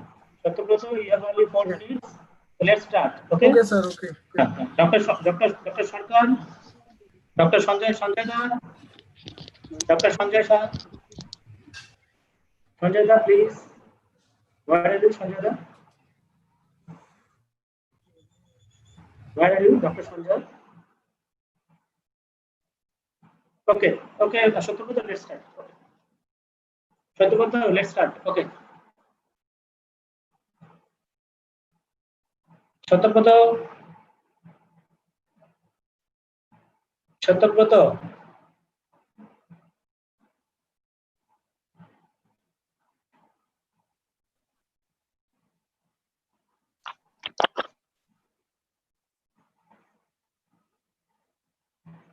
Shatobrata, let's start.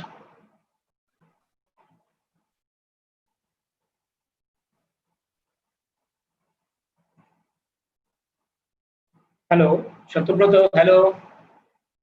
Shatobrata Rai, please. Shatobrata, please. Shatobrata. He has started sharing his screen, but yes. Hello. Okay, sir. Sir. Yes, Shatobrata, let's start. Okay. Okay. Okay, sir. Okay, you have only 4 minutes. Okay, let's start. Okay. Okay, sir.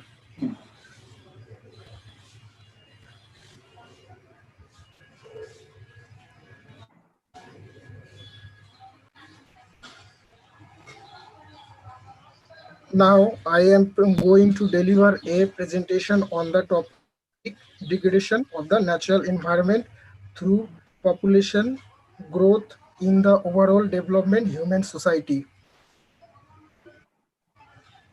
Abstract. As human civilization has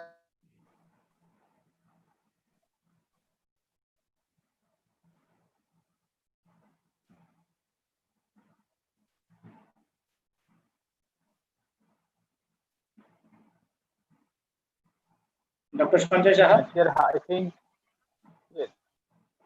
Dr. Shah is here, but he could not unmute himself. Oh, yes. He has muted his button, I think. Dear Chair, please proceed to next presenter. I think Shatobrata is facing a awkward Yes, Shatobrata. Hello, Shatobrata. Shatobrata. Shatobrata is the last presenter of the session. Hello, Professor Mondal. Yes, nice to meet you. Okay, Dr. Yes.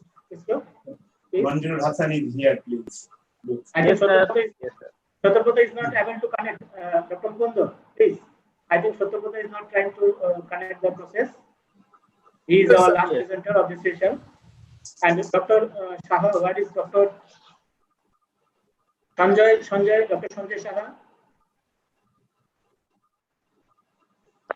Shatobrata, please leave because.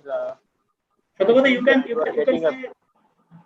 can say without presentation. Okay, you can present your thinking verbally. Don't need to present your slides. If it is not connecting, it is not showing properly. Yes, right, Dr. Mishra? Yes, yes. Yes. You just say your output or findings of your research. Don't need to present the slides. It's not mandatory. I think he's facing some problem. He's trying at Yes. request, but This so, is the problem of digital education. yes, digital divide. So, Okay, Professor no Pal, problem. I think we should proceed. We should proceed to the next panel. Next, right. No, he was the last presenter, Dr. Misra. Yes. So, Yes. thank you, Professor Pal and Dr. Shaha and Dr. Khan for this session. And over to the next technical session. And I am requesting to Mr. Gautam Sarkar, the convener, for the announcement. Okay, thank you. Our next session, our last technical session, start in this session without presence of a presenter. And chairperson, Professor Sujit Mondol. Gautam. Yes, sir. Gautam. Sound is not coming. Sound is not clear. Am I audible? Yes, please.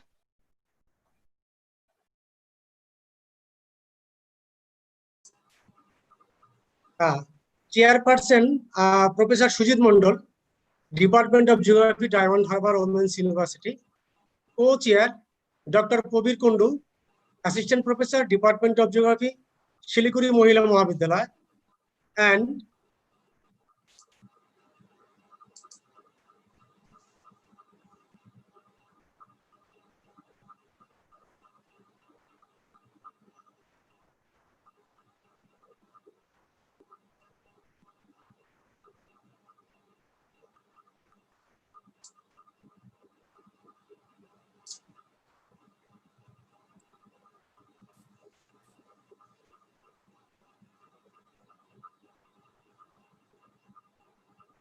No sound there.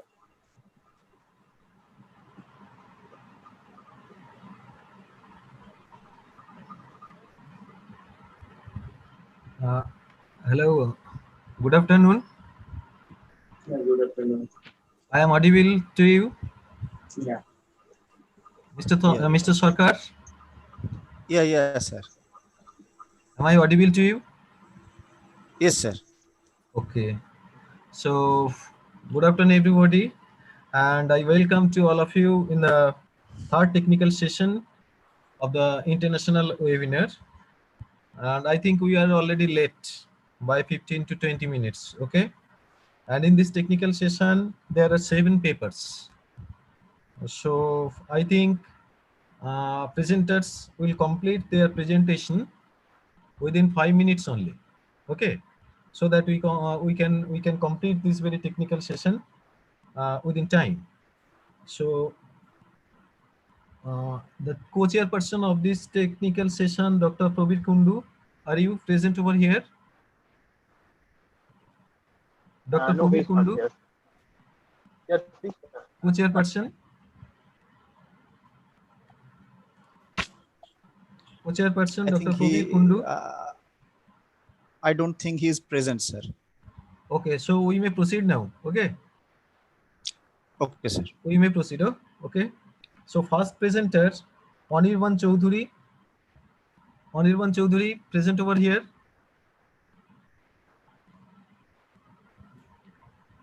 Anirban Choudhury. Anirban Choudhury. Co-authors Kathika De and Dr. Subroto Saha. Anybody else? So next presenter, Sosta Choudhury. Sosta Choudhury and Sushma Rohatgi. Yes, am I audible? Yes, you are audible. Okay. Okay, yes. So okay, let's start your presentation.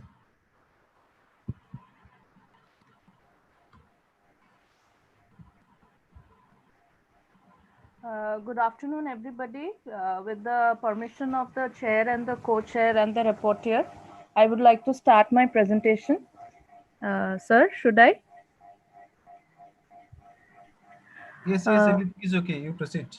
Yeah, so thank you to the organizers for giving me this opportunity to take part in this conference.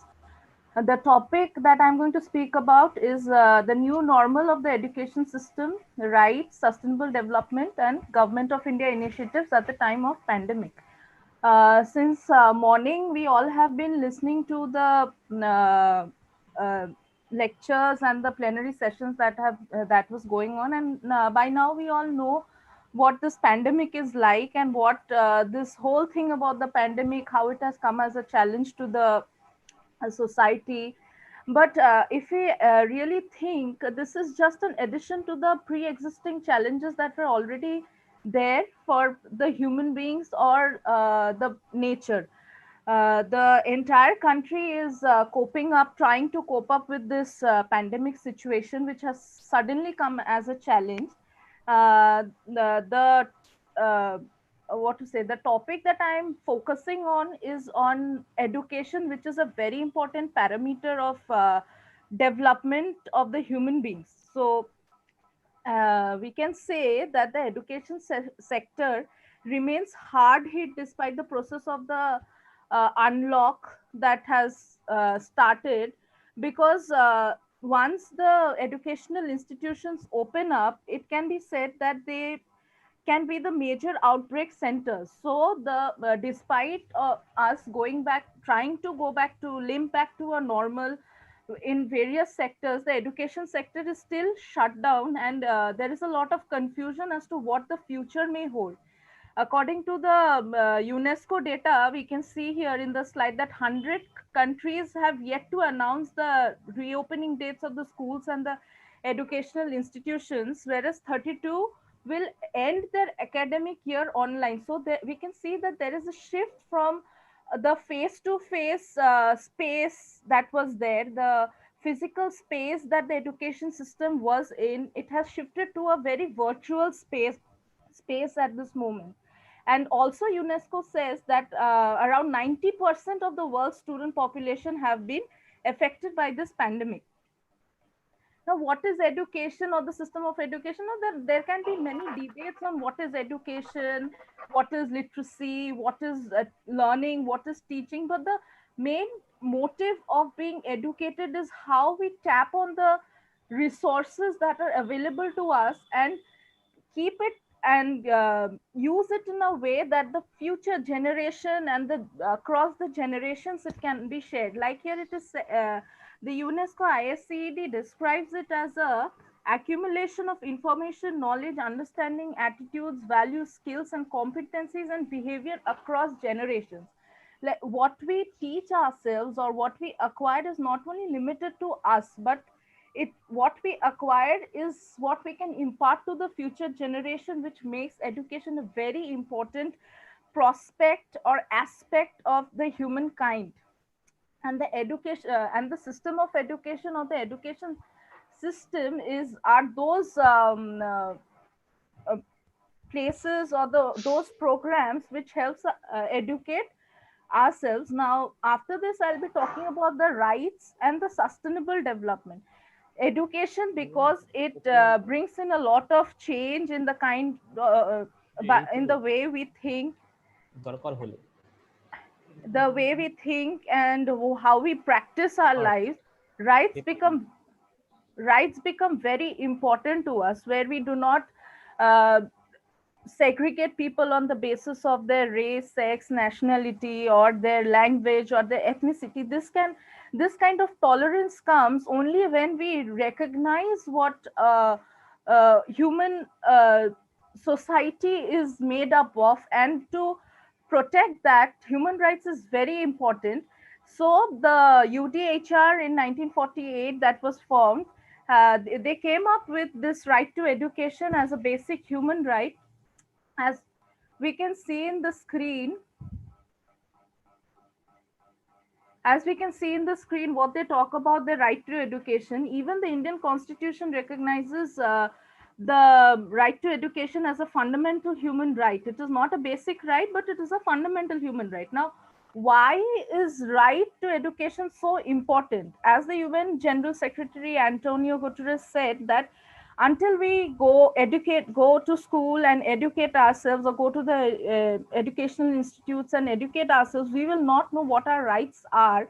And as a result, we will fall back on what we should do and what we should not do to have a better living. Next, I'll be talking about the Sustainable Development Goals.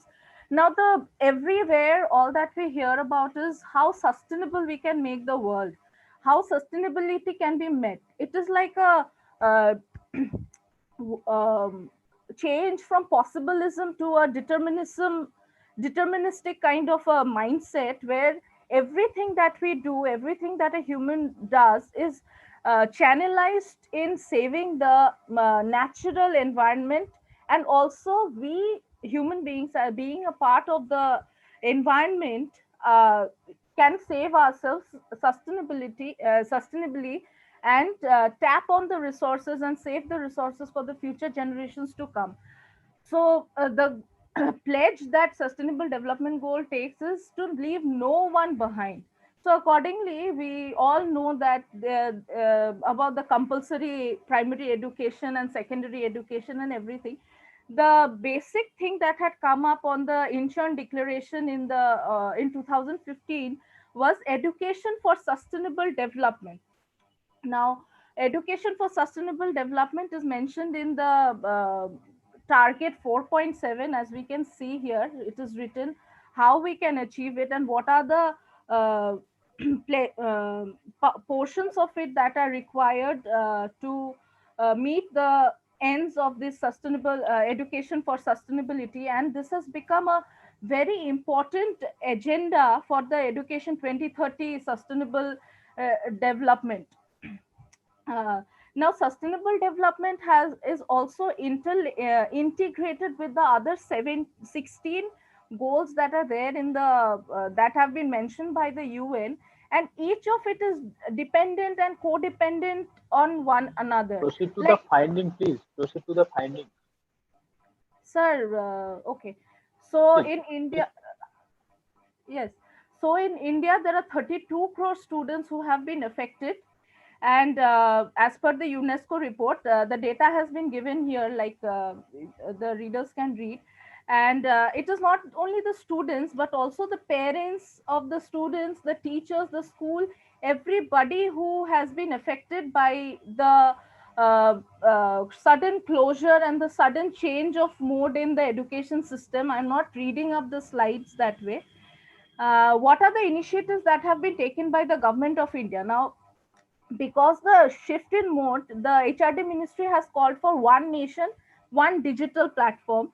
So they have started with various kind of programs. As we can see, there were prior to the pandemic, prior to the pandemic and the lockdown and everything, there were already digital platforms that were promoting the classes in India and so on. But the new initiatives that have come up are these Diksha, Manodarpan initiative and Pragyata. The Pragyata has just come in 2 days back, has just been given by, the guidelines have been provided by the government of India just 2 days back. The Manodarpan initiative turns out to be a very important initiative by the government of India that they have recognized is how to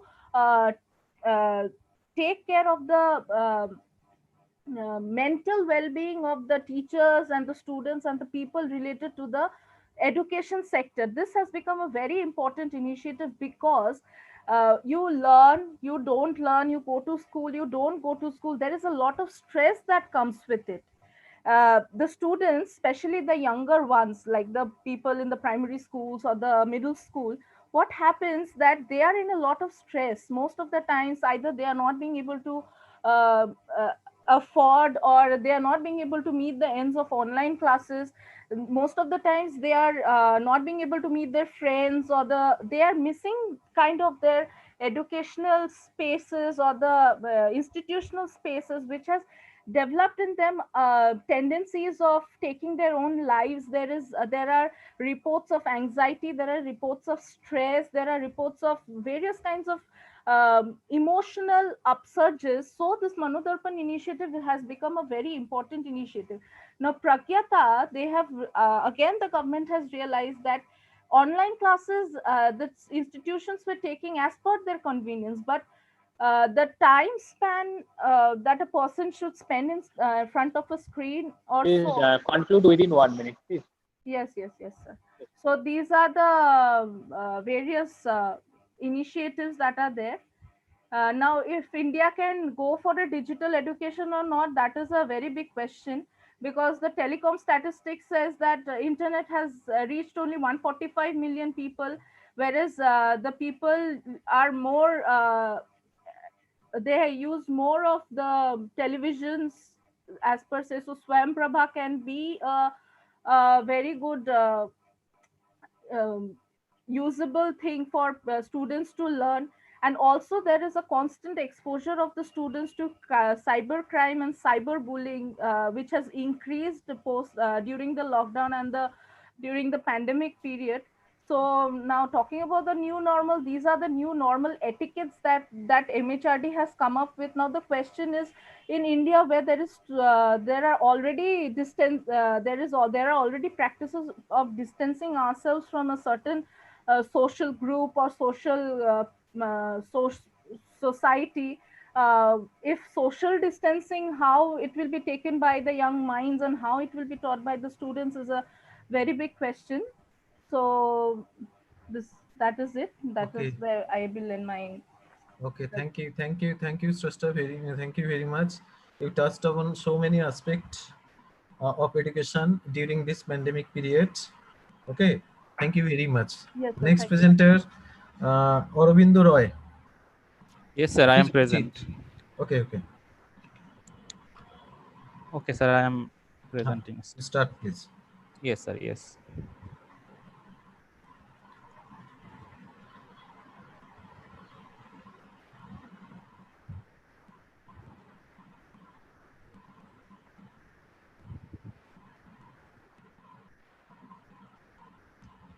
Aurobindo, please try to complete within 5 minutes, okay? Just what is a outcome and conclusion. Sir, I am Anirban Chaudhary and I am present here. Okay, sir. Okay.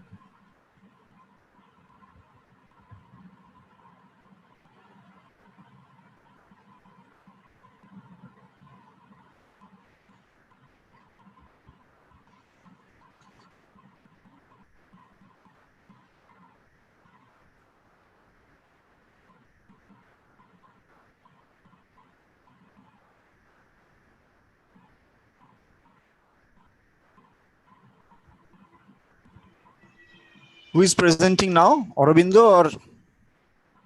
Aurobindo and is it Kumar, Dr. Sanjeev Kumar. Dr. Sanjeev Kumar. Aurobindo, please first. Aurobindo first.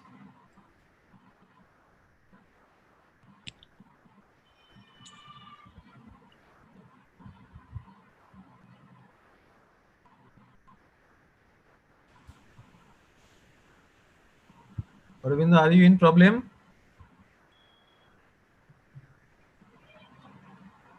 Do you have any problem, Aurobindo?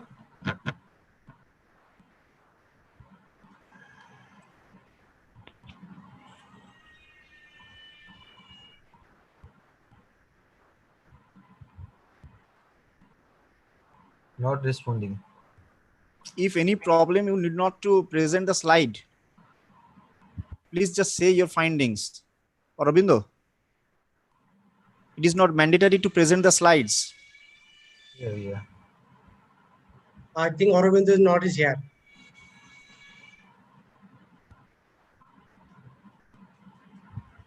Aurobindo? So, sir, I think you please go the next. Next. The next presenter is Dr. Gotulal Patidar. Yes, sir. Okay. You proceed, please. Yes.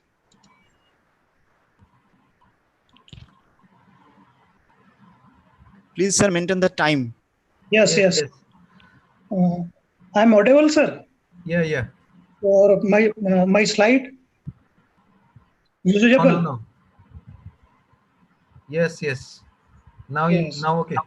Yes, sir. I am Dr. G.L. Patidar, department of Sanskrit, Mohanlal Sukhadia university, Udaipur. मेरा विषय है प्रकृति के विपरीत जाना ही प्रकोप है। Going against nature is pandemic. इसको मैंने संस्कृत नाट्य साहित्य के संदर्भ में लिया है और संस्कृत के जो रूपक लिए हैं वो मैंने स्वप्न वासवदत्तम, कर्णबारम और विज्ञान शाकुंतलम, इन 3 नाटकों में इसको देखने का प्रयास किया है। इस आर्टिकल को लिखने का मेरा प्रयोजन था कि ययेच्च सा वसुंधरा सकल लोक संरक्षिता, समस्त जीवों की रक्षा में प्रयाण यह पृथ्वी विजयिनी बने। आज हमें इसकी जरूरत है कि यह पृथ्वी हमारे मानव मात्र की रक्षा करे। पर्यावरण क्या है, हम सब लोग जानते हैं। पर्यावरण वह द्यूरी है जिस पर समस्त मानवीय क्रियाएं टिकी हुई है। लेकिन आज जो सबसे बड़ा मुद्दा है वो है पर्यावरण और मानव के बीच का संतुलन।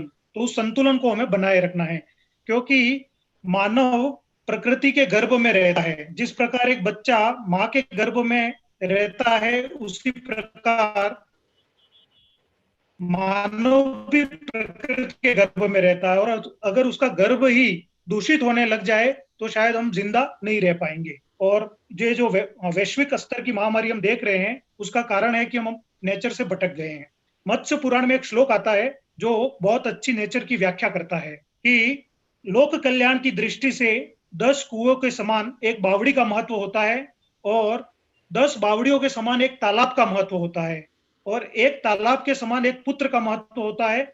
और अपने जीवन काल में 10 पुत्र जितना उपार्जन करके माता पिता को पुण्य देते हैं, उतना एक वृक्ष देता है। तो एक वृक्ष जो है उसकी तुलना 10 पुत्रों के बराबर की गई है।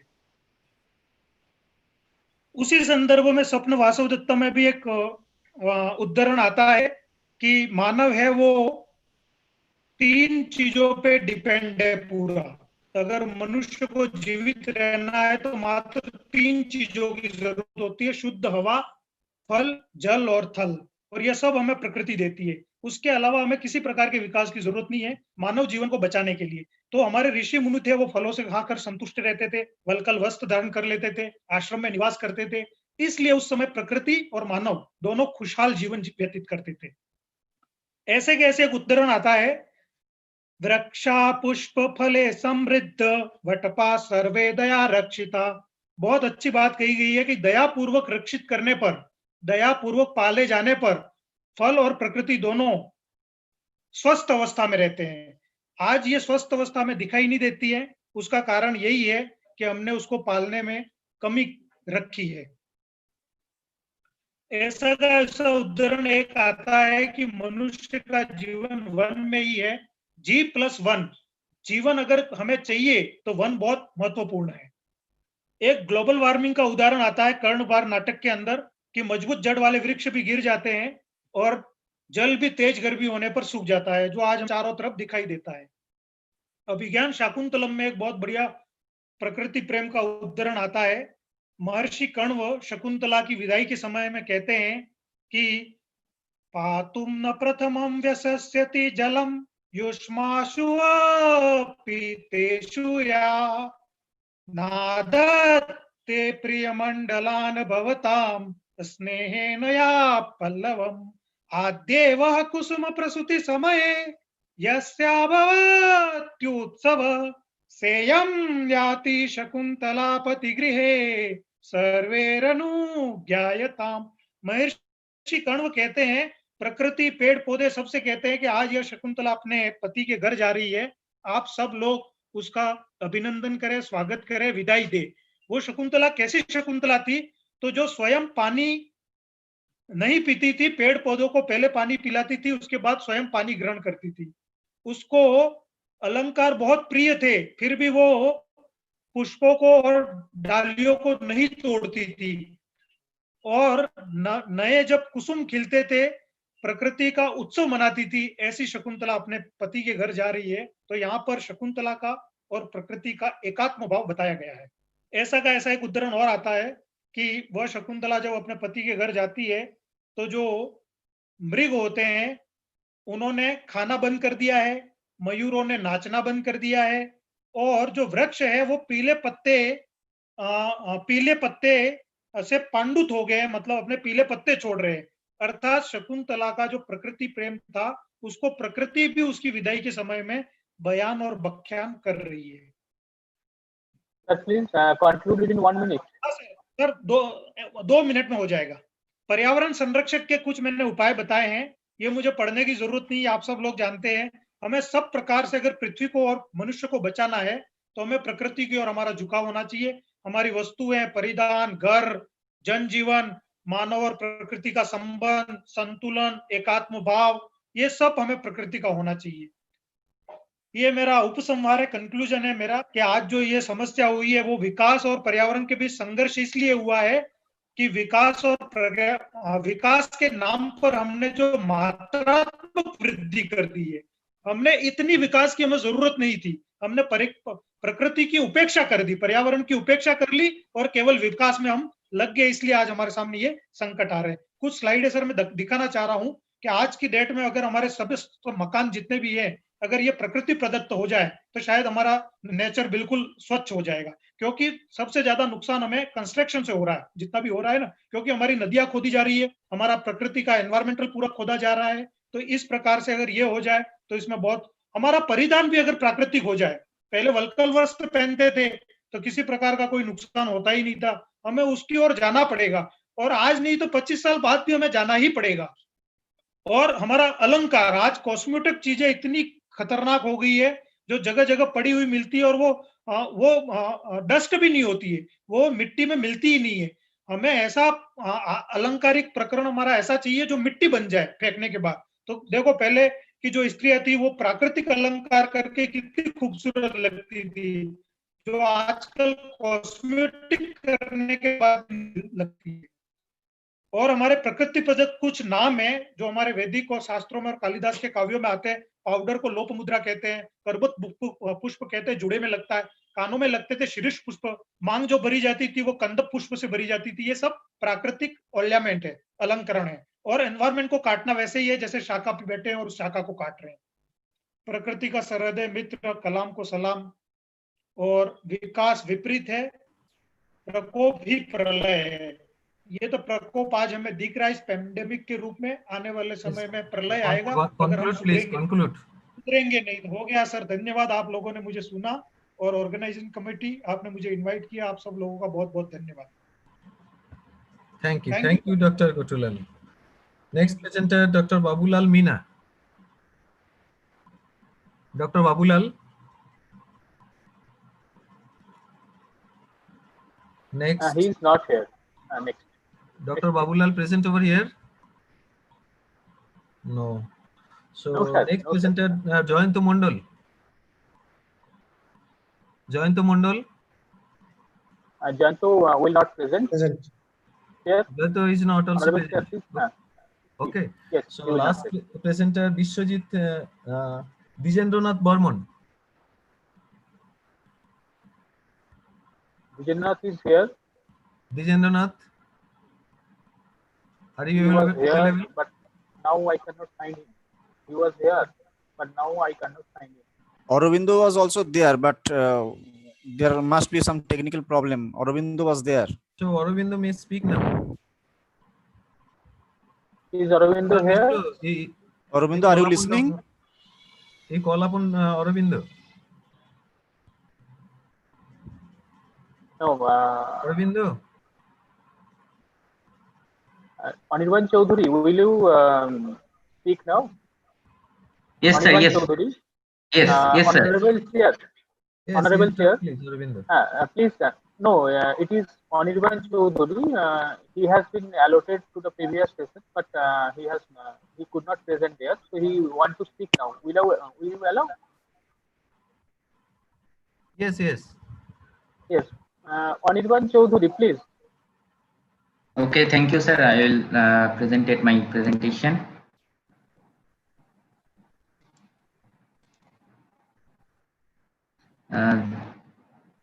Is this audible, sir? And yeah. The slide is presented. No, you have shared the home screen.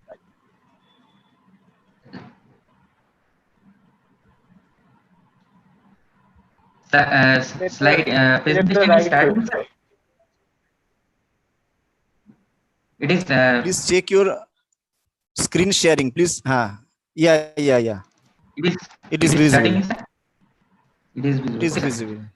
Now I am Anirban Choudhury. I am a MSc student of economics in Raiganj University, and I like to thanks to my colleagues Katika De and Jantu Sarkar, and also thank to my HOD and guided me, Dr. Subroto Saha. My topic is on an approach for aquifer recharging drain by installing soap system to control the mosquito population, minimizing health issues for better economic development in post-pandemic period.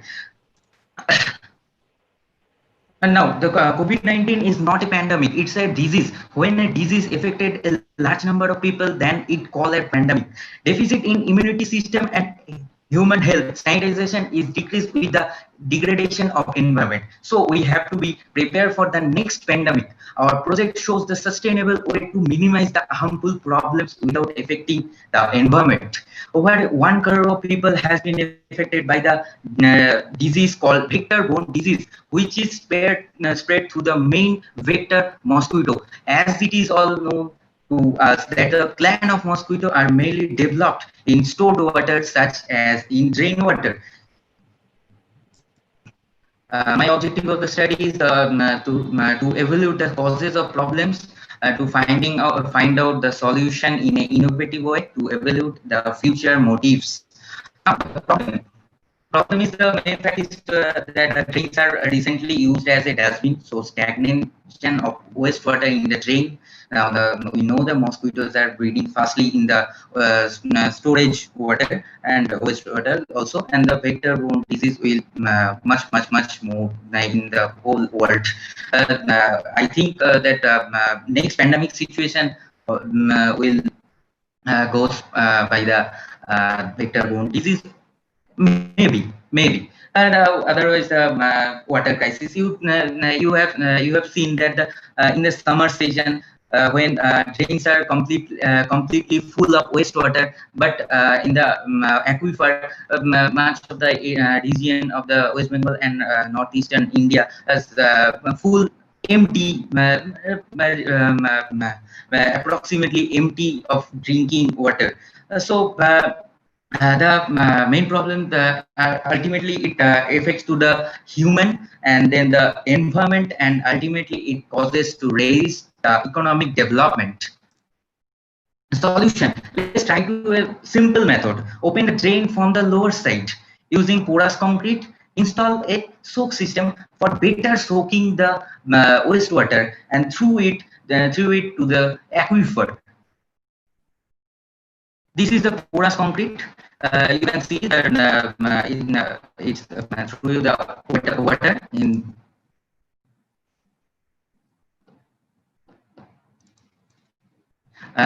This is my experiment I have done.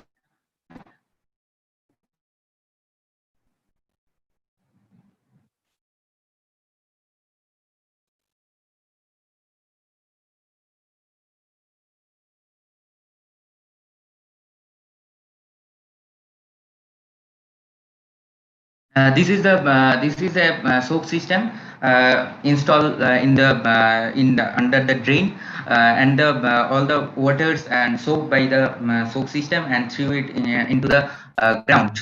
Okay, what is the observations from the experiment is that the drains become dry. No mosquitoes can be breed, and the hygienic way of living, and ultimately the aquifer recharge. It is a small result through the observation. The children's we have tested by the from the into the in the child welfare society in the situated in Devinagar. We have tested it, and ultimately the conclusion. The conclusion is the drainage system has been failed due to use the drain as dustbin. That's why wastewater is not passing out. Mosquito problem grows up, and there is no change for stagnation of water and recharge of groundwater. It helps to reduce the health and hygienic issues, which leads to increased human productivity and economic development as a whole. Better immunity system can be developed from better consumption. Good immunity system is also a part of human development. You can see that a basic comparison that Indian in the COVID-19 situation, much of the people in USA are high rate of mortality rate because their immunity system is very less. Instead, the Indian people has much more immunity system. They are recover fastly from COVID-19. So it is important to have more immunity power, and immunity power can be generated from good food and food sources and drinking water sources also. We need balanced sustainable development. And ultimately, my project is satisfied the 5 goals of the UN by United Nations the Sustainable Development Goals. That is good health and well-being, clean water and clean energy, decent work and economic growth, sustainable cities and communities, and life below water. I thank you, sir. Thank you to all the dignitaries and staffs to present me here, to give me opportunity. Thank you. Thank you very much, Anirban Chaudhary. It was any other questions, sir? Paper. It was a technical paper. Just you have to improve a lot. Okay. So now I would like to conclude the very technical session.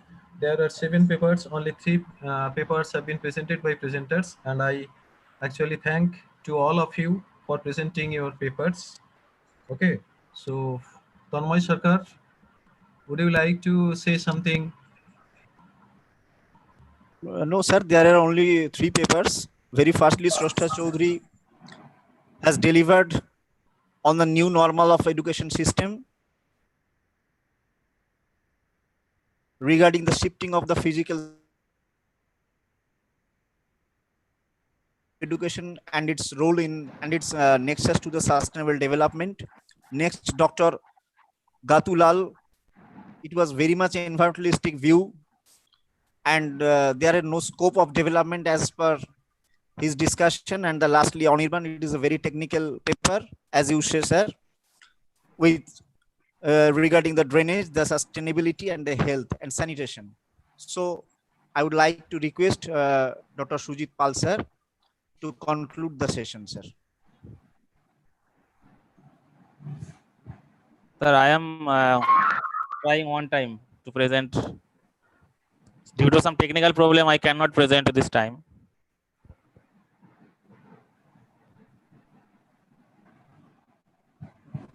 Respected chair, sir. Okay, I would like to request a respected chair, sir, to please consider Aurobindo's request. He is now present, and there must be some technical problem. Yes, now, sir. Is it okay? Now is it okay? Aurobindo, please conclude within 5 minutes. Okay. Yes, sir. Okay, sir. Okay.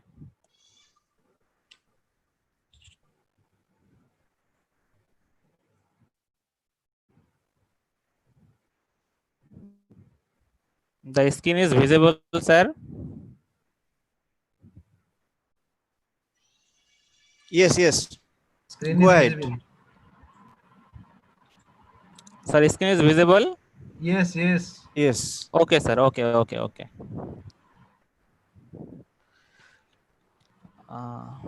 Sir, I am presenting, just sir, I am try to find out the objectives and the conclusions as the time is limited.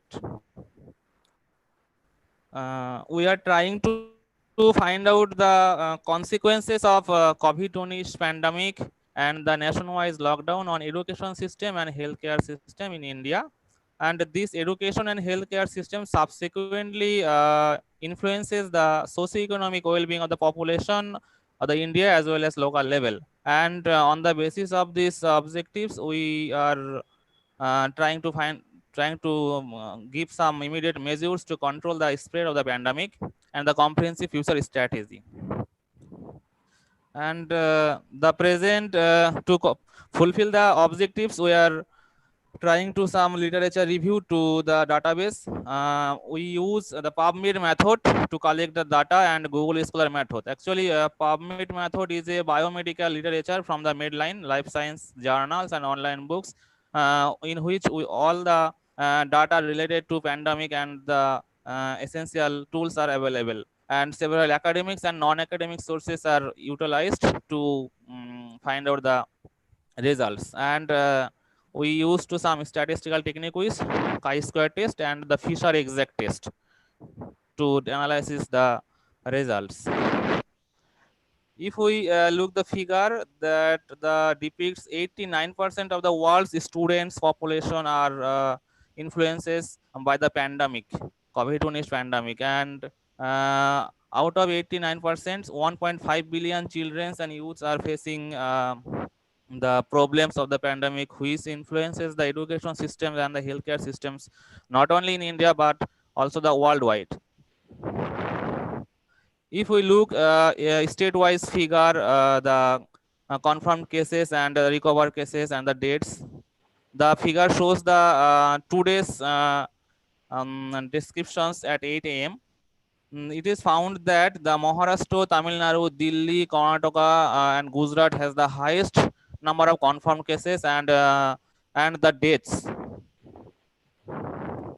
If we look state-wise recovery rate, we found that West Bengal has the lowest portion in the recovery rate comparing to the other states of the India. We not more talking about this.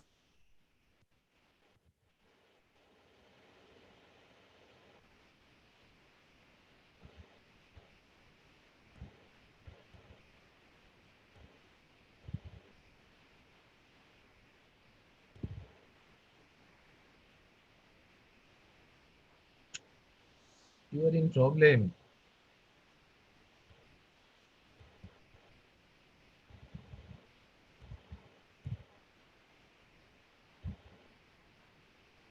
Ravinder, you have network problem, I think.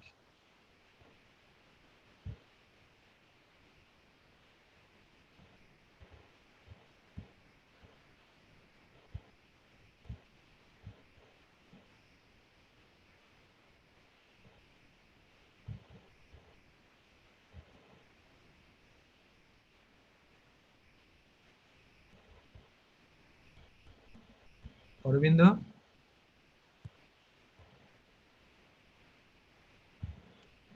Aurobindo has left.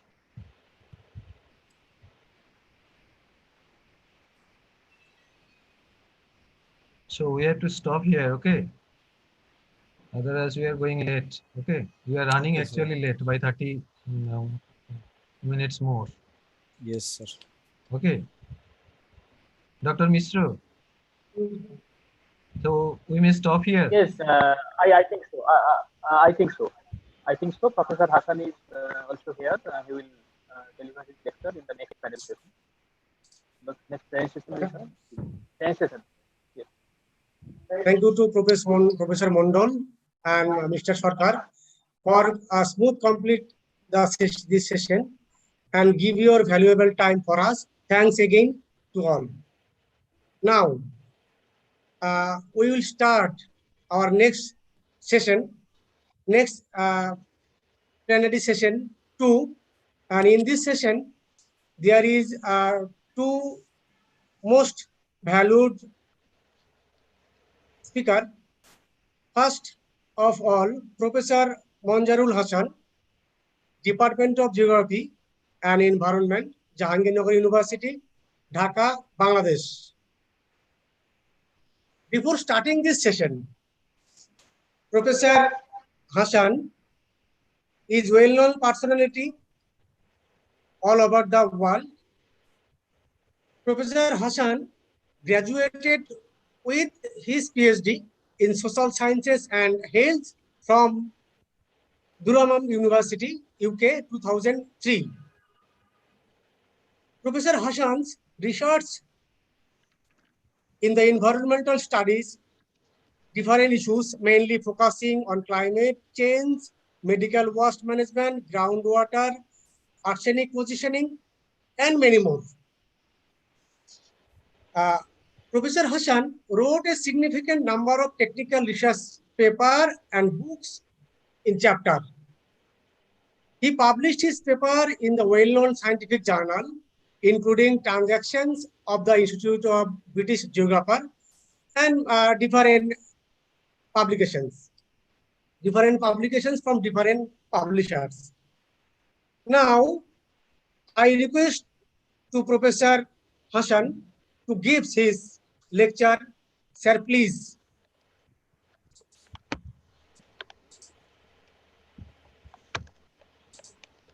Thank you very much. Thank you very much. Just, I want to start with just for my recent paper, Epidemiology of the COVID-19 in Bangladesh and Post-Pandemic Societal Transformation. So anyway, good afternoon. Greetings and welcome. And thanks for the share and co-share of this session. I hope you all are doing well and safe during this deadly pandemic situation. The world is waiting for go back to their normal life. They are expecting a relief from this deadly situation with either vaccine or drugs or weakening of this deadly virus as well as herd immunity. So at the beginning, I want to express my sincere thanks to the organizing committee and the authority organizing committee of this online-based international conference and the authority of the Dr. Meghnad Shaha College. So I want to start my presentation on epidemiology of the COVID-19 in Bangladesh and post-pandemic societal transformation. Here you can find the title. It can be classified into two classes. Number one, what is the situation of this pandemic characteristics in Bangladesh as well as in Dhaka city? And then you can find the present pandemic situation and what will happen in near future or far future just after this pandemic situation, after relieving this pandemic situation. So anyway, I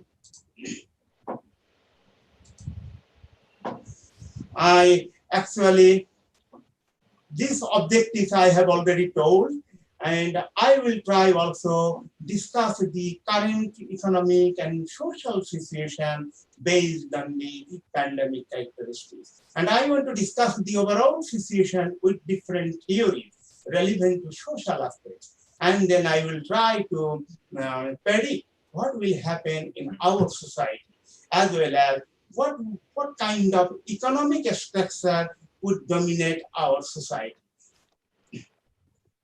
So if you think about the data and methods, just the quantitative data for a spatial epidemiology or epidemiological analysis, I collected it from the government sources. Government every day updating its database, the COVID-19 database. And I conducted a survey with maintaining the social distance. And this type of info and different types of verbatim information would be helpful to justify the current social situation. And then I want to show you the dashboard that was prepared by me, but I am not an expert in GIS. I am the layman, but I tried my best to prepare a GIS, ArcGIS dashboard. and it will provide you some information about the spatial scenario of the COVID-19 in Bangladesh. And then I will try a different type of social theories to justify the current situation and the future transformation. Just look the epidemiology. So this is the outline to show you the epidemiology. Here you can find 4 or 5 different types of points that I should discuss here. The first increasing trend, again, anyway, I am showing you another map, then you can understand the overall situation. And here, share and mass. I want to show you a map, and the map is here. Okay, it is now here. This map. Sometimes I have to link with this map. Just this one. Okay, screen one, then share. Look, oh, this is the map. Okay, probably you can see this situation. Okay, so this is a trend line. Overall situation of the coronavirus in Bangladesh. If you think about the affected people, just look, I can show you what was the situation by early of March. You can find the overall situation here. Just I am showing you the overall situation. So this is the first 4th of March, and we got the 3 patients in 8th of March. Okay, and then it has increasing daily, and you can find a different scenario here. Then if I go the current time, then you can find another scenario. Look, so this is the overall scenario of the affected people, as well as recovered people, as well as people who already died. So if I tell you, show you the the situation, then it is the quarantine and non-quarantine.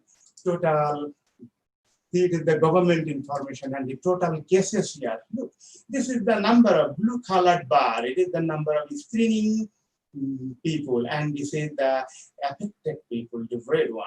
So this is one kind of scenario. But this scenario, you can find the same red color. It is almost the same in percentage.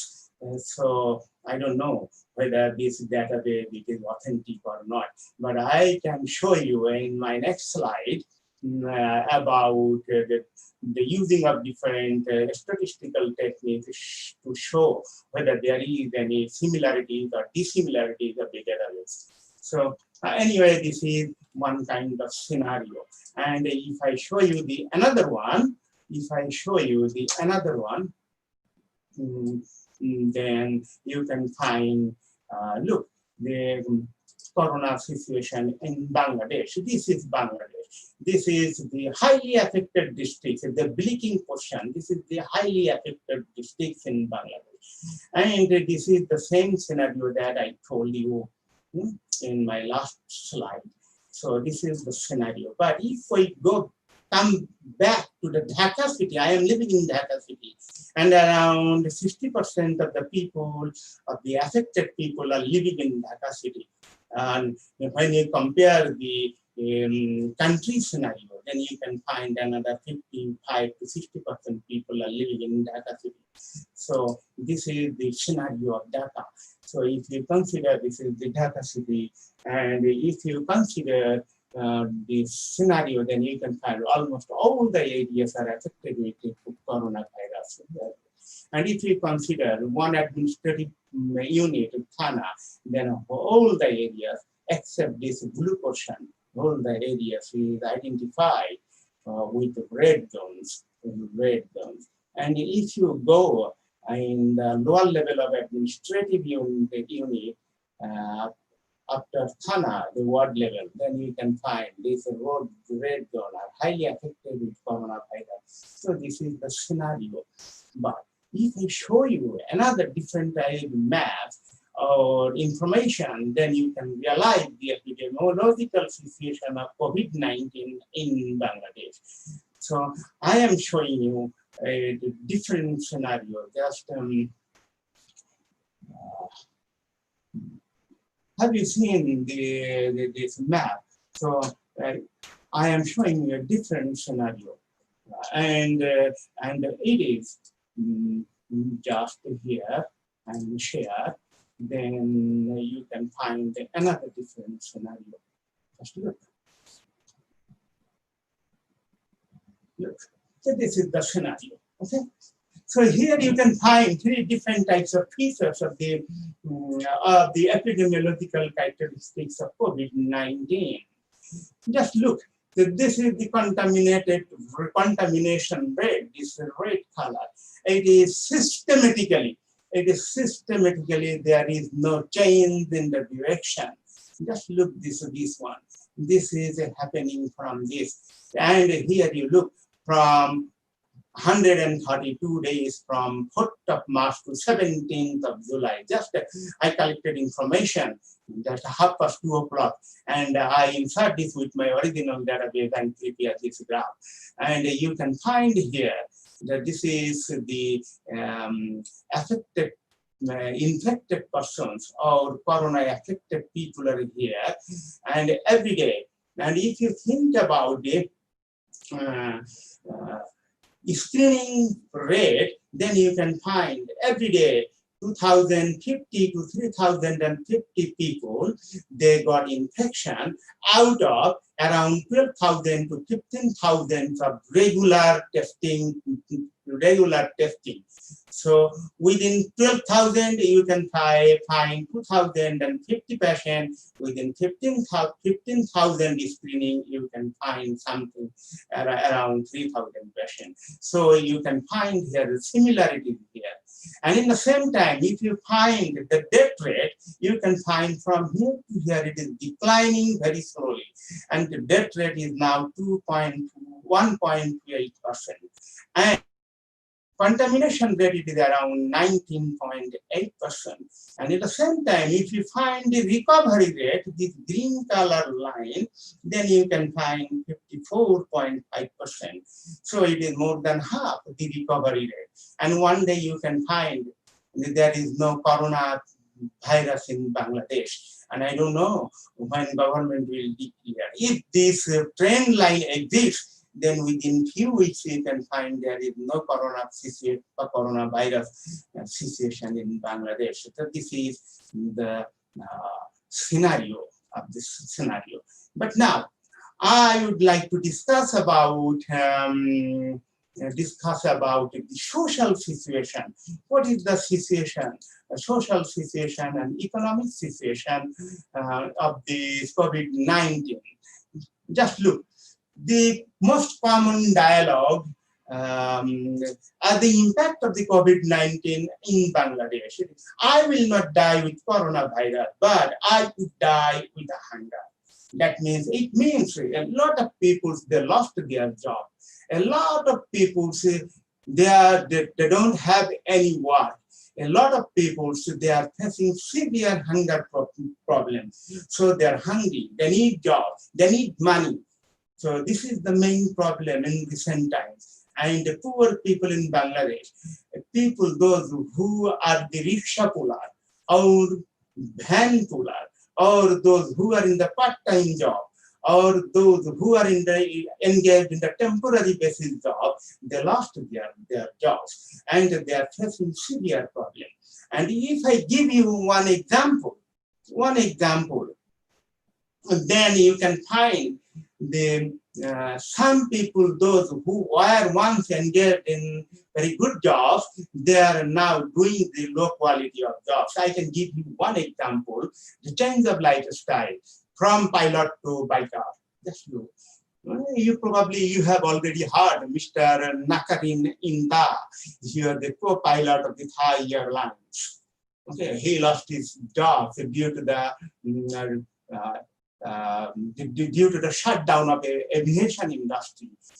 And once a pilot, he is now delivering food with a local online messenger application. So if I rhetorically analyze the whole storyline, then I can try to explain like this way that once was in a blue sky, the Mr. Inta, he was in a blue sky 4 months ago. Now he is on the road, not in the sky. The second rhetorical application, once he was in his cockpit, now he is on his motorbike seat. Okay, from cockpit to motorbike seat. The third one is that once he was landing on the runway, now he is at the roadside. And once he was maintaining the aviation controlling system, now he is maintaining the signaling system on the road. Once he used to earn $8,000 per month, now he is earning less than $1,000. So this scenario can give you some ideas about the economic that after downgrading his lifestyle due to the loss of his job, as well as earning less amount of money. So this is one kind of situation. And think about if I think about our in Bangladesh, the ready-made garments industry, 1 million out of 4 million workers have already lost their jobs. So 1 million workers have already lost their jobs out of 4 million. But these garments proprietors, they have already received nearly $1 billion equivalent stimulus package from the government of Bangladesh. But they are arguing that their productivity level reduced to 55%. That is why they don't need more workers. So number one, this is another scenario. And the other scenario is that 10.3 million people, 10.3 million people are at risk of loss of their jobs, mainly the people with temporary and part-time job holders. And if I give you another recent example, after getting jobless, Mr. Professor Hassan? Yes. Professor Hassan? Yes. Are you showing any slide? Oh, no, I'm not showing any slide. Oh, sure, now. sure. Okay? When I No show problem, you no the problem. slide, then there is some problem. So that is why. Okay. Yes, So, yes. No problem, sir. So after getting the jobless, Mr. Enamul Haq had faced some serious family problems, and finally he killed by himself. Okay, but he had a high degree in BSc Honors and MSc in English literature. But the question is why he lost his life? Unemployment problem or social problems? This unemployment situation triggered social instability. That is why he decided the harsh situation. Okay. And even I can tell you another good example that we have a prediction that around 10 million of the children, school-going children, they could drop out. It is because their parents, some of their parents, they have already lost their jobs. So their income level are not sufficient to maintain their children's school life. So this is another, or for their schooling, this is another problem. So after analyzing all this type of the social situation and the economic consequences, if I consider different social theories, for example, Henry de Saint-Simon's concept, social theory, Auguste Comte's social theory, Herbert Spencer's social theory, Emile Durkheim's theory, Karl Heinrich Marx's theory, and finally, principal agent theory. If we consider all these theories and this as the impact of the COVID-19 in recent times, then what will happen in future? This is the one question. The question could be consider a number of issues. Number one, the corona suddenly changed the context and calculus of the world, number one. we have to consider, we have to calculate different ways about our lifestyle or quality of life in near future or far future. Where would we go? This is one question. The second question is that it has opened overconfident possibilities, that we got some overconfident possibilities. If you are clever enough, or if you have analyzed the overall situation, and if you see the geography, if you see the overall situation with the geographical eye, or geographical perspective, or geographical lens, or geographical canon, then you can easily find out the relationship between the current COVID-19 situation and future social structure. So here is many opportunities, overconfident possibilities. It automatically comes in front of you or before you. And that never existed before. So this is the situation again. And suddenly we are at the tabula rasa. We didn't have any predefined any options. We didn't, with the human beings, we didn't have any predefined any option. But this is an opportunity to take a decision about our future. And again, we can go any direction if we want. If we go back 4 months back, or if we will go forward. So this is the main question. So there is some opportunity. We have to select the right opportunity based on the geographical methodology. Geographical methodology is very rich. And so if we can follow, if you think about the geographical means as well as the social means and economic means, then you can find a very good possibility for good economy in or good society in near future. And again, what is the unbelievable freedom of choice? So it is an unbelievable freedom of choice. So people can easily get different types of freedom to restore a different lifestyle. So, and if we consider this type of options, then we can, from the geographical lens, we can think carefully about the economic resource, and we can make a different types of economic resource mapping. Number one, if you consider economic resource mapping, number one. Number two, social resource mapping. Social resource mapping, it means ascribed and non-ascribed characteristics of the society, people and society, and social capital as well. Then what will happen? You can easily draw some avenue that people can easily adapt with this type of resource and society. So, and if you think this way from the geographical canon or geographical lens, then you can identify easily. We have the very good methodology, GIS, remote sensing, IoT, Internet of Things. We got all kinds of information.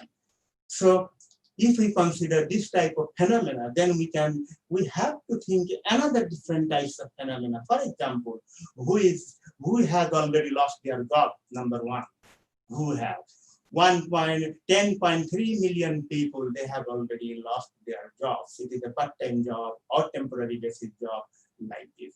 And some people have already lost their business, existing business. So this is another issue. And in Dhaka city, more than thousands of, tens of thousands of people, they have already left this city, Dhaka city. And it is because the city area is very expensive and city area is very fragile with this type of pandemic situation. So they have already left the city area and they have already gone to their rural areas. So think carefully about the urban area and the same time to the rural area. Then you can find the 10 city could be fragile, but thousands of villages never be fragile. So you can think about our economy based on the subsistence agricultural economy. It is possible in the context of the present situation. Then you can compromise your job, but you can't compromise your food. So think carefully about that. Most of the people, they could change their lifestyle in engaging with the agricultural sector. That is the primary economic activity, the one thing. Second thing is that those who lost their business or commercial venture, they will try to establish a new system. For example, you are doing your office, we are engaging with the international conference with a webinar. So the next time, so physical conference, people will prefer physical conference to minimize the cost of the conference. So you can think this way. Even we are taking online classes in different universities. My university, we are maintaining online classes. It is not interactive like the physical classes, but we are practicing this system, and near future probably some of the universities in this country, though, most of the Western universities, they have the options for online classes, but we are going to that direction. So this direction automatically change our future habit, future dimension, or future context. So if we consider this type of situation, then what will happen if we consider our economy? If you consider our economy, it will run with fourth industrial revolution. That means digital powers can be applied in the economy, number one. Number two, in agriculture, you can find the third agricultural revolution could be possible. I am not talking about genetically modified food, but in organic food, it is possible for third agricultural revolution. So this is one issue in the agricultural sector. And in the economic sector, it is the fourth industrial revolution. And in business, you can find the social business or sometimes monopoly business. Any type could be possible, but we need the social business. So that means the society will encourage some business system within a community. So it is also possible. And in human society, some people, those who will be engaged in the fourth industrial revolution with digital power, there will be no culture. Their culture will be robotic. Always they will be busy. Always they will be busy. So robotic culture within a group of society, it can be possible. I can see. And even in the recent times, we are so busy that the regular time, we are not so busy like this time. So we are so busy right now that we have to take online classes in different universities. So it is sometimes very difficult to manage. So our lifestyle, it is changing automatically. So in human society, some people or some group of people, their culture automatically be changed. And city and village, if we consider city and village, that means corona. This coronavirus, this affects city areas. Deadly effect you can find in the cities, not in the village areas. So therefore, I am telling about that. If your economy is based on the village base and rural economy base, then if you consider the subsistence economic activity based on agriculture, then at least your economy will be strong enough. And this type of lockdown cannot destroy your social structure. So if you think you can continue your gardening on the rooftop or in a homestead agriculture, then you can survive. This is another point. And overall situation is that in recent times, there is a theory about principal agent theory. That means it is possible after this corona crisis, autocratic agent anarchism, it is possible. It is because the individual, they prepare sometimes their community, the different types of community, but the community leaders sometimes exploit this type of principles or individual, and anarchism could be possible just after the corona crisis. So this could be possible. So this is what will happen in near future. First, in economy, fourth industrial revolution could be possible in some industries, commercial and educational institutions. The second option, agriculture in agriculture, third agricultural revolution can be possible. And in business, social and monopoly, social business or monopoly business can be possible. Anyone, but in mixed it is possible. In combination of social and monopoly business, it is possible. And in human society, some people, they will lose their social culture, or but their attitude could be just robot-like. They will be busy always. So this is another. And finally, I can tell you if you can manage your economy with subsistence agriculture, then during this type of pandemic situation in near future, could destroy your economy a little, but not like industry-based or secondary economic activity-based economy. That means if you consider primary economic activities and it is subsistence-based and commercial-based, then what will happen? It could be more concrete, and you can easily save the life of the people in a community or society. And overall, in the political ecology, if you consider, then you can find the autocratic agent anarchism. It could be possible in some society, not in the overall all the society. In some society, in our country, in some societies, it can be possible. So this is the actually my presentation, what I told you in brief.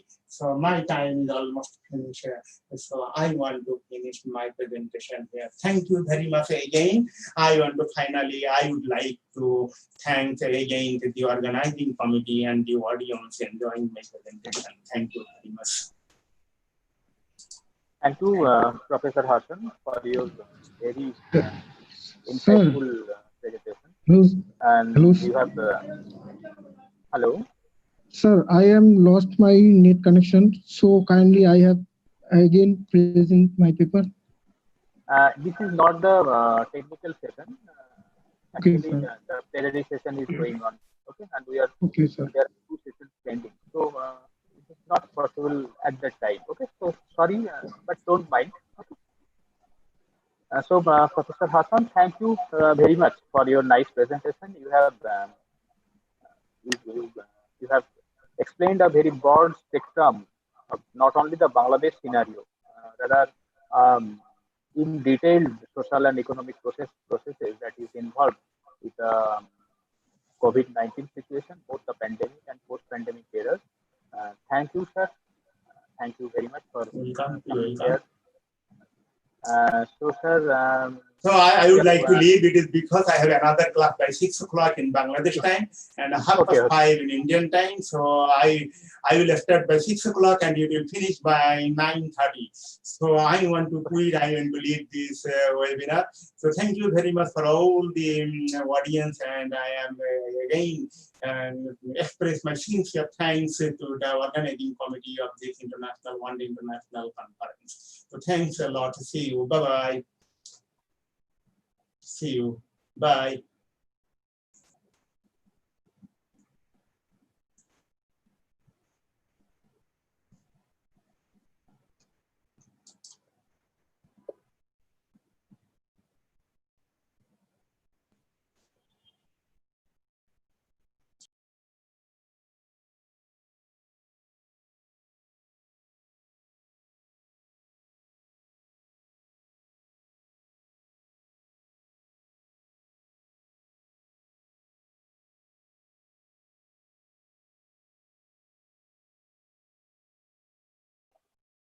Okay. Hello. Yes, sir. Professor Sujit Bardol is here. We are proceeding to the next plenary lecture by Professor Sujit Mondol. Actually, he was the professor in University of Gaurganga at Malda, and now he has shifted his position, I think, to the Diamond Harbour Women's University, and he is also the dean of the science faculty there. So, Professor Sujit Mondol, he is a prolific speaker and he is the author of many books from different publishing houses, deputy. Now we expect a insightful lecture from from Professor Sujit Mandal. So I am giving my microphone to Professor Mandal for continuing his lecture. Sir, please. Okay, Dr. Misto, am I audible? Yes, yes, you are audible. Okay. Very welcome to the webinar. First of all, I would like to congratulate Organizing Committee, Department of Geography, Dr. Meghnad Shah College, basically Dr. Subrata Saha, Dr. Misto, and other members. They have chosen a good topic during this pandemic situation, and they have shown actually their courage to organize such a big event, an international webinar on human development and environment, exploring inequation in pandemic and post-pandemic world.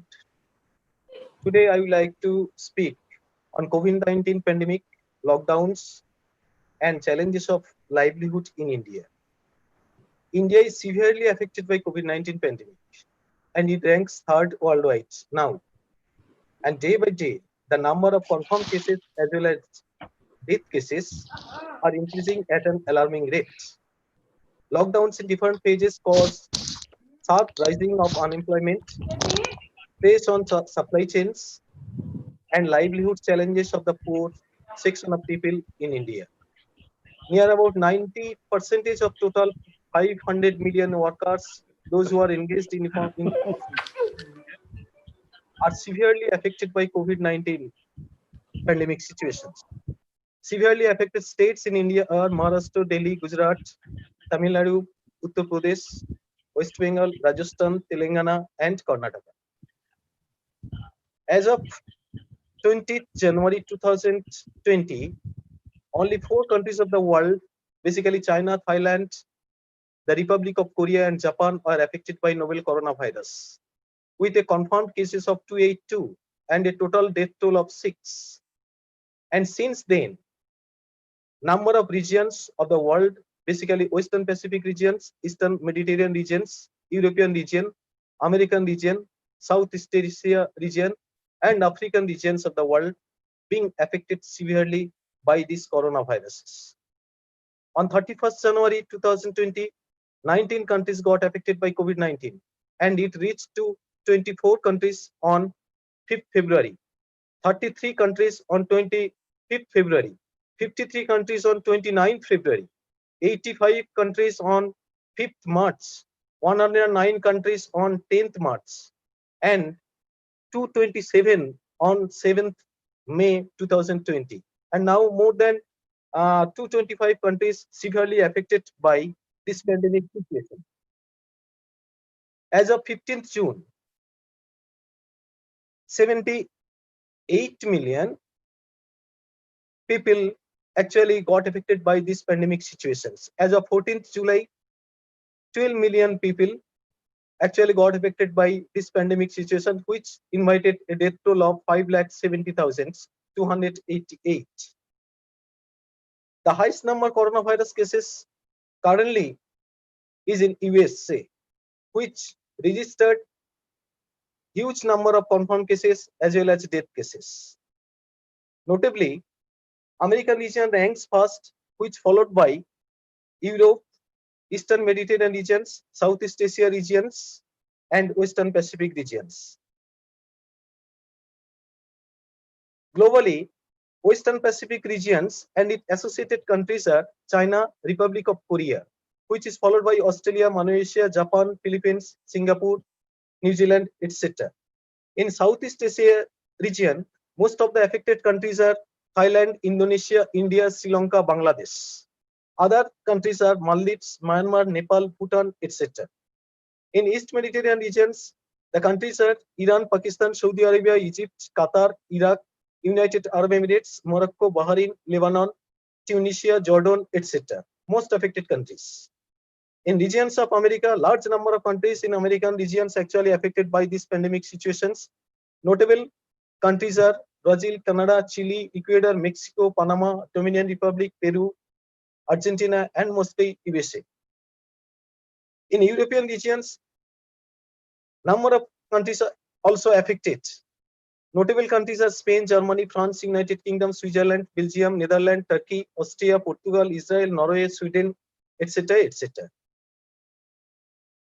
If we consider number of confirmed cases as well as death cases all over the world, prominent countries are Italy, Spain, France, Germany, Britain, Switzerland, Netherlands, Republic of Korea, Japan, Iran, obviously USA, Canada, Brazil, Chile, Indonesia, India, and Thailand.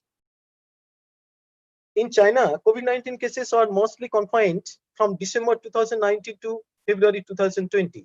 Since early March 2020, COVID-19 confirmed cases started to increase rapidly in European region, and it reached the peak by the end of March 2020.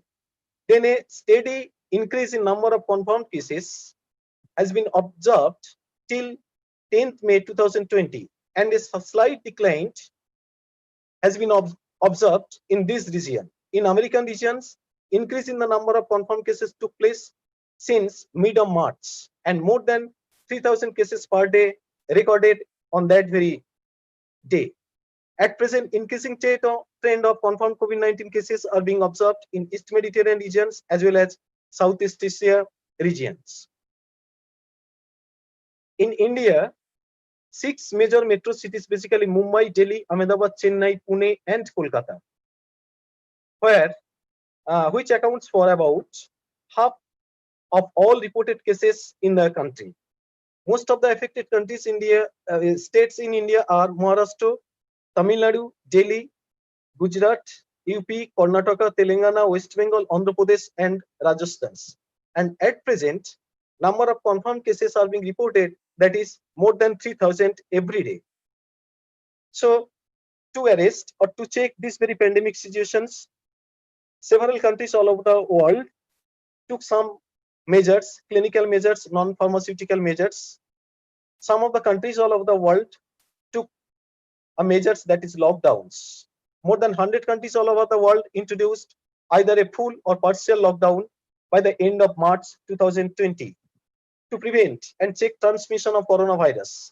Such decision of lockdown affected billions of people in the world. Some cities, Stockholm, Jakarta, Seoul, Singapore, Hong Kong, etc., have issued some recommendations of the restriction of movement and social distancing rather than strict rules, as a result of which the movement of traffic fell down dramatically. The South Korea focused on large-scale testing and contact tracing rather than social distancing and standstill lockdown. In Jakarta and Indonesia, where there was no official lockdown, but the congestion of people dropped, countries of France, Spain, Iran, Germany, UK, Netherlands, Sweden, Canada, Mexico, Belgium, Ireland, USA, Turkey, China, India, and Switzerland, most of the developed countries called their strictest lockdown in March 2020. According to WHO, lockdowns are not enough to combat COVID-19. The COVID-19 affected countries must be opportunity to find, isolate, test, treat, and trace all COVID-19 cases. It is sure that lockdown will reduce congestion, physical contact, and mass gathering, as well as check of transmission of coronaviruses. But strict lockdown should not be followed for a long time. The COVID-19 affected countries should issue a guidelines and recommendations in regard to movement of the people, and it must be followed by its responsible citizen. So long as we know, firstly, in India, the Prime Minister's declared Janata Curfew dated on 19 March, which is to be observed on 22nd March. And then the government of India and the Prime Ministers declared a nationwide 21 days lockdown as a preventive measures against coronavirus pandemic in India on 24th March. This lockdown was placed before the entire 1.3 billion people of India, when a number of confirmed positive coronavirus cases in India was approximately only 500. On 14th April, again, the Prime Minister declared second lockdowns from 15th April to 3rd May. On 1st May, the government of India again extended the nationwide lockdown. In the first lockdown, nearly all services and factories are being suspended. During second lockdowns, from 20th April, the government announced certain relaxations in several sectors such as dairy, agriculture, plantation, soft selling, farming, supplies. Public Works Department were also allowed to open, maintaining social distancing. The lockdown area were classified into red zone, green zone, and orange zone. Again, fourth phase of lockdown came into existence on 7th May. Ministry of Home Affairs has allowed sports complex, stadium to open in lockdowns, saloon shops, barber shops, shopping complexes, except in containment zones, will be opened from 18th May. Malls, metro trails, schools, colleges, hotels, restaurants, cinema halls, shopping malls, gyms, swimming pools, places of religious worship will remain shut. From 1st June, when relaxations were introduced under Unlock 1, the country has reported 376,305 cases. During Unlock 2, from 1st July, India's COVID-19 cases climbed to 5,66,840. And Prime Minister Narendra Modi said that it is a cause of worry that people are not strictly following the lockdown's rule properly. In India, the pandemic invited actually sharp rise in unemployment, which affected industries, agricultural sectors, and other economic sectors, and declined the government income. All sectors of economy are being affected due to pandemic situation in India. More than 45% of households across the nation have reported on income drop. During the lockdown, a large number of people lost employment, and subsequently the nation has been suffering from economic crisis and livelihood challenges. Basically, informal sectors are being affected due to lockdowns phenomena. The informal sector constitutes about 81 to 88% of the Indian economy. The sector comprises a vast array of small to medium-sized enterprises. The informal sector is the backbone of the India's wealth. It employs the vast majority of India's workers, such as extremely poor, highly mobile, seasonally circulatory, daily wages, and contract laborers. Almost 90% of the 500 million workers in India are part of the informal sectors, contributing to at least half of the national gross domestic product. Among 5 of the South Asian countries, informalization of labor in the highest in India and Nepal in comparison to Bangladesh, Sri Lanka, and Pakistan. And last, all these 3 countries actually doing much better on this front. In 2000, there are only 75.2% employment in informal sectors. In 2005-06, it climbed to 78.5, and 2015 and 16, it climbed to 86.2. So number of workers actually gradually increasing in informal sectors, and decreasing trend is also being found in the formal sectors. So most of the informal sectors where basically workers are actually engaged, that is agriculture, forestry, fishing, construction, transport, storage, communication, and services related to broadcasting, financial services, etc. In agriculture, forestry, and fishing, there were 97.1% workers, those who are recognized as informal. Only 2.9% actually workers actually recognized as formal or organized. In case of construction, 74.5% worker engaged as informal one, whereas only 25.5% engaged as formal workers. In transport, so storage, communication, and service related to broadcasting, 86.6% workers actually engaged as informal. So informalization of economy actually taking place in India. Many of the informal workers are likely to lose their jobs and face extreme poverty and food insecurity as the disease intensifies across large informal economies. Around 30 to 100 million Indians may lose their jobs. A large of workers, including salaried factory workers, small and dairy wages earners, home-based workers, and migrant laborers are suffering economically. Actually, loss of income is one of the most burning phenomena to informal workers. The most widespread impact of the lockdown has been a loss of income. Informal employees are more prone than their formal sector counterparts to poverty. Even a temporary loss in income can have devastating consequences for those whose livelihood are based on hand-to-mouth subsistence, without any savings or assets to fall back on. A study was conducted by Central Trade Union on 21 trades where informal workers are actually engaged, such as domestic workers, street vendors, etc., etc. Lockdown severely affected on the income of all these workers, all these trade sectors, and influenced basically poor families. Overall income losses already accumulated are significant, and workers are worried about the situation worsening. They are going to face problems for getting food, healthcare facilities, children education, etc., etc. Lockdown also caused pathetic situations to migrant workers too.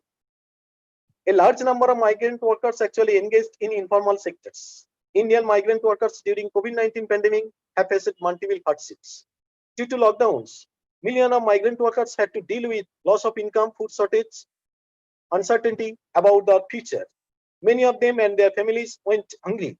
Thousands of them then began walking back home with no means of transport due to lockdown. Many of the migrants died due to lockdown with reasons ranging from starvation, suicides, exhaustion, road and rail accident, police brutality, denial of timely medical care. Migrant workers constitute backbone of Indian economy, as migration is a livelihood strategy of millions of people in India. Out of 482 million workers in India, 194 million are permanent and semi-permanent workers. As of 2011, there are about 15 million short-term migrant workers of temporary and circulated nature. At state levels, in migration, states are Goa, Delhi, Haryana, Punjab, Maharashtra, Gujarat, Karnataka, where income is very high. States badly affected by COVID-19 pandemic are Bihar, Odisha, Uttar Pradesh, Jharkhand, Rajasthan, from where out-migration actually takes place. It is likely that COVID-19 cases may also rise sharply out-migration poorer states due to return migrations. There are some hotspots, migration hotspot. Major hotspot is Mumbai, Thane, Pune belt, which is the country's biggest hub of work-related migrants. Another one, Jaipur, Delhi, Ludhiana. Another one, southern Tamil Nadu. Another one, a coastal Andhra Pradesh, which actually influx from Telangana and Odisha. So, actually, migration actually takes place to the higher employability states. In India, higher employability states are Andhra Pradesh, Delhi, Gujarat, Karnataka, Kerala, Madhya Pradesh, Maharashtra, Punjab, Tamil Nadu, and Uttar Pradesh. Shocking fact is that in India, nearly 13 million workers under age 14. Most contributing states in this field are UP, Bihar, MP, Rajasthan, and Andhra Pradesh. It is obvious that 13 million workers' families are under economic crisis, severely crisis. As a result of lockdowns, all have been facing the challenges of daily livelihood. Underage 14 workers are from poor family, and they would not be able to cope up with this pandemic situation due to lack of savings and capital assets. Now they are going to face extreme poverty and starvations. The lockdown imposed in many of the Gulf countries have slowed their economies. Many of the international migrants are likely to return after the lockdown is lifted, either due to jobless or to prevent such agonies to happen in future. Migrant workers majorly comprises a daily wage laborers working in manufacturing and construction industries. Due to lockdown, more than 300 deaths were reported till now. Despite government promises and schemes to generate employment in the rural areas, some migrant workers began going back to the cities due to lack of employment opportunities in their hometown. There is a huge uncertainty about how long this crisis will last and what damage it would cause to the economy, livelihood of people, and availability of basic health care services. Considering its sizes and spread, management of migrants under lockdowns in different phases represent a massive logistic challenge, and all these challenges are to be addressed instantly. Major challenges are to provide food and basic amenities to the migrant workers, to supply food and other commodities to migrant workers and poor people with reasonable prices, to provide basic income support to the migrants and to register the migrant family under various government schemes, to provide basic health care and preventive kits, to rapidly appraise their conditions and do the screening of the possibility infected persons and quarantine them separately, to provide counseling and psychological support to the migrant under the distress conditions, to deal with likely economic stress in the destination area. Economic growth in India today hinges on mobility of labor. The contribution of migrant workers to national income is enormous, but there is still little done in return for their security and well-being. COVID-19 pandemic also affected rural lives and livelihood. Basically in agricultural sectors, those who are engaged in agricultural sectors, agricultural farmers, agricultural laborers, etc., etc. The lockdown has severely affected lives and livelihood across the rural India. Agricultural and allied sectors employ more than half of the workforce of the country. A majority of India's farmers are small and marginal farmers with less than 2 hectares of land. India is a home to about 120 million smallholder farmers who contribute over 40% of the country's grain productions and over half of its fruits, vegetables, oilseeds, and other crops. Much of the global share of food staples such as rice and wheat come from India, and almost half of the population in India depends on agriculture for their livelihood. The nationwide lockdown came at an unfortunate time to farmers, as it was the harvest season for the Rabi crops. The lockdown created both a shortage of labor and equipments. Migrant laborers in India usually move to rural areas during harvest. The pandemic situation induced disruptions in terms of reduction of the coping capacity for farmers' inputs such as fertilizers, seeds, equipments, etc., and have led to an increase in price, making these resources inaccessible to smallholder farmers and marginal farmers in the country. In India, average monthly income of a farmer is only 6,426. In India, agricultural households having 0.01 to 0.4 hectares of land, the number of farmers, actually number of households is near about 30 millions. So 30 millions people having less than 0.4 hectares of land, less than 1 hectares of land having 30 millions agricultural households. So a large number of agricultural households depends on small agricultural land, and they maintain their livelihood in terms of what I say, daughter's marriage, health problems, festivals, construction, education, or any kind of loans, payment, etc. Some facts about the farmer in India during this crisis period are: in the aftermath of the lockdowns, farmers of perishable commodities like fruits, vegetables, and flowers in particular have given very much loss. Harvest of the Rabi crops has been delayed due to non-availability of labor, machinery, etc. Many of small farmers in Tamil Nadu who cultivate flowers as a cash crop in their farming system have incurred income loss. Harvest of plantation crops in Kerala and Tamil Nadu has been similarly delayed. Small dairy and poultry farmers engaged in contract farming have also faced severe problems. Fishers have not been able to go out to the sea and faced severe economic problem. Tribal communities, those who are engaged in collecting kendu leaves and moa flowers, affected severely. As a whole, the pandemic has disrupted production, declined income from agricultural sectors, increased the number of job losses, and caused income erosion of the laborers, and finally invited livelihood crisis in rural areas. Now we have to protect economic sectors such as agriculture and food industries that rely extensively on informal workers and can otherwise put food security at very much risk. So our livelihood assets, actually there are some capitals, that is human capitals, natural capitals, financial capitals, physical capitals, and social capitals we have been losing.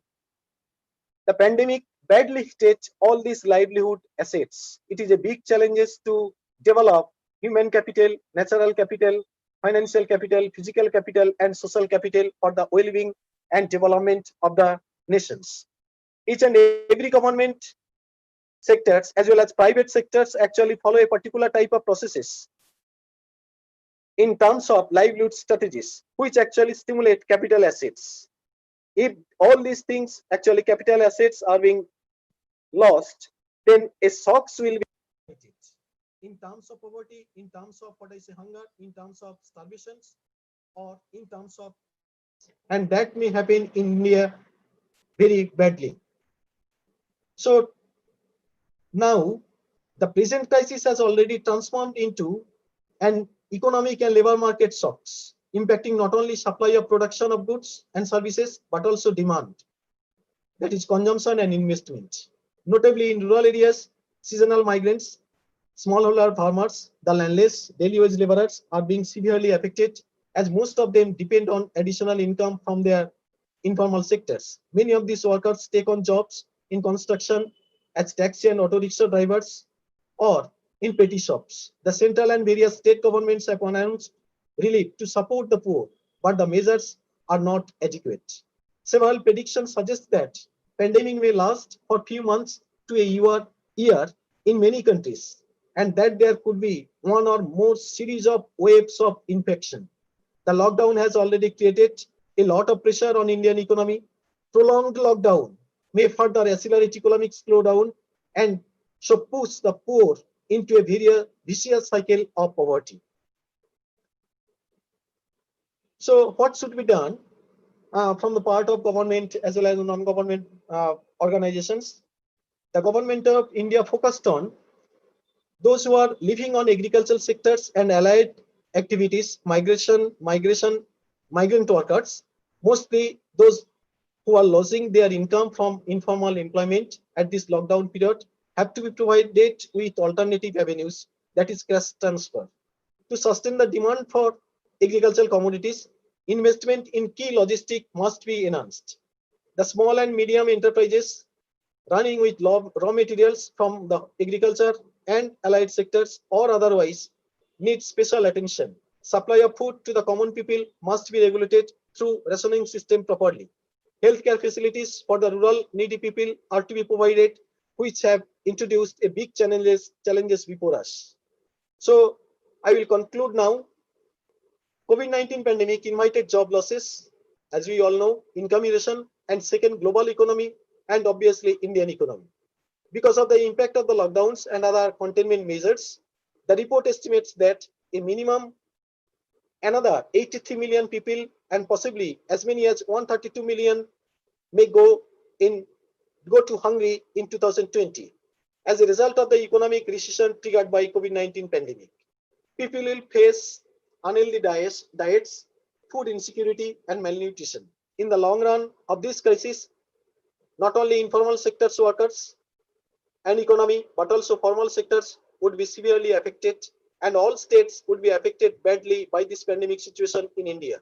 Initially, some states, that is Bihar, Odisha, Jharkhand, Chhattisgarh, Madhya Pradesh, Assam, Manipur, Arunachal, West Bengal will face livelihood challenges by this pandemic because poverty level and other conditions are at moderate to high. The states like Uttar Pradesh, Bihar, Andhra Pradesh, Rajasthan, Madhya Pradesh, Assam, West Bengal, from where under age 14 workers ranges from 1 lakh to 1 million and more may face the challenges situation. If this situation continues, large number of people in India, mainly poor, those who have low per capita income, will suffer from extreme poverty, starvation, and India may face the collapse of economic system and social system. It is unfortunate to all of us that we could not recognize informal sector workers and migrant workers those who are the backbone and wealth of a nation for the well-being and development of the rural as well as urban area. So lives and livelihood of the poor people is under great threat. So now we must fight together against coronavirus and its transmission for the well-being and development of the nation. Thank you very much. Thank you. Thank you, sir, for your very informative discussion. Hello, am I audible? Yes, yes. Thank you, Professor Sujit Mandul, for your very informative discussion on COVID-19 pandemic induced lockdowns and challenges of rural livelihood in India. We are indebted to you for your nice presentation. Thank you, sir. And now we will be moving in our next panel discussion to second panel discussion. And this second panel discussion will be presented by Dr. Mishra, your sound is low, very low. Yes. Now, am I audible? Okay, continue. Yes, yes. So this second panel discussion, it will be moderated by, there is a change. It will be moderated by Professor Gustavo Mota da Souza.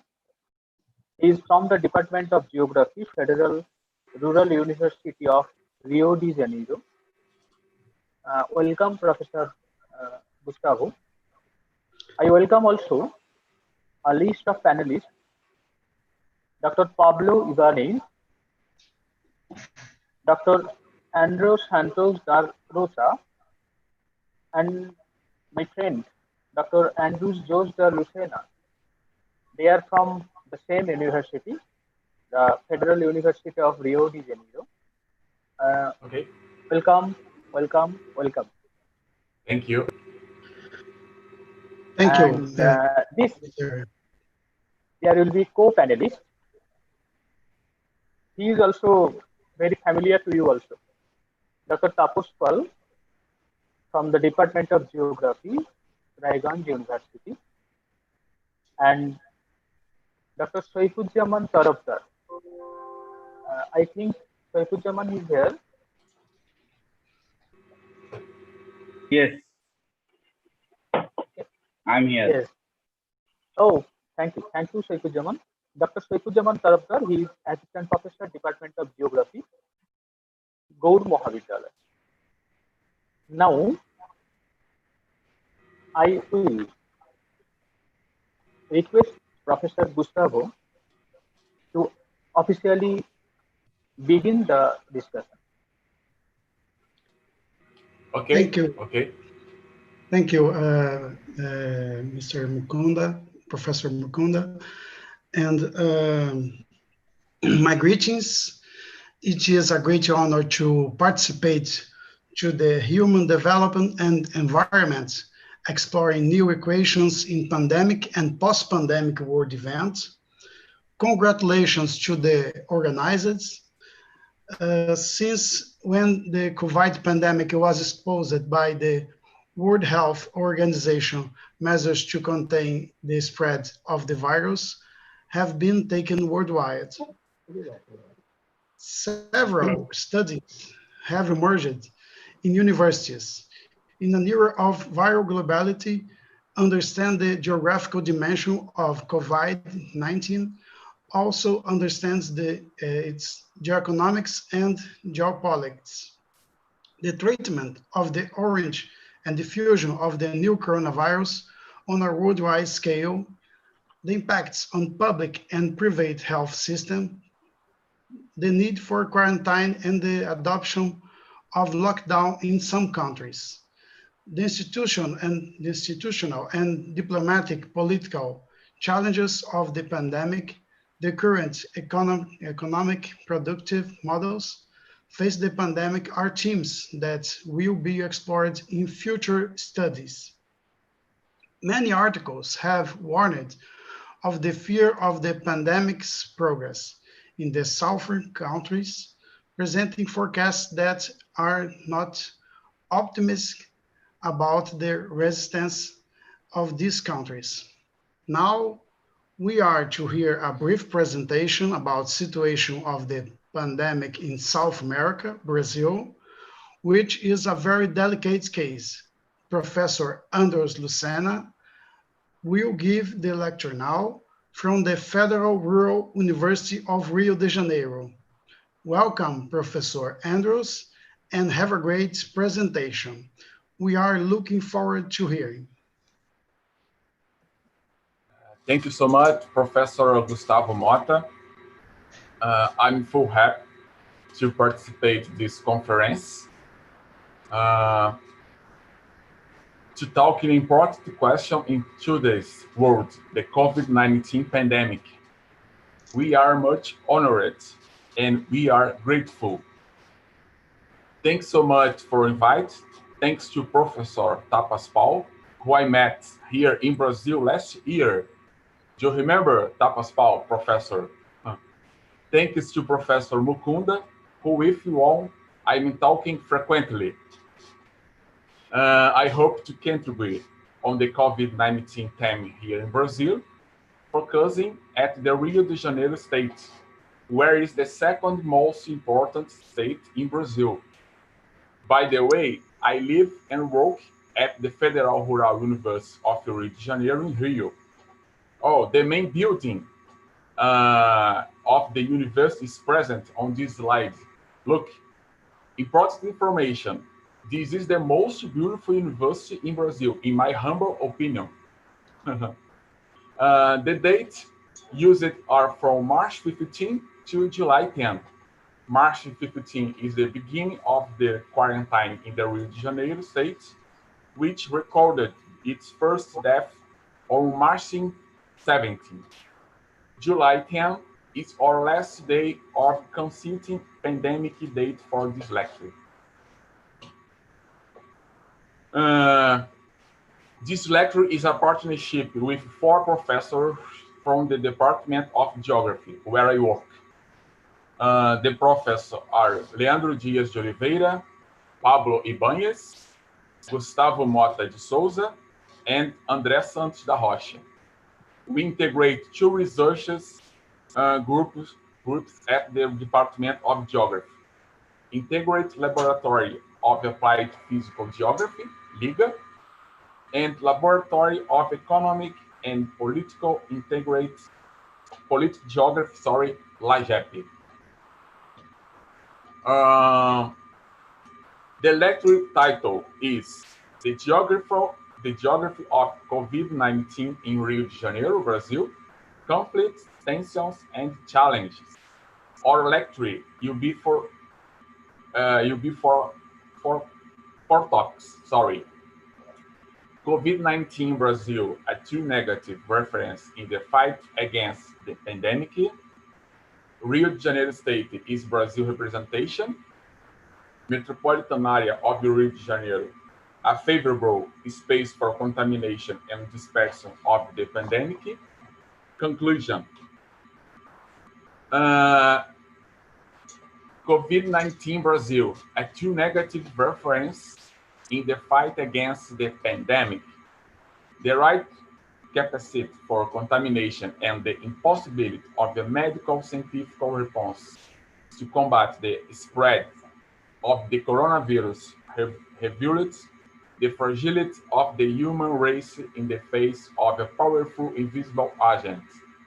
Nowadays, there are more than 13 million people infected and more than 500,000 deaths worldwide.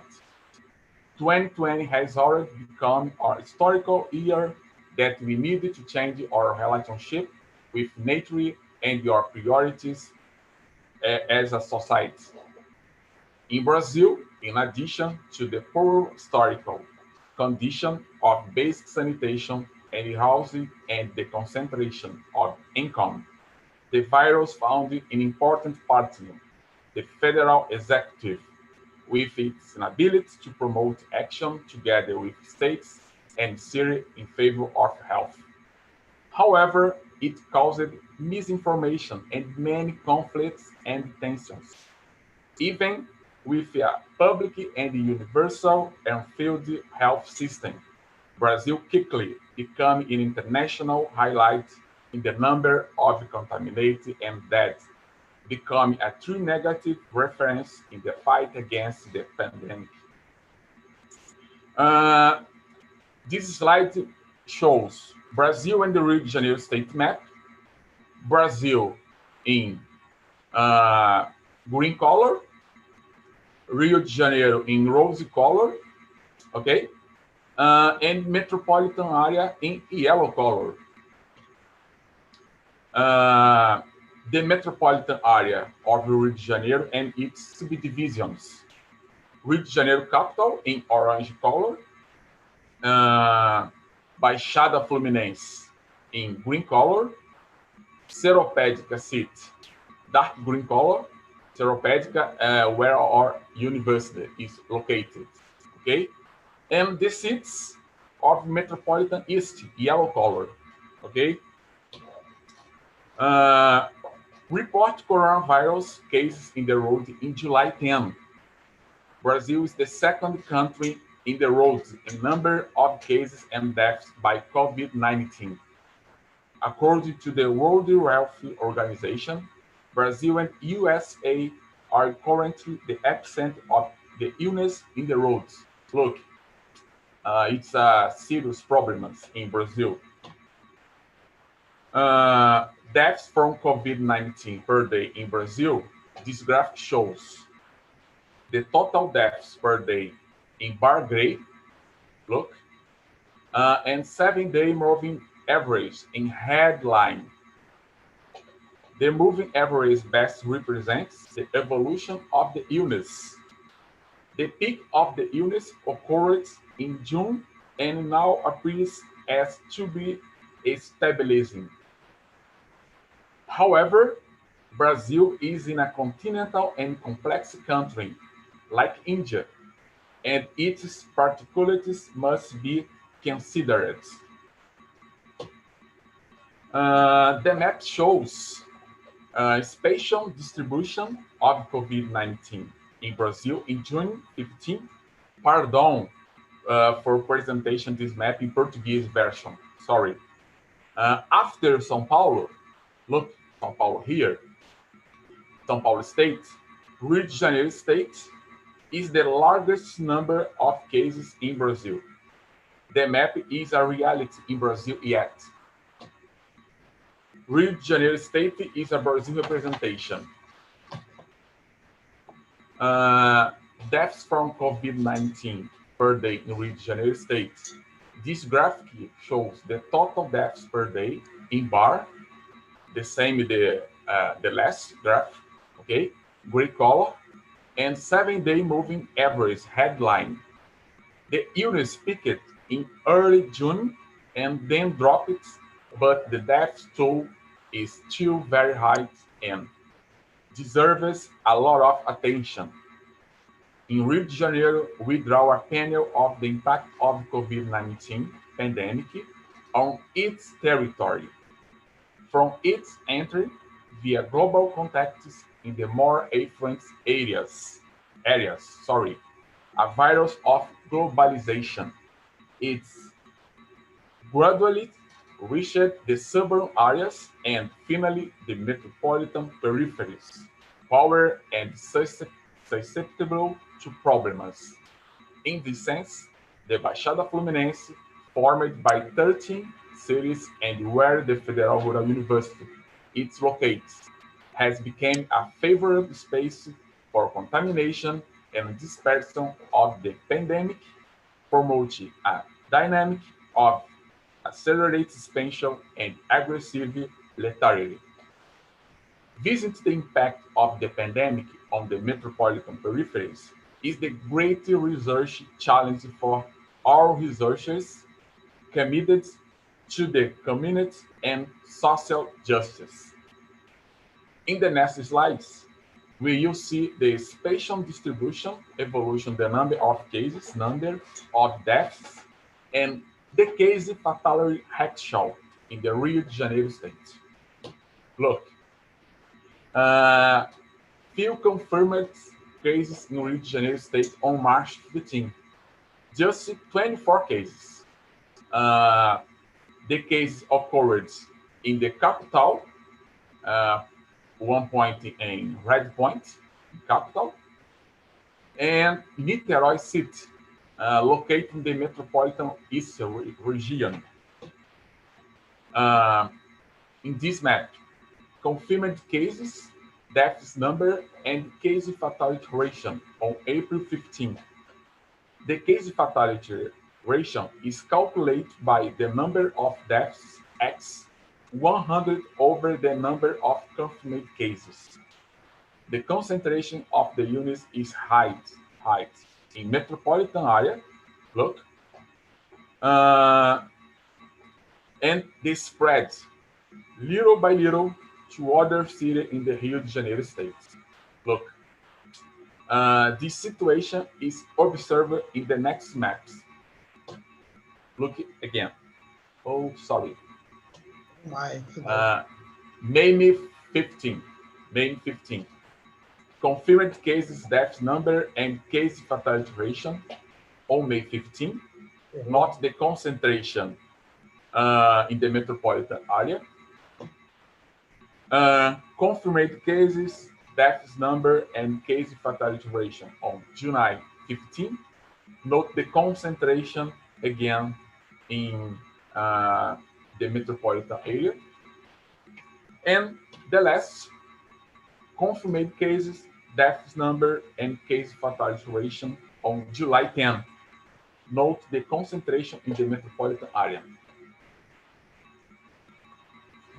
Metropolitan area of Rio de Janeiro, a favorable space for contamination and dispersion on the pandemic.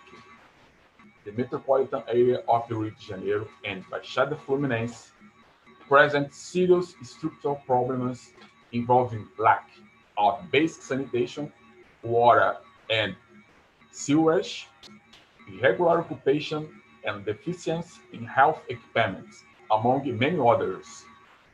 The geographical position, closer to the Rio de Janeiro capital and cut by important circulation routes and the royalist axis, destined for the movement of workers and goods, the poor condition of housing, income basic sanitation, placed the Baixada Fluminense as an important region of COVID-19 expansion in the Rio de Janeiro state.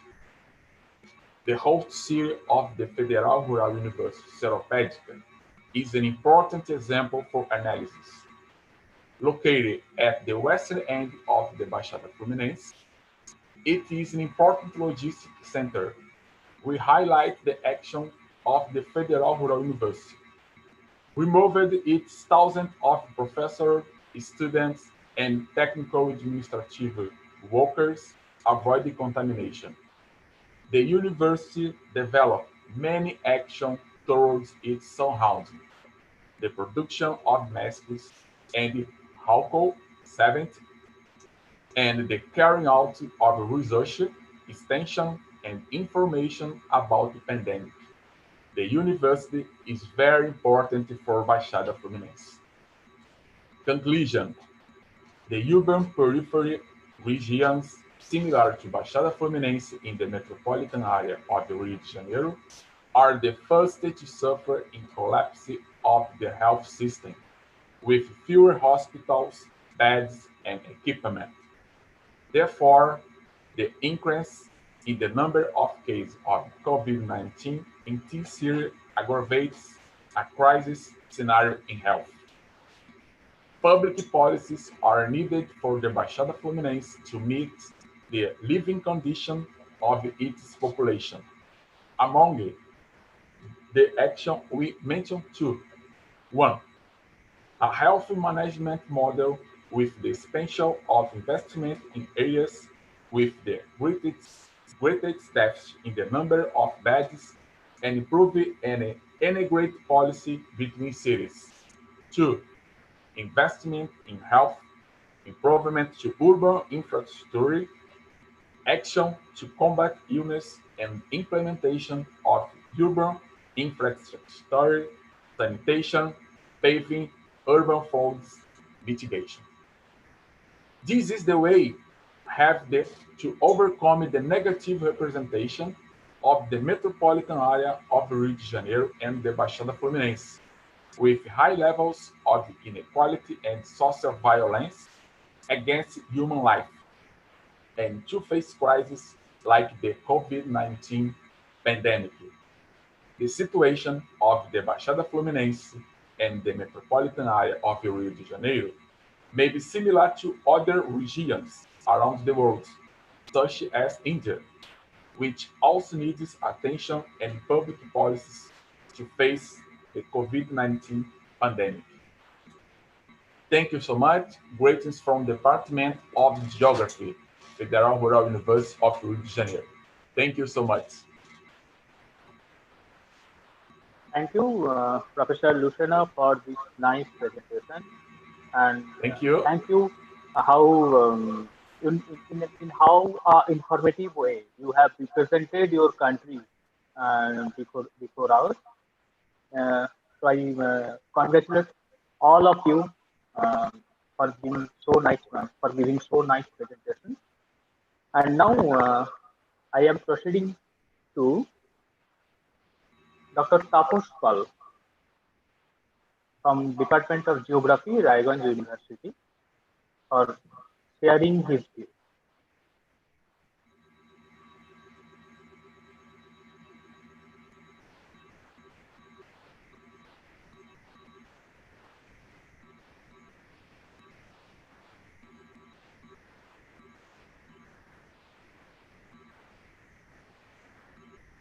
Professor Pal?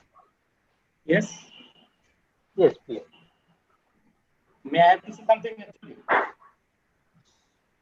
Hello? Dr. Mukundo, please? Yes, please. I think I have to say something right now. Yes, yes. Okay. At first, I would like to thank Professor Andrews, Professor Pablo, Professor Leandro, and also Professor Guastro. And my dear esteemed colleague and senior professor, my guide, my philosopher, Professor Sujit Mondol. Sir. Oh, Ismaila is also here, I think. Okay, thank you. I would like to give something different concept. That is, my topic is sustainable thinking and land-to-land participation. Target UN 2030 with the post-pandemic equations. I would like to share one thing, that is, all we are going towards sustainable development. United Nations had already told that we have to follow the United Nations 2013 vista. The vision and mission of our life should be included with sustainable development. But all we are not looking at the matter of sustainable thinking. You want to do something for your environment. You want to do something for your nature. You want to do something for betterment of your society. You are following the sustainable development route and trend, but you are not following the sustainable thinking. To do the sustainable work, at first, all we have to follow the sustainable thinking concept. When most of the people are being a geographer, you can achieve the sustainable work in your daily life. Through that way, you can achieve the sustainable development goal. That is the 17 different sustainable goals of United Nations. This is the key concept of my lecture. So, number 1 point is sustainable. To achieve the sustainable development, we have to follow the sustainable thinking and the sustainable philosophy, which should be attached with our day-to-day life as well as our academic arena. Number 2 is the livelihood opportunity. it is very much important thing, that is the livelihood opportunity. That means the way of life, how you can channelize your life. What should be the actual parameter to regulate your life being an environmentalist? The answer is, when you are following the sustainable philosophy in your life, then you can achieve the sustainable livelihood in your life as well as for your society. Number 3, the resilient concept. Resilient concept is very much important. That means we are passing through a pandemic of COVID-19 situation, lockdown situation. All we are accessing our educational facility and the social, cultural, environmental, everything we are accessing through digital world. Is this digital world an appropriate medium to get your knowledge for your present and for your future? I think no. This digital world can provide a limited access to you, not the everything resource of your nature. That's why I have mentioned one term in my title, that is lab to land participation. I am here in my university right now. I am saying something, I am thinking something, I am preparing a blueprint to do something for my nature. But that blueprint has to be converted into a field one. If I am not going towards a land participation method, then how I can fulfill my lab-oriented thinking? So a lab to land connection is very much important. This is number 3. So number 4 is resilient concept. So all we want to back our original stage of life.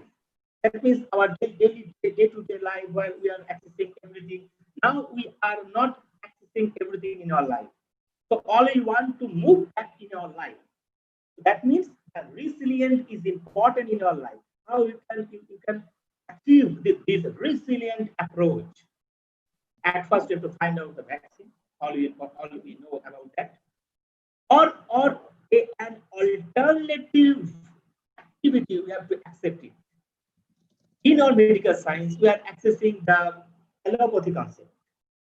Parallelly, we are accessing the alternative Ayurvedic method, right? So after adopting this lockdown period, we have to think a new vision. All we know, that is one theory in geography, that is stop and go determinism, Taylor concept. So right now we are belonging at the stage of stop and go determinism concept. That means for some period, we have to stop our all activities. We can gain and we can regain our all thinking. We have to take some precautions, we have to take some measures, we have to find out some revamps, we have to give some recommendations, then we can again and start our original work. So this stop and go determinism of Griffith Taylor, this concept is very much important. I have not prepared my slide, but last day I have prepared one model that is very much important. I think you can't find out it. Is it showing? Okay, no problem. I am explaining. After explaining, I'll conclude my lecture, because we want to hear the lecture from our delegates. It would be better for our academic and India-Brazil not, I think. India-Brazil unity through our academic platform. And the whole thing is being conducted by Dr. Meghnad Shah College and their authority, Mukundo sir, and all are that they are associate member. So I am also thankful to Dr. Mukunda and of course Dr. Gautam, because always he is doing better for this college. Many people are saying that I am doing something, but there are some people are behind me who are giving me the energy to do something. So Gautam sir and Tanmay Sarkar all are doing something. I'm coming my next point, that is,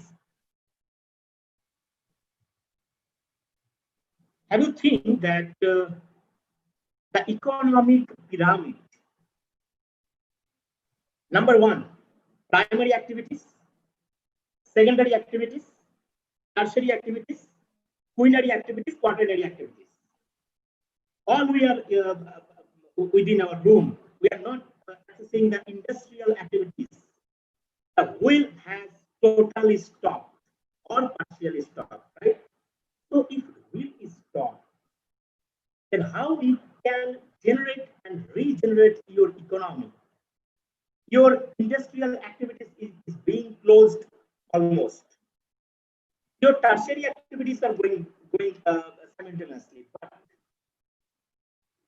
after getting your economic opportunity from primary activities, then your secondary activities is depending upon your primary activities. Then your tertiary activities is depending upon your secondary activities.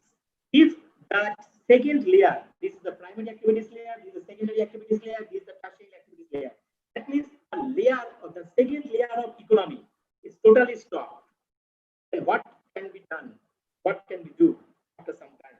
What the time is coming towards? What type of disaster, economic disaster can emerge after some time? Everybody want to move to get their job, to earn something, to earn money. They want to move towards the primary economic activities. On that time, if all we are depending on our primary economic activities, what will be done? A disaster can be emerged within your primary activities. So this type of diagram I have already prepared. I think there are more problems is coming, or more problems are coming in our next days. That means right now we are not, zero tourism concept is belonging. Tourism is totally hampering right now. And after that time, when your economic demand will not be fulfilled for your life, there are some antisocial activities may be generated in your society. A sustainability and sustainability conversation and process may be emerged. And one thing I would like to share that is we are not fair for atomic exploration. We should be fair for virus business. The day may coming after some time. People can fight based on their virus, invention of virus. That means the virus business can be emerged, maybe emerge in future. So all we should be prepared for that. And I think the life and the government will be reformatted after some time, and the collapse in economic pyramid may be arised. In this way, I can conclude my this whole thing. Thank you very much to Dr. Mukunda. Thank you very much to Dr. Gautam Sarkar, Ismail Da, Sarvujit San, my respected Brazilian friends, Andrew, Pablo, Leandro, and Gustav. Namaskar.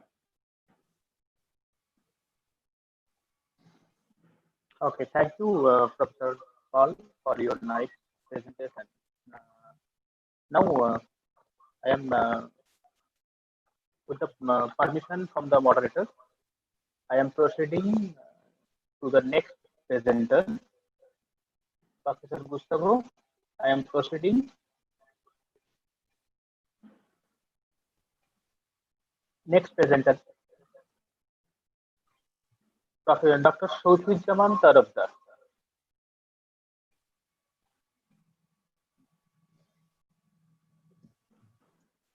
Yes. Yes, please. Okay. Am I audible to all? All right. Please start. Okay. Thank you.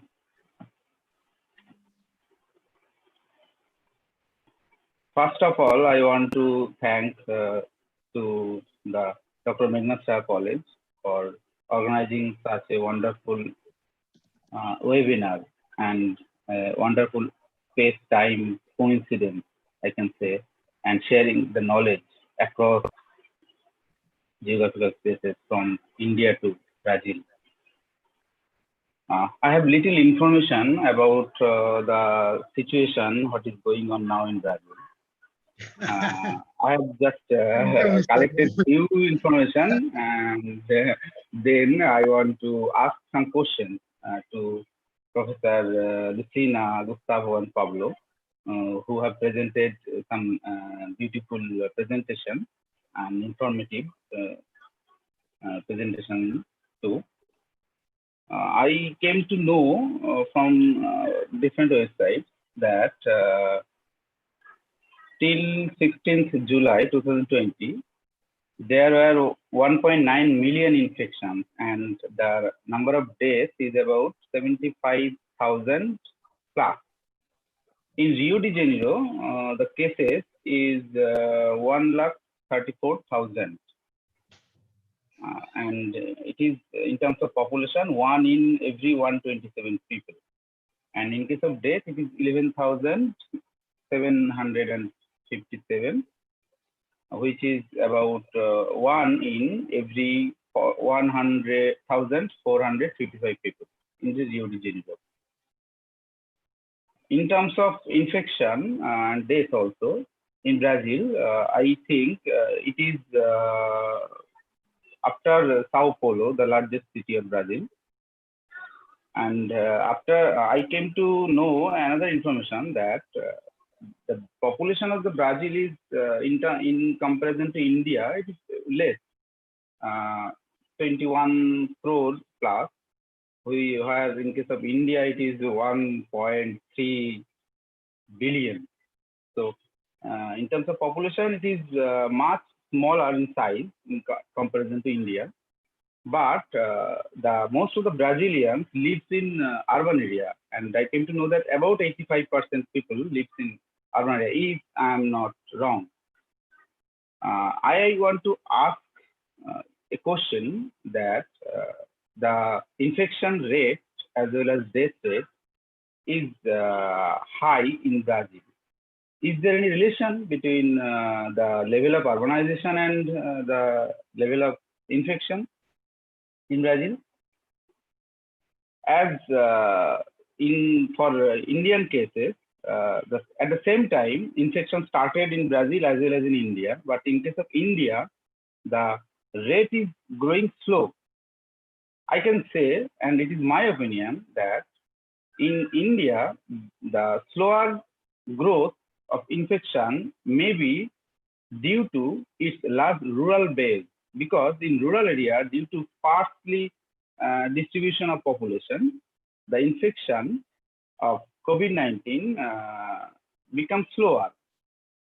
But in case of Brazil, it becomes higher and it is rapid due to its urban concentration, because in urban area, large people live within a small area, and there is a gathering, more chances of gathering. That's why contagious diseases spread more rapidly in urban areas. These are the few of my observations, and from this information, I just want to know some questions from you, the Lucina, Gustavo, Pablo, and the other team. What is the relation between level of urbanization and the spread of COVID-19? Is there any study? Dr. Tarapkar, I think the matter you were arising, Professor Lucena has already mentioned in his lecture, and he has shown the map also, yes, statistically proved that there is a relationship between this urbanization and the spreading of disease. Okay, so I think this will not coming to a new discussion in this panel. I am proceeding to the next speaker. Okay. Thank you, Professor Saifuzzaman Tarapkar, for your very good observation. And now I am over to MD Ismail, Dr. Mohammad Ismail. He is the Assistant Professor, Department of Geography, DAG College, for sharing your views in a brief way, so that we can proceed to the validation session. Actually, we are running late. Okay. I think I am the last speaker. No problem. Please I am very thankful manager and Dr. College, respected keynote speaker Professor R.B. Singh, Subroto Shah, Sir, Honorable Administrator of Meghnad Saha College, Vice Principal Mukund Mishra, Professor Sudip Mondol, Dr. Tapush Pal, panelists from Brazil, all panelists and all participants are good evening. Basically, we here discuss on conflict and tension and challenges due to arise on COVID-19. This is very important and I think very relevant issues, and we expected very fruitful outcomes.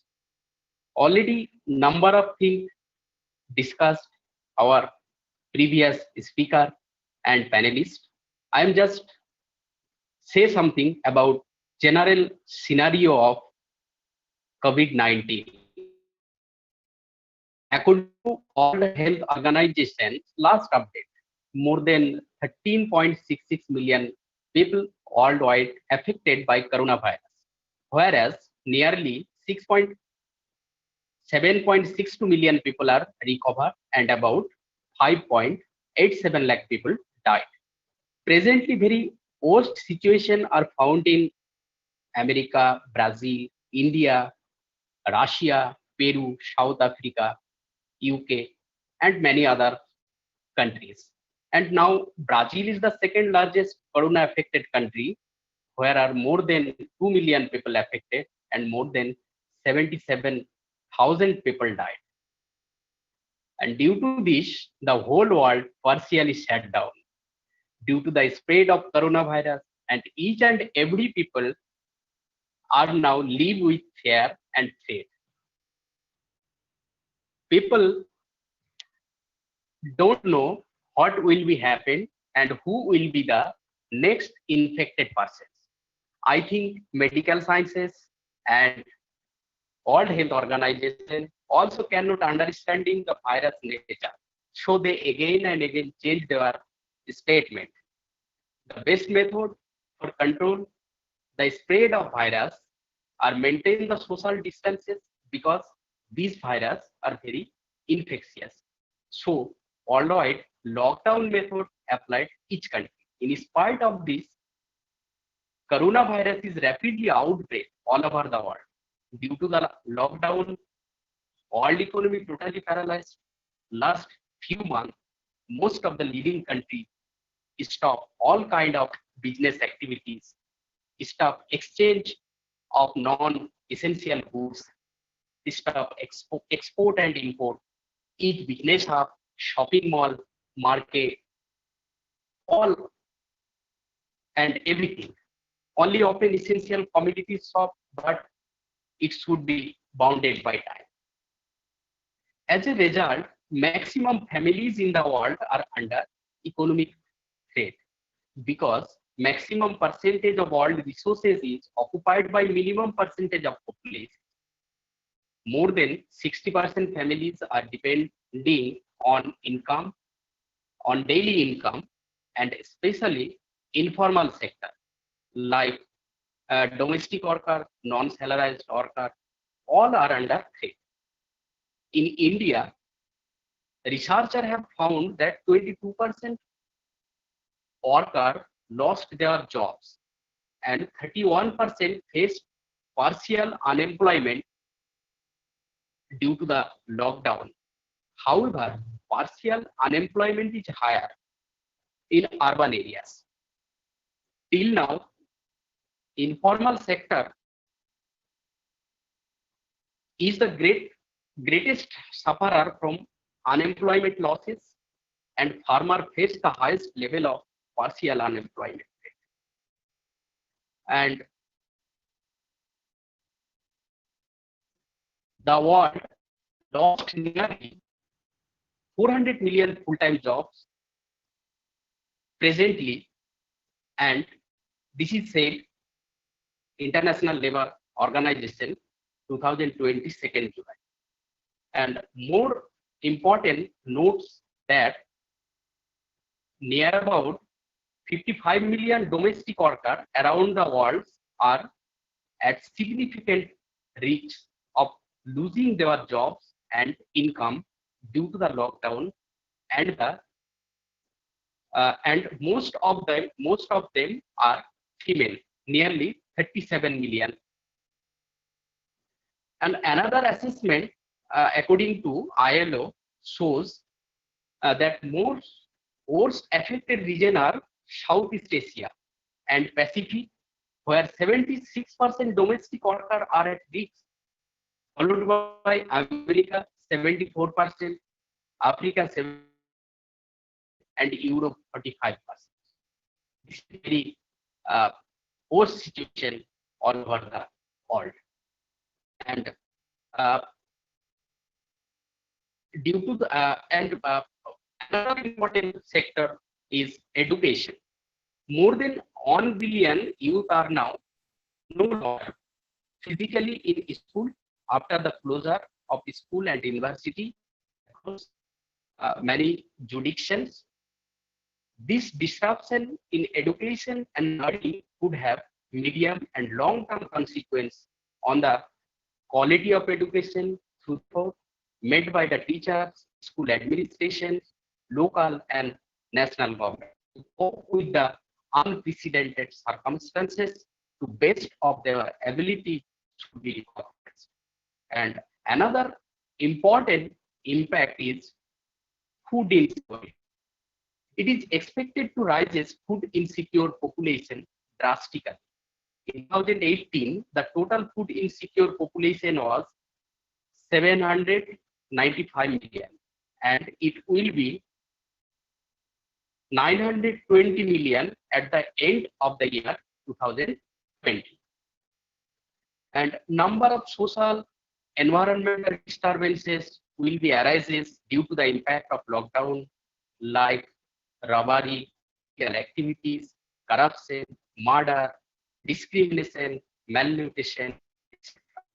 And most important question, who is the most sufferer?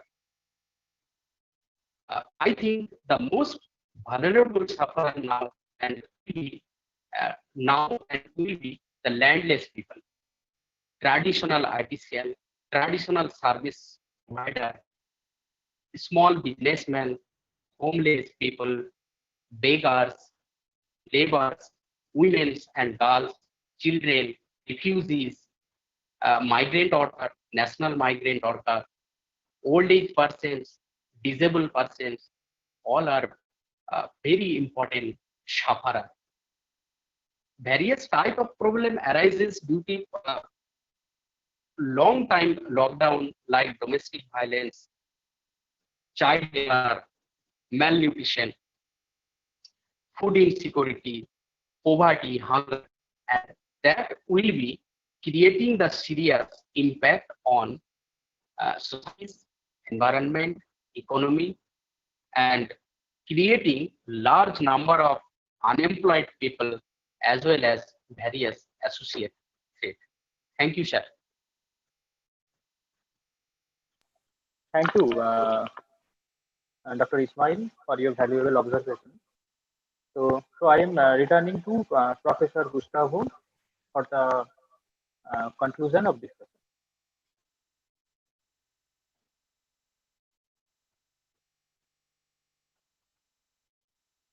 Hello, Professor Gustavo.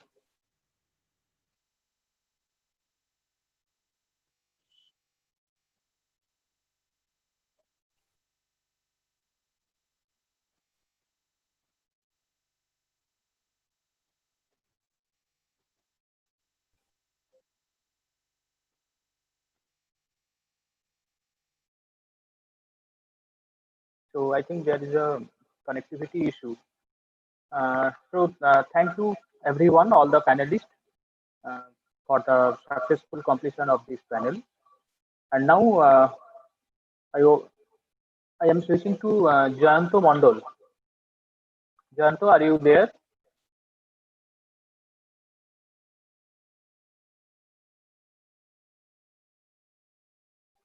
Jayanto? Hello, sir. Am I audible? Yes, Yes, please start the valedictory session. Thank you, Dr. Mr. Good afternoon, everyone. We are at the last session of today's online conference. We have successfully completed 4 plenary sessions, 2 discussions, and 3 technical sessions.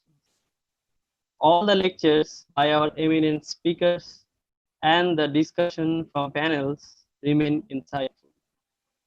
In this session, Professor Shumendu Chatterjee, Department of Geography, Presidency University, is present as the chief guest.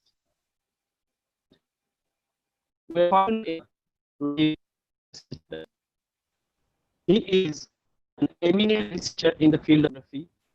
He wrote many articles in different journals and books as well. Now he is act as head of the Department of Geography, Presidency University. There are also the guest of honors who have graced this session, Professor Manjurul Hassan, Jahangirnagar University, Bangladesh, Professor Rocha, Professor Oliveira, Professor Ibanez, Professor Vargas, Professor Faria, Professor Marino, Professor Sosa, Professor Silva, Professor Ribeiro, Professor Numa, Professor Lucena. They're from Department of Geography, Federal Rural University of Rio de Janeiro. Ms. Kavita Lepcha, Department of Geography, University of Gorbado. Dr. Sanjeev Kumar, Department of Geography, Raiganj University. Dr. Anindya Basu, Department of Geography, Diamond Harbour Women's University. Now, I would like to call Mr. Sukumar Badui, Associate Professor, Dr. Megha College, to deliver his review. Please, sir. Sir.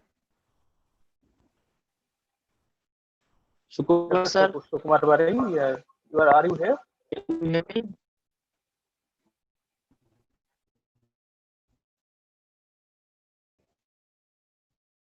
Sukumar, sir, are you here?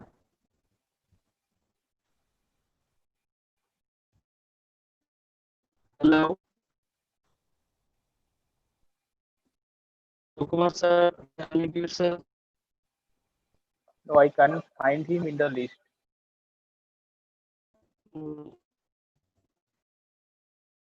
So, please proceed. Please proceed. Okay. Now, please, Professor Barai has joined. I think. Okay. So, Kumar sir, are you here? Can you hear me?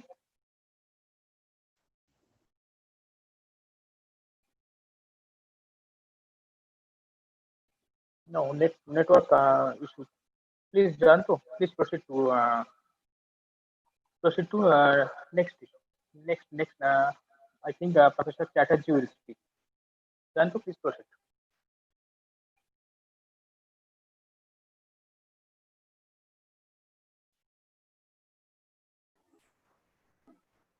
Hi. So I am thankful to the organizer for involving me into this webinar, and I thank you all on behalf of myself, my friends from Brazil, and my friends from Bangladesh, from Jahangirnagar University, and my fellow colleagues in my country. So we are at the verge of the end of this webinar,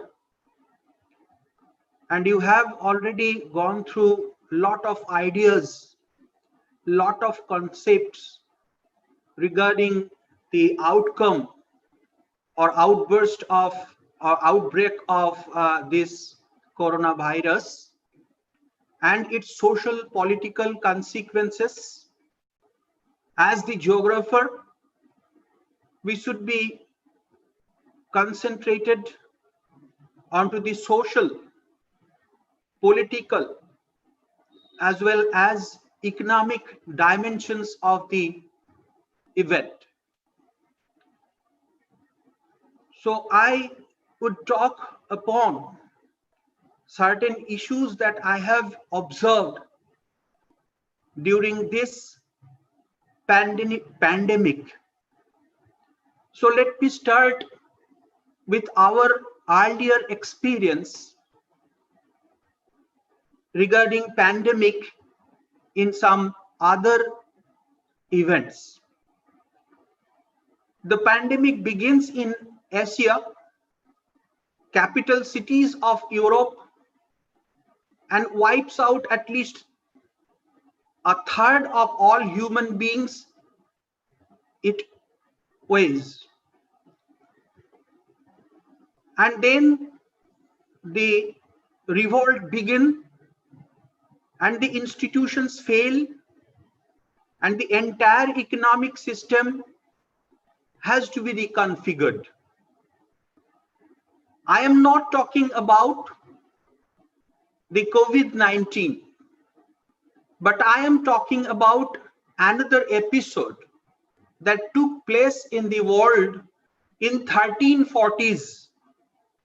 That is the plague pandemic, and it spread from Mongolia to the Western Europe. So at that point of time, the economy of the world was not so complex as we find it today. The local agriculture and crops, ordinary life, these were responsible, these were facilitator for quick comeback or bounce back from the situation it was in. Actually, I am referring to this event for a reason that I will request you to understand that these are some of the events that led to social changes, that led to economic changes. And we are hoping, we are expecting a new era in the economy, in the social history of human civilization. That event in 1340s actually called the end of feudalism. The feudal system ended, and it was responsible for triggering the rise of capitalism.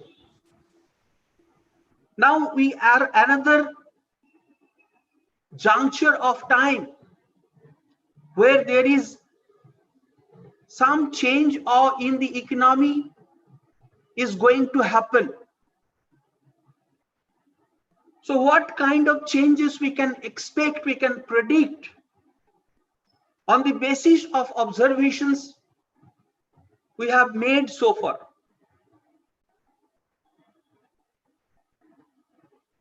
Let me discuss some of the observations. Firstly, what are the massive changes that took place during the last 4 or 5 months?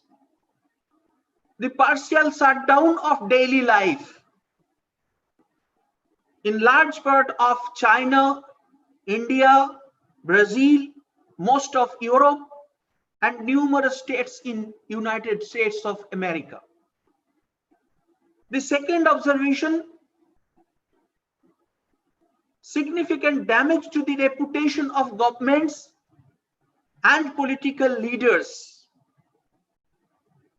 who either denied their seriousness of the crisis in the initial stage. They have proved themselves incapable of mobilizing their healthcare system. And the third is immediate reduction, a dramatic fall in consumer spending.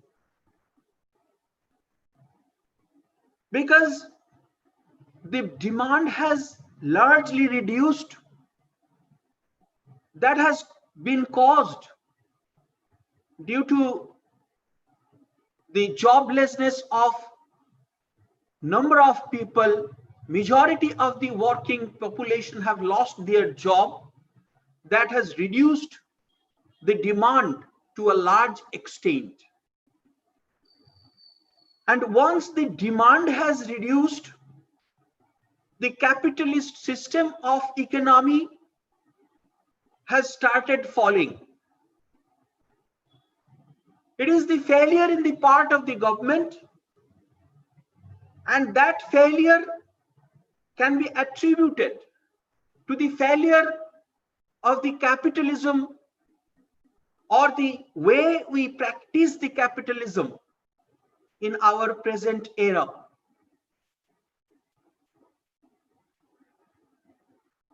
So, the global COVID-19 crisis is a result of colossal state failure across the countries like China, Italy, US, India, Brazil.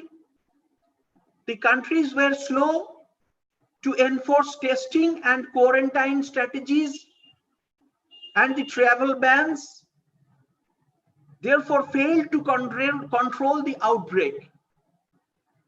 They have downplayed the severity of the crisis for weeks. The supplies of testing kits, masks, ventilators, and other medical essentials ran short. So at this point of time, for giving reliefs to its citizens, governments are taking number of economic policies, economic steps. And the most important of those steps is bailing out of small business with state-backed loans, watered down temporary variants of universal basic income. As we find today that US Congress has approved fiscal spending of $2 trillion US. All this money will be spent for the welfare of its mass, to generate demand in the market. This will improve the purchasing potentiality of the community, and therefore this will add to reduce the reduction in demand. Therefore, these are all financial and economic initiatives that will work to improve the purchasing power of the general mass, and that will save the economy, which is now operating in a capitalistic mode.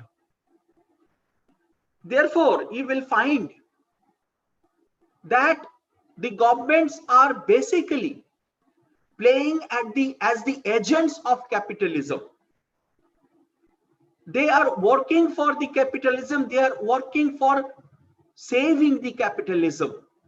They are giving money. They are giving out money to the citizens such that the demand in the market remains and the downfall of the economy can be contained.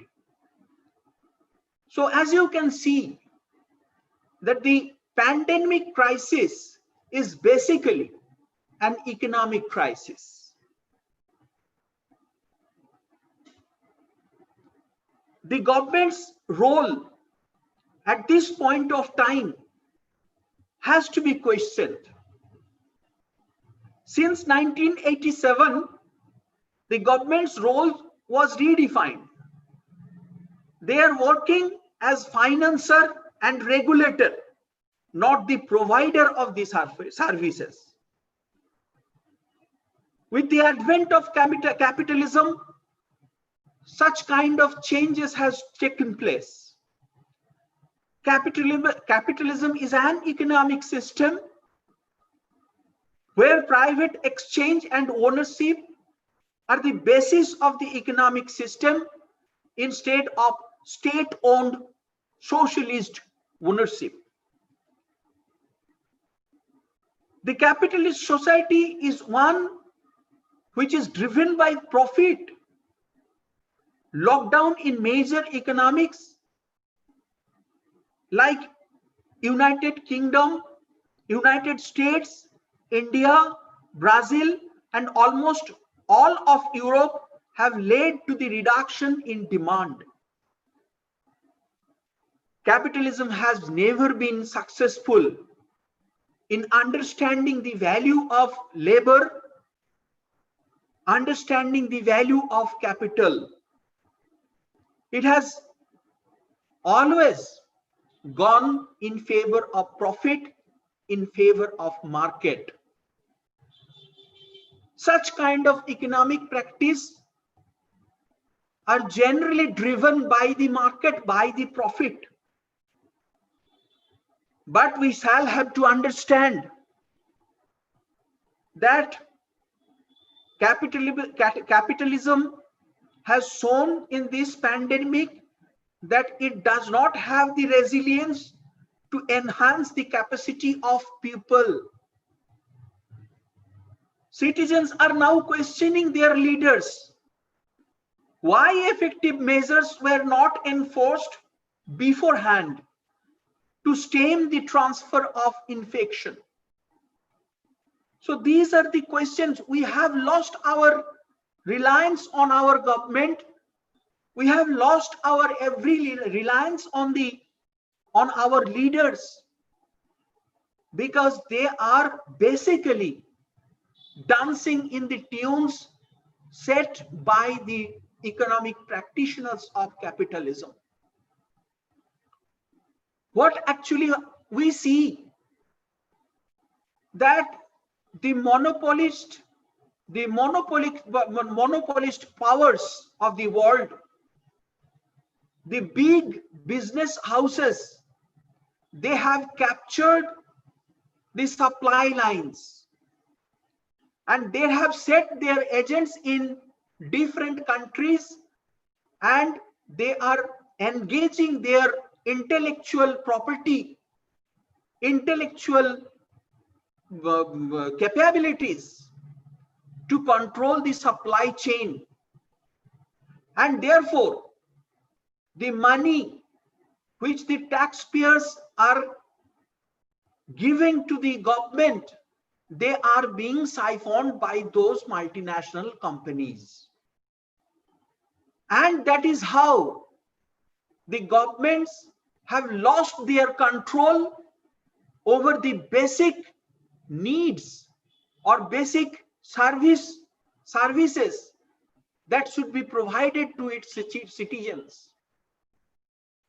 The governments are now playing as only the regulator, not the service provider.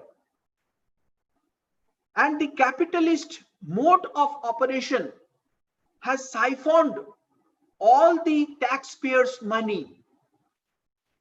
Taxpayers are basically the financer to the government. They supply money to the government for running the production system. Why there is government? The government is for running the production system involving the labor, involving the capital, regulating the market, and thus whatever profit is produced out of the production system, that should be equally distributed among its citizens. But that is not happening today. A large-scale inequality has cropped up, and that lies at the root of the crisis that has been exposed by the corona or the COVID-19 episode.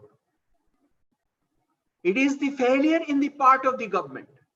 It is the failure in the part of capitalism that we could not save our people, our labor. We couldn't understand the implication of labor, the importance of labor in the production system. We have always neglected the labor.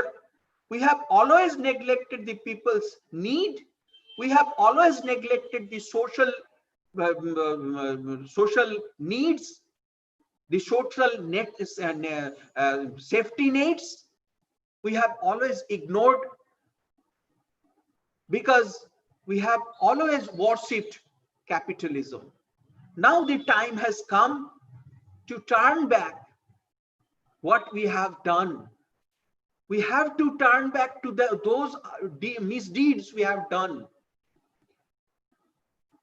Another very important question that arises, that is the crisis between US and China.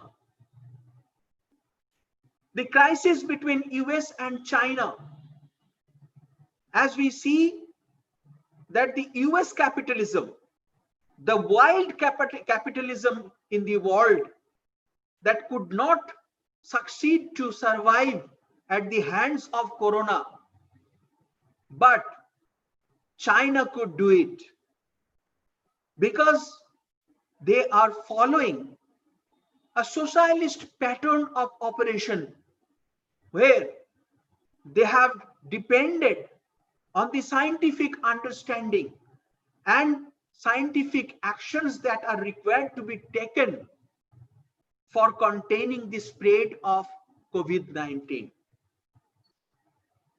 There are examples from other parts of the world also. Vietnam, you can say, they have also played in a socialistic mode that has saved them to a large extent. In India, isolatedly the state of Kerala, they have acted in a manner which is really appreciable. So this event of COVID-19 has opened our eyes and given us some opportunity to understand the failure of capitalism.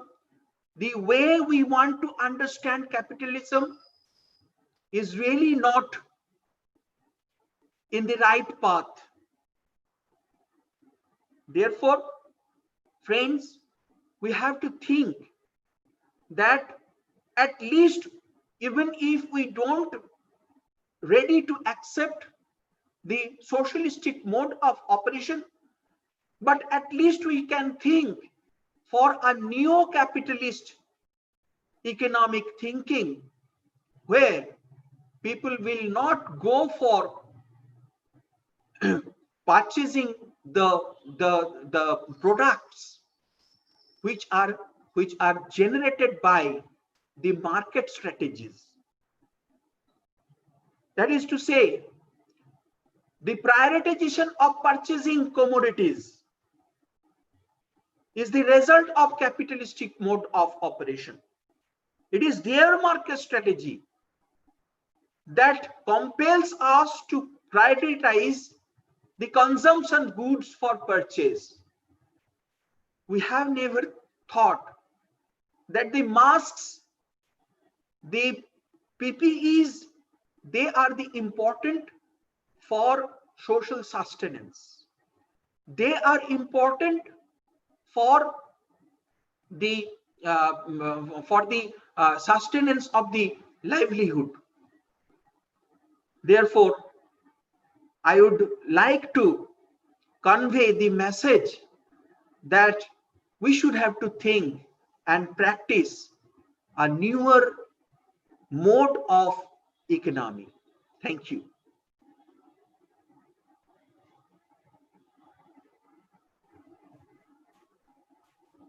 Jan Sophie.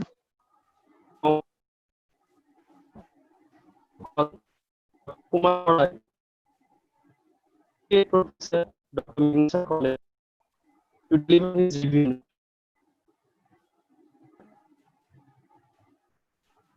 Janti, your sound is not clear.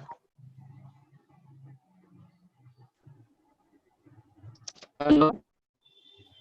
Yes. Please proceed.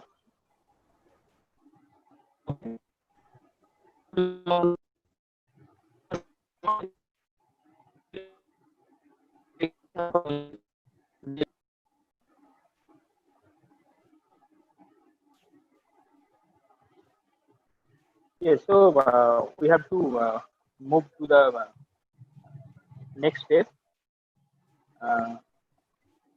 Mr. Sukumar Barai, he's here now. Professor Barai. Yes. Hello. Yes. Okay. Sorry. You are here now. No, not a problem at all. Very good evening to whom those are from the subcontinent, and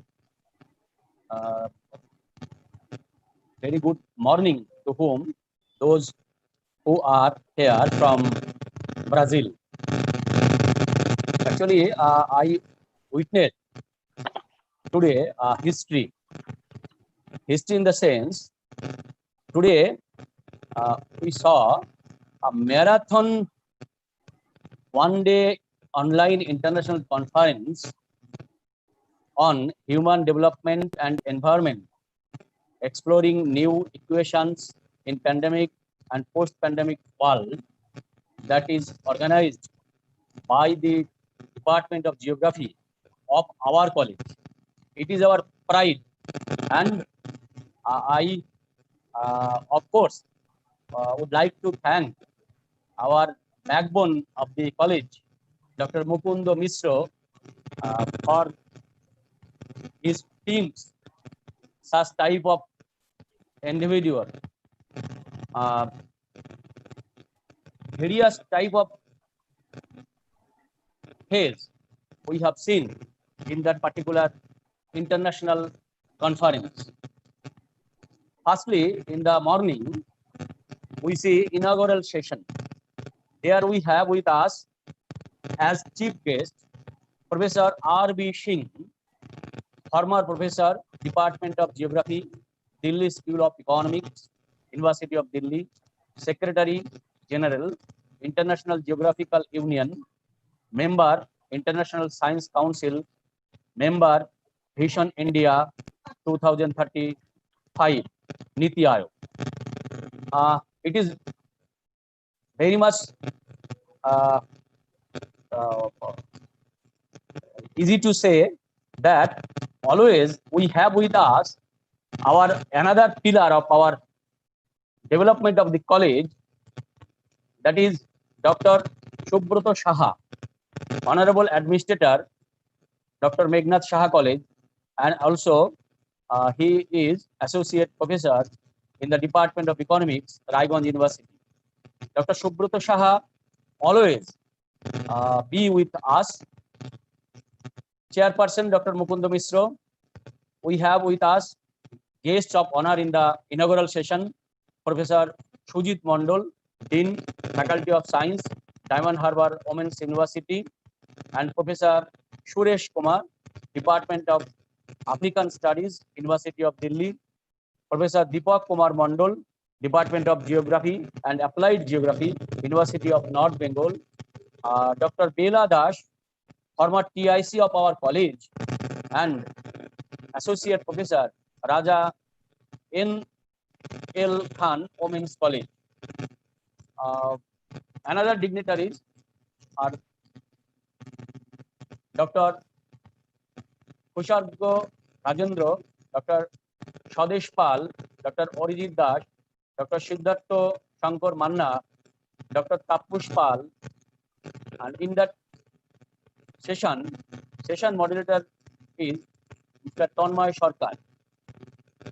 Dignitaries are Dr. M.D. Enarul Haq, Dr. Irene Shabnam, and Dr. Shejuti De. We have come to know from the welcome note of Dr. Mukundo Misro, Vice Principal Dr. Meghnad Saha College, about the theme of the international conference, and by the inaugural address, Dr. Subroto Saha lighted us about the human development and environment. Dr. Bela Das gave well-wishing note, and lastly, we have been enriched by the keynote address of Professor R.B. Singh. His topic was COVID-19 in India, Challenges and Opportunities. Pre-lunch session, there are plenary session 1 and panel discussion 1. Plenary session 1, there were lecture 2. Lecture 1 delivered by Professor Suresh Kumar, Department of African Studies, University of Delhi. His topic was on COVID-19 epidemic and naturalization heals the environment, become Atmanirbhar and save your life. Professor Deepak Kumar Mondal gave a very good lecture about COVID-19 induced lockdown, an eco-friendly initiative with limited alternative. In the panel discussion, first theme was the geography of COVID-19 in India, human development and environment. Moderator was Dr. Kushagro Rajendra, Head School of Art and Environmental Science, Amati University, Haryana. Panelists are Siddhartha Shankar Manna, Sanjeev Kumar, Arijit Das, Dr. Kamaleshwar Kalita, Dr. Vidush Vishal Setri, Dr. Somnath Haldar, and rapporteur was Tanmay Sarkar, Assistant Professor, Kajol Mahavidyalaya. Post-lunch session, there are 3 technical sessions. More or less, 18 papers have been presented. In technical session first, chair Dr. Kobita Lepcha, Department of Geography, University of Gaurbango. In co-chair, Dr. Anindo Basu, Department of Geography, Diamond Harbour Women's University.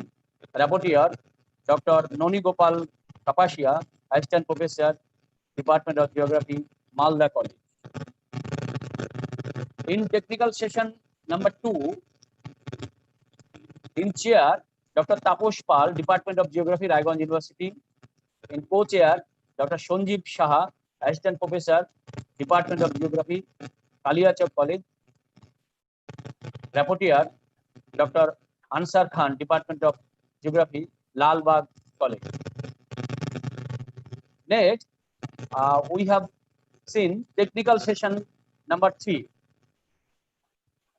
In this technical session 3, in chair, Professor Sujit Mondal, Department of Geography, Diamond Harbour Women's University. Co-chair, Dr. Probir Kundu, Assistant Professor, Department of Geography, Shiliguri Mohila Mahavidyalaya.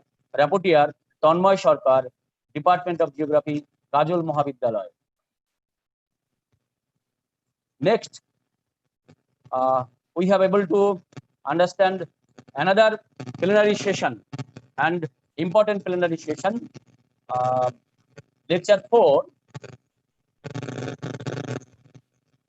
epidemiology of COVID-19 in Bangladesh and post-pandemic societal transformation, delivered by Professor Manzurul Hossain, Department of Geography and Environment, Jahangirnagar University, Dhaka, Bangladesh. And we have been much more enriched by the lecture of Professor Sujit Mondal, Dean, Faculty of Science, Diamond Harbour Women's University, Diamond Harbour, India. His topic was on COVID-19 pandemic-induced lockdowns and challenges of rural livelihood in India. he is meticulously highlighted the rural areas pandemic lockdown challenges. Panel discussion second theme was the geography of COVID-19 in Rio de Janeiro, Brazil, conflicts, tension, and challenges. It is very much interesting. Here, moderator was Professor Gustavo, and panelists are Dr. Pablo, Dr. Andrew, Dr. Josdu Lusana nicely presented his paper, and we have rightly understand about the condition of the Brazil.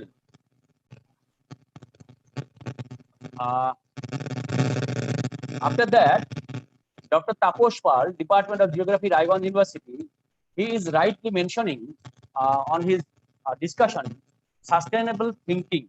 It is very much needed that thinking should be sustainable.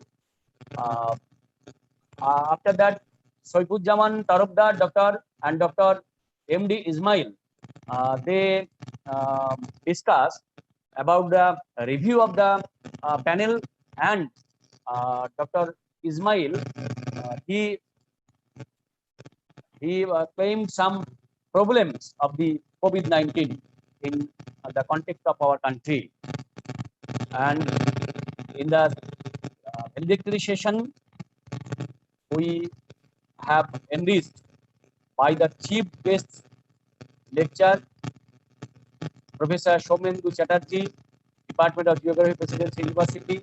He is nicely, elaborately discussed about the condition of the COVID in our country, and he must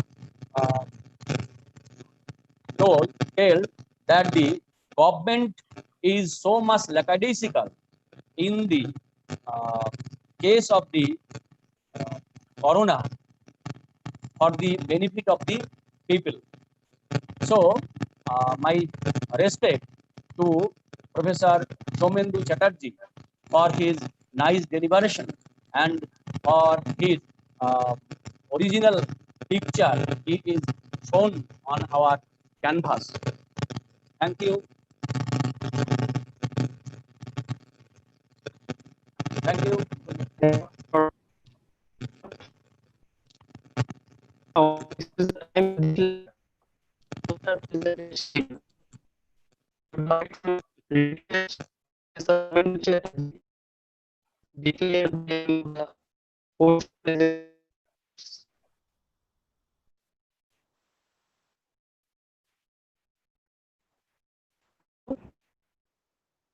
Jantu, it is not clear. Hello, sir. Am I audible? Yes, yes, now audible. Sir.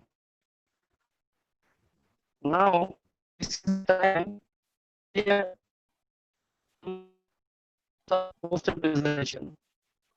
I request Professor Somendu Chatterjee to please declare.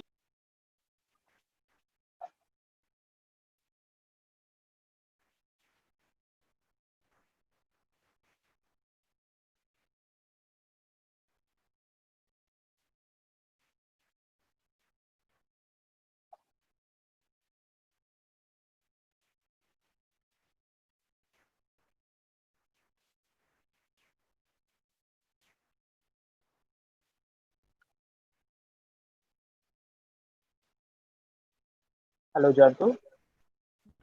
I think there is a connectivity issue. Dr. Yes, Sukumar yes. Bari is here.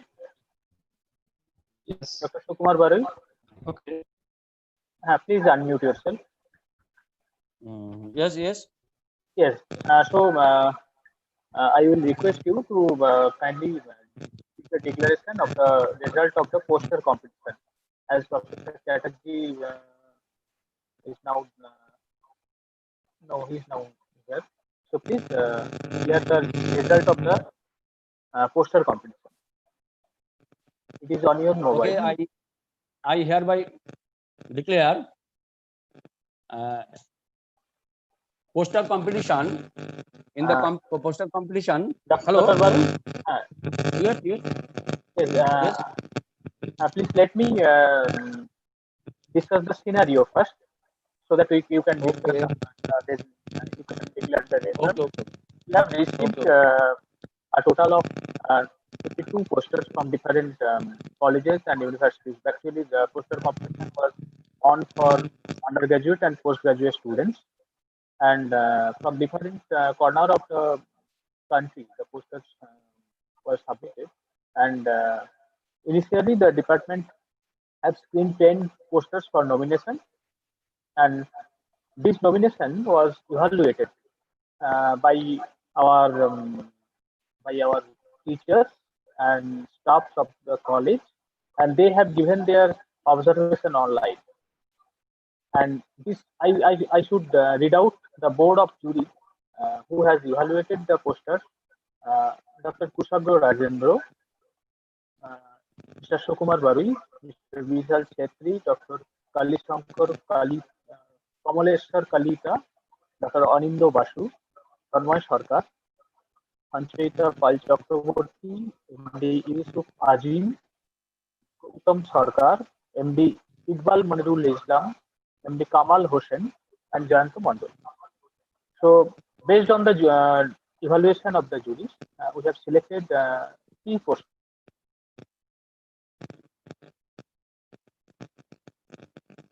Hello.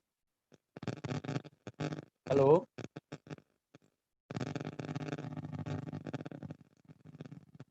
Hello. Hello. Am I declared? Did I declare? Hello. Hello.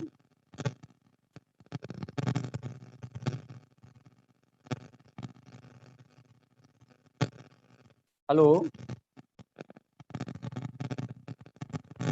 Hello. Hello. Yes. I think I am. Yes. Actually, this connectivity issues. This is running behind from the World Cup. Now, these 10 posters are evaluated by the board of jury, and all the 10 posters, as per the suggestion, as per the remarks we get from the jury, that all the 10 posters are equally capable to receive the prize.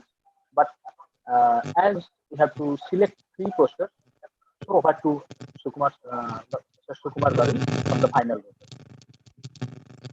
Okay, thank you, Dr. Mukunda Mishra, for giving a nice chance for announcing that result of poster. Actually, I have seen all the poster. All the posters are very nice presented and well designed and well thinking also, well theme imposed on the particular poster, and that posters are so much relevant in that particular time of the corona.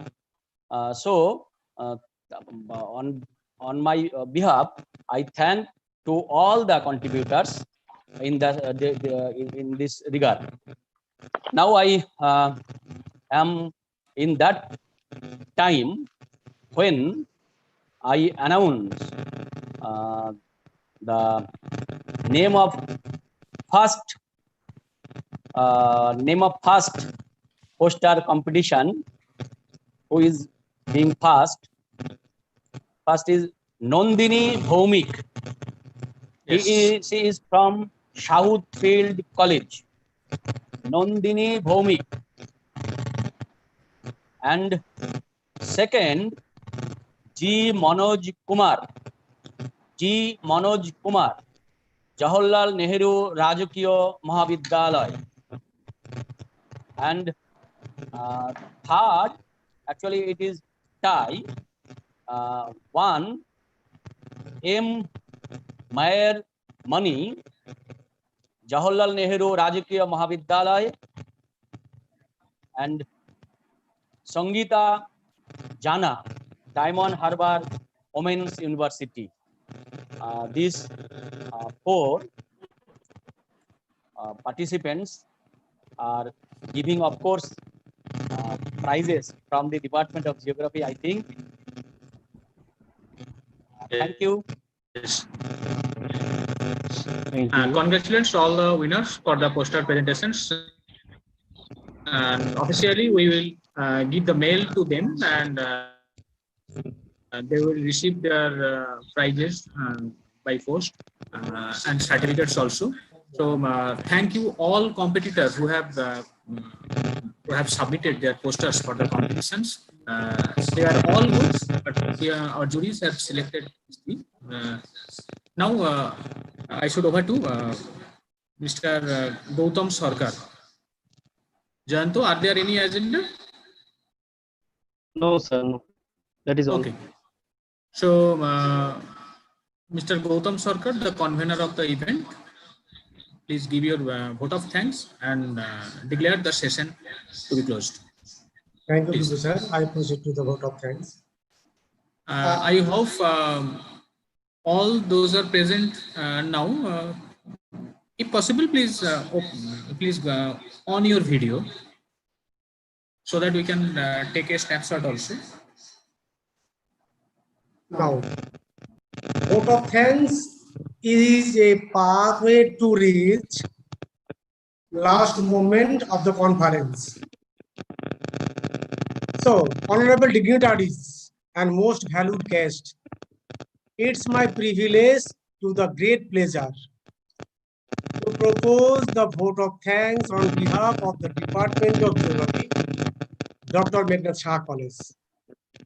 First of all, we want to express our gratitude to Honorable Chief Guest, Professor R.B. Singh, former Professor, Department of Geography, Delhi School of Economics, Delhi University, and Secretary General, IGU, who has expressed his valuable time for us, and he delivered speech on COVID-19 in India, challenges and opportunities. I hope we are all enriched by his relevant views. Next, I extend to our special thanks to Dr. Subroto Saha, Honorable Administrator, Dr. Meghnad Shah College, and Patron-in-Chief of this organizing committee, who has given valuable inaugural address. Not only that, he is our motivator and inspiration. I must thanks to Dr. Mukunda Misra, Vice Principal and Chairperson of the organizing committee, who has delivered the welcome address. He is also thanks for his inspiration, full-fledged support to the arrange, decorate and fulfill the conference to its ultimate goal. Now, I expressed our heartiest thanks to Professor Suresh Kumar, Department of African Studies, University of Delhi, who has delivered speech on COVID-19 epidemic and naturalization heals, the environment becomes Atmanirbhar and save your life.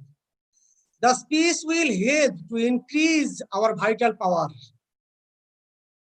Our special thanks to goes Professor Deepak Kumar Mondal, Department of Geography and Applied Geography, North Bengal University, who delivered speech on COVID-19 induced lockdown and eco-friendly initiative with limited alternatives.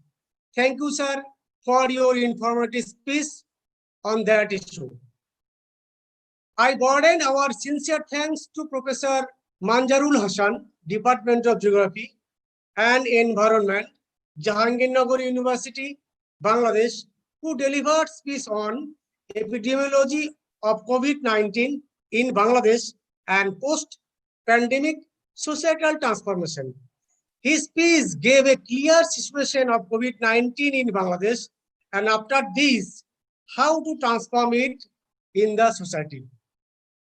Next, I extend our special thanks to Professor Sujit Mondol, Dean, Faculty of Science, Diamond Harbour Women's University. He also delivered speech on COVID-19 pandemic, induced lockdown, and challenges of rural livelihood in India. I hope we are all enriched his valuable speech and its tremendous effect on rural livelihood over the India. We want to convey our gratitude to chief guest of valedictory session, Professor Somendu Chatterjee, Department of Geography, Presidency University, who delivered an excellent valedictory address in this conference. Now, I extend our heartiest thanks to all chairperson, co-chairperson, and all rapporteurs in all technical sessions. Next, I must thanks to moderator of panel discussion 1 and 2, Dr. Kushagya Rajendra, Head, School of Art and Environmental Sciences, Amity University, and Dr. Gustavo Mota de Sousa, Rural University of Rio de Janeiro. Next, it is a time to thank all the panelists of panel discussion 1 and 2 for their cooperation to fulfill our session. And lastly, thanks to all faculty members of the Department of Geography and other departments of Dr. Meghnad Shaha College, all official staff, member of technical committee, member of advisory boards, dear students, participants for their support to make this conference successfully. Thank you. Thank you so much. Thank you.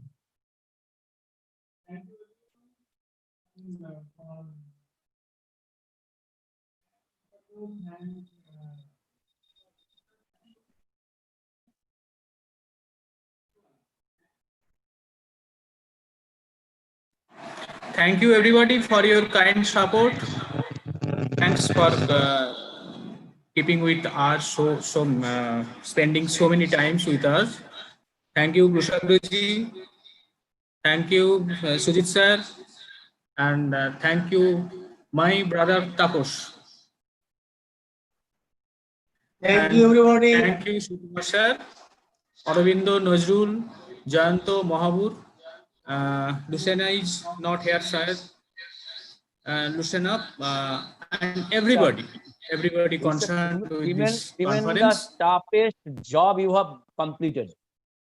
Tremendous, toughest job you have completed. Great pleasure with all this. So I can say it is a mindful meditation for the last 5-6 hours. It is wonderful. It was wonderful arrangement.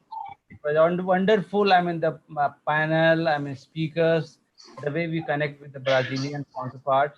So thank you very much for the organizing committee, Mukund, Gautam, and Tapas, and everyone. I mean who is associated with it. And thank you, sir. Proper plan. Thank you very much. Thank you from my side. Thank you. So goodbye. Okay, Mukunda. Okay. Mukunda, Dr. Mishra. Okay, bye bye. Yes. Goodbye. Okay. Sir, goodbye. Okay. I will talk to you later. Okay. See you. Thank you. So we are leaving now. Okay. See you.